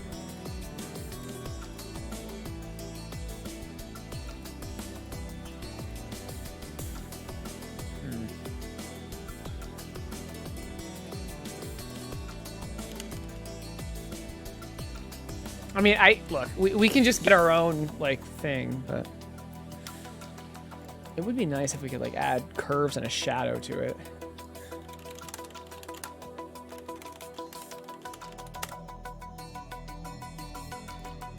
Maybe style box?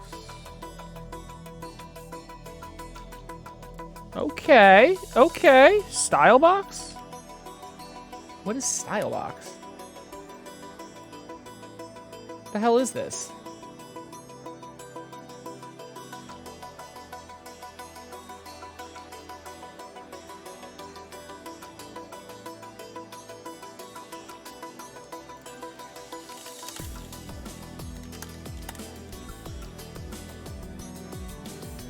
I can't even find it.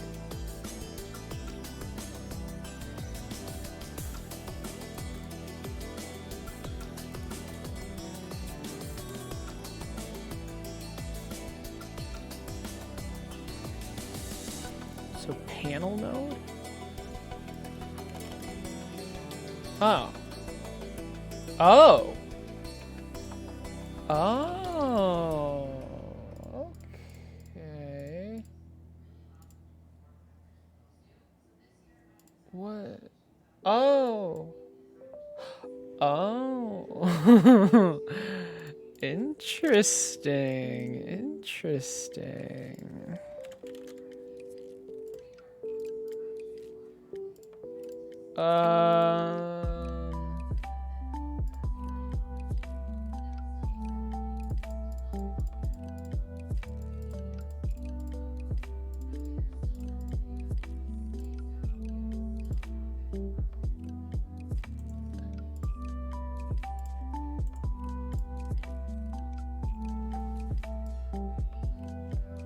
What is...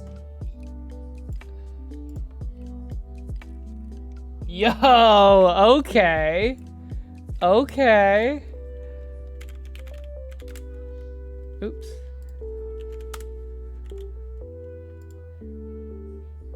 Okay.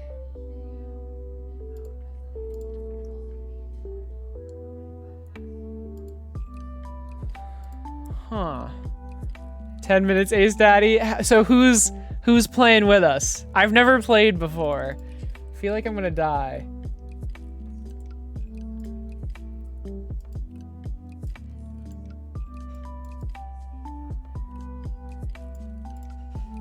Shadowing, okay.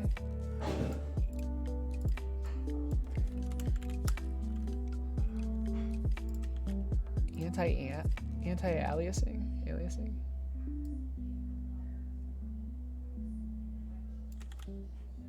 What does this look like? What would this look like?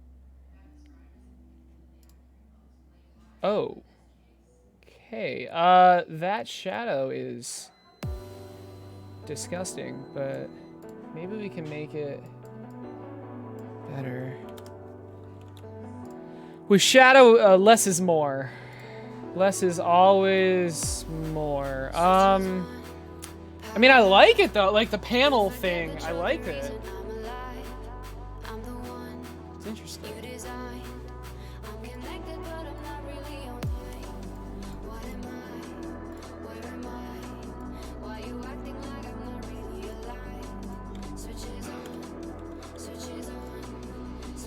It's difficult to do UI in game engines? Not really. I'm just bad at it.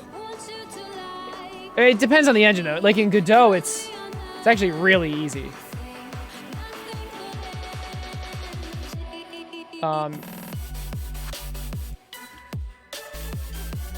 But like I'm trying to make a mobile game and it's, you know.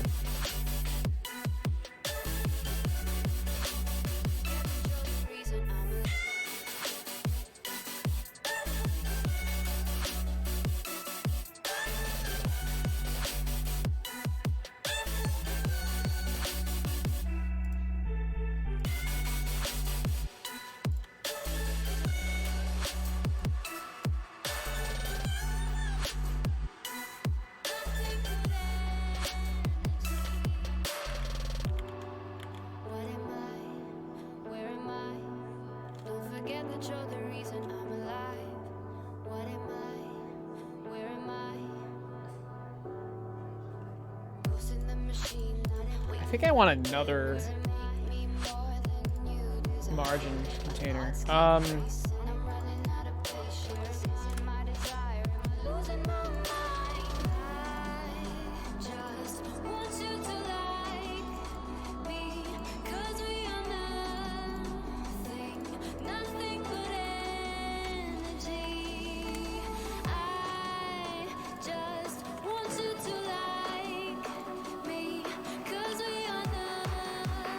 Name our character our colors.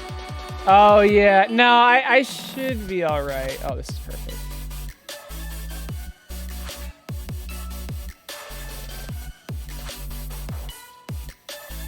Oh, that's a little messed up. Oh, there's additional margin. I need to fix this. There's additional margin. Minus, I think it's 100 now.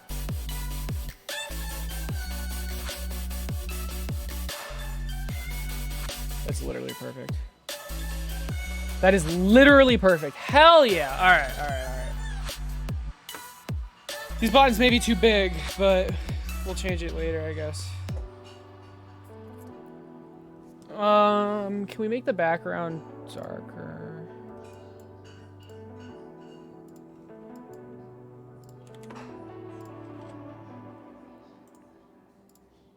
Yeah, this is gonna be fun though. I don't have to end the stream. I can just keep going. That might be too dark. It's hard to tell. Oh no, that's good. That's perfect. So now, regardless of your phone screen, regardless of like the phone's orientation, it's gonna look good. That's really cool. I feel like this is too big. I think 100's too big. Must be fair. What do you mean?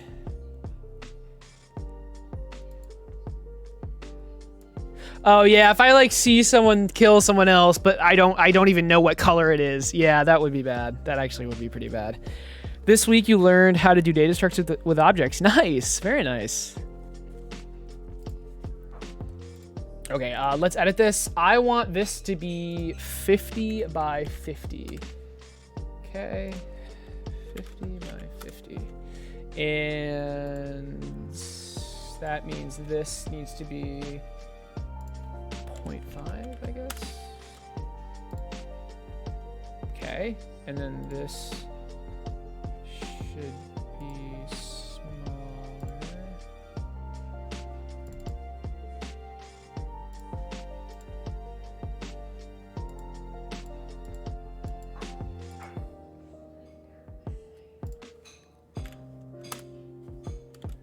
Leogames 2609. Thanks for the follow. I appreciate it.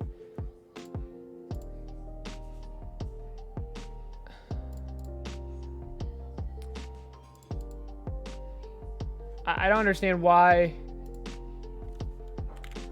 I can't set this to 50. Oh, maybe because of this. What the hell? Okay. Oh, the text is just straight up too big.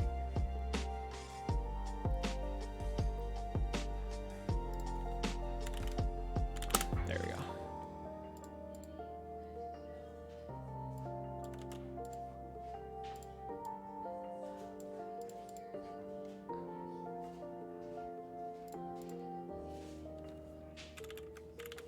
There we go. There we go.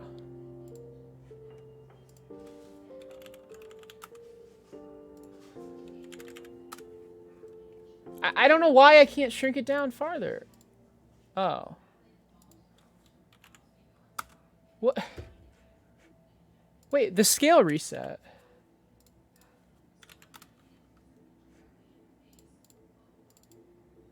Okay, I don't know what's going on. This is so annoying, dude. Oh my god. Wait, can't I just scale the entire thing?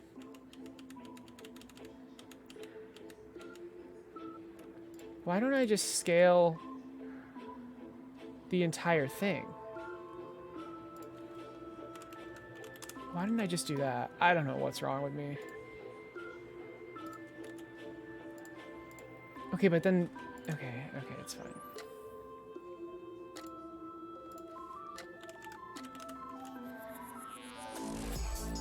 So...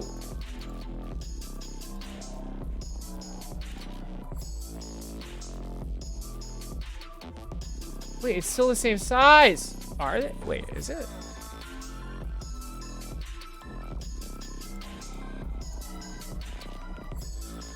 Dude, what the f...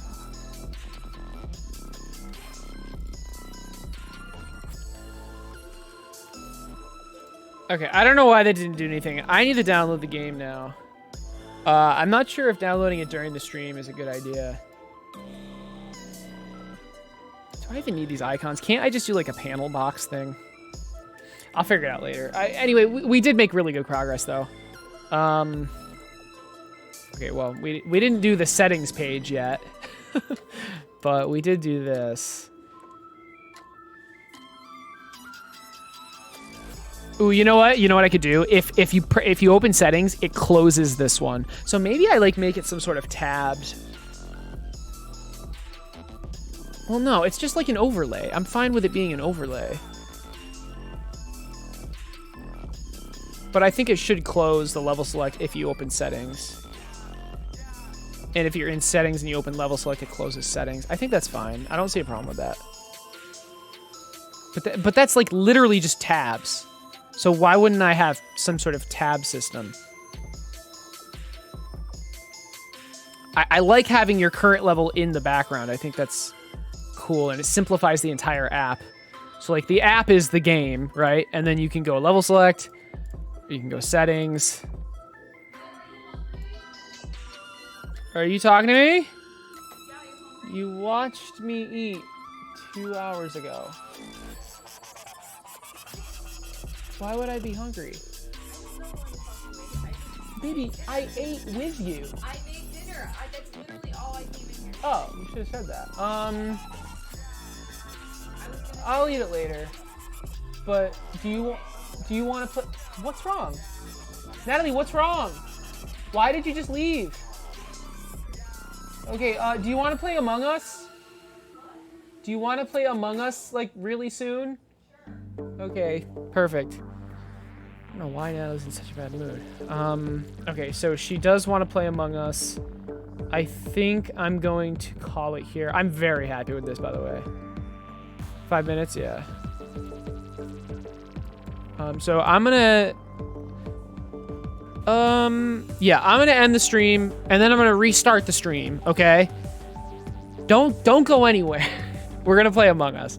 But this was really good progress. This is really nice. I need to make the settings menu And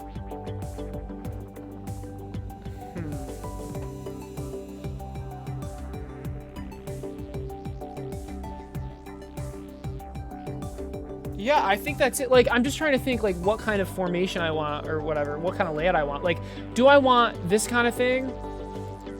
Or do I want, like, with the game always in the background? Or do I want some sort of, like, tabbed interface where, like, you can tab through the different things? So, like, this would be its own page. It wouldn't be an overlay. I kind of like the simplicity of this, though, I've got to say. Maybe all the buttons can be, like, together or something. I'm not sure. But anyway, really good progress. Let's save this to GitHub. Also, guys, I am saving it on GitHub. I guess if you, like, want to see the code, he will weep at that menu. All right, hold on, Andy. What the frick? What's wrong with it? So regardless of your phone screen size, it'll be fine. But with that said, like, I think the icons are too big, which is my fault. But also the background's a little too opaque, or not opaque enough.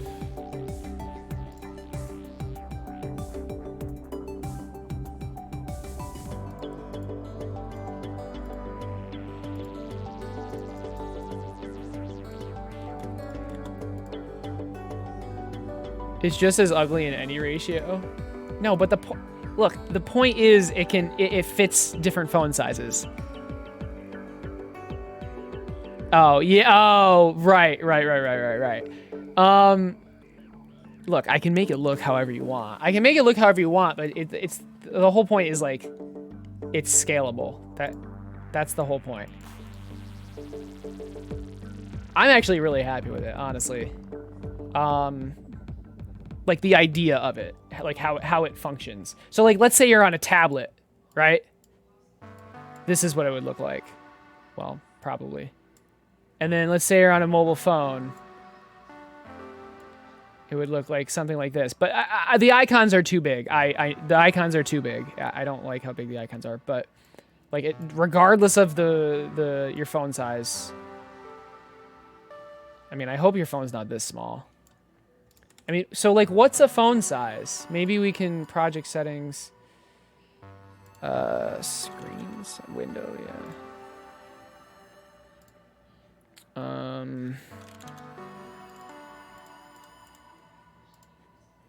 Oh, here, window.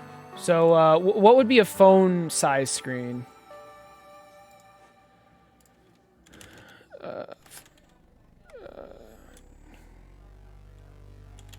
S8 screen size. Oh, wow.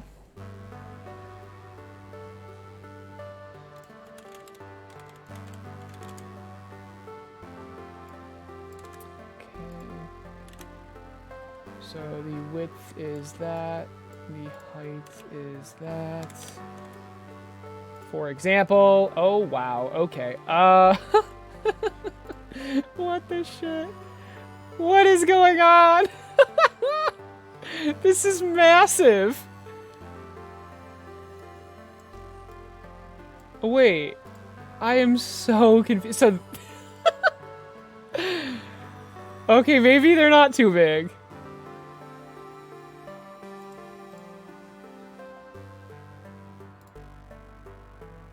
Maybe they're too small. I don't know. I'll have to test it out. Can we go back? Holy shit. Okay. Anyway, the code is online if you want to check it out.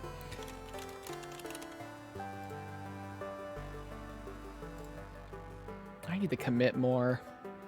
It's possible to do merge in 3D objects.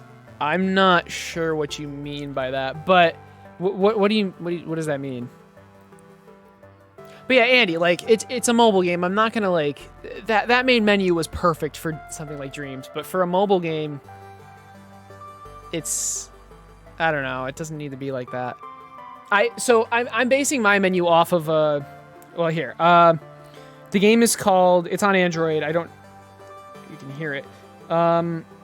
It's called, give me a second. Ray Trace Lite. Obviously, the non-light version would be paid, but it's called Ray Trace Lite. Lite. Check out that game. That's what I'm basing my menu off of. Basically, the game is in the background, and then the level select is an overlay. The settings is an overlay. That's what I'm going to do. But anyway, I'm going to end the stream. So, because I would just keep the stream going and change the category, but I don't want to download a new game while the stream's going. So, I'll be back, guys, and we're going to be playing Among Us with the Dreams Gang. So, I'll see you soon. Hopefully you enjoyed...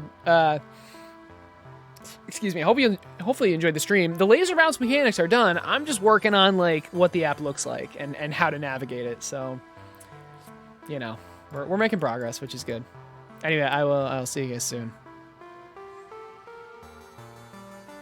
I really don't know how much I need to wait so my voice doesn't get cut off. I think this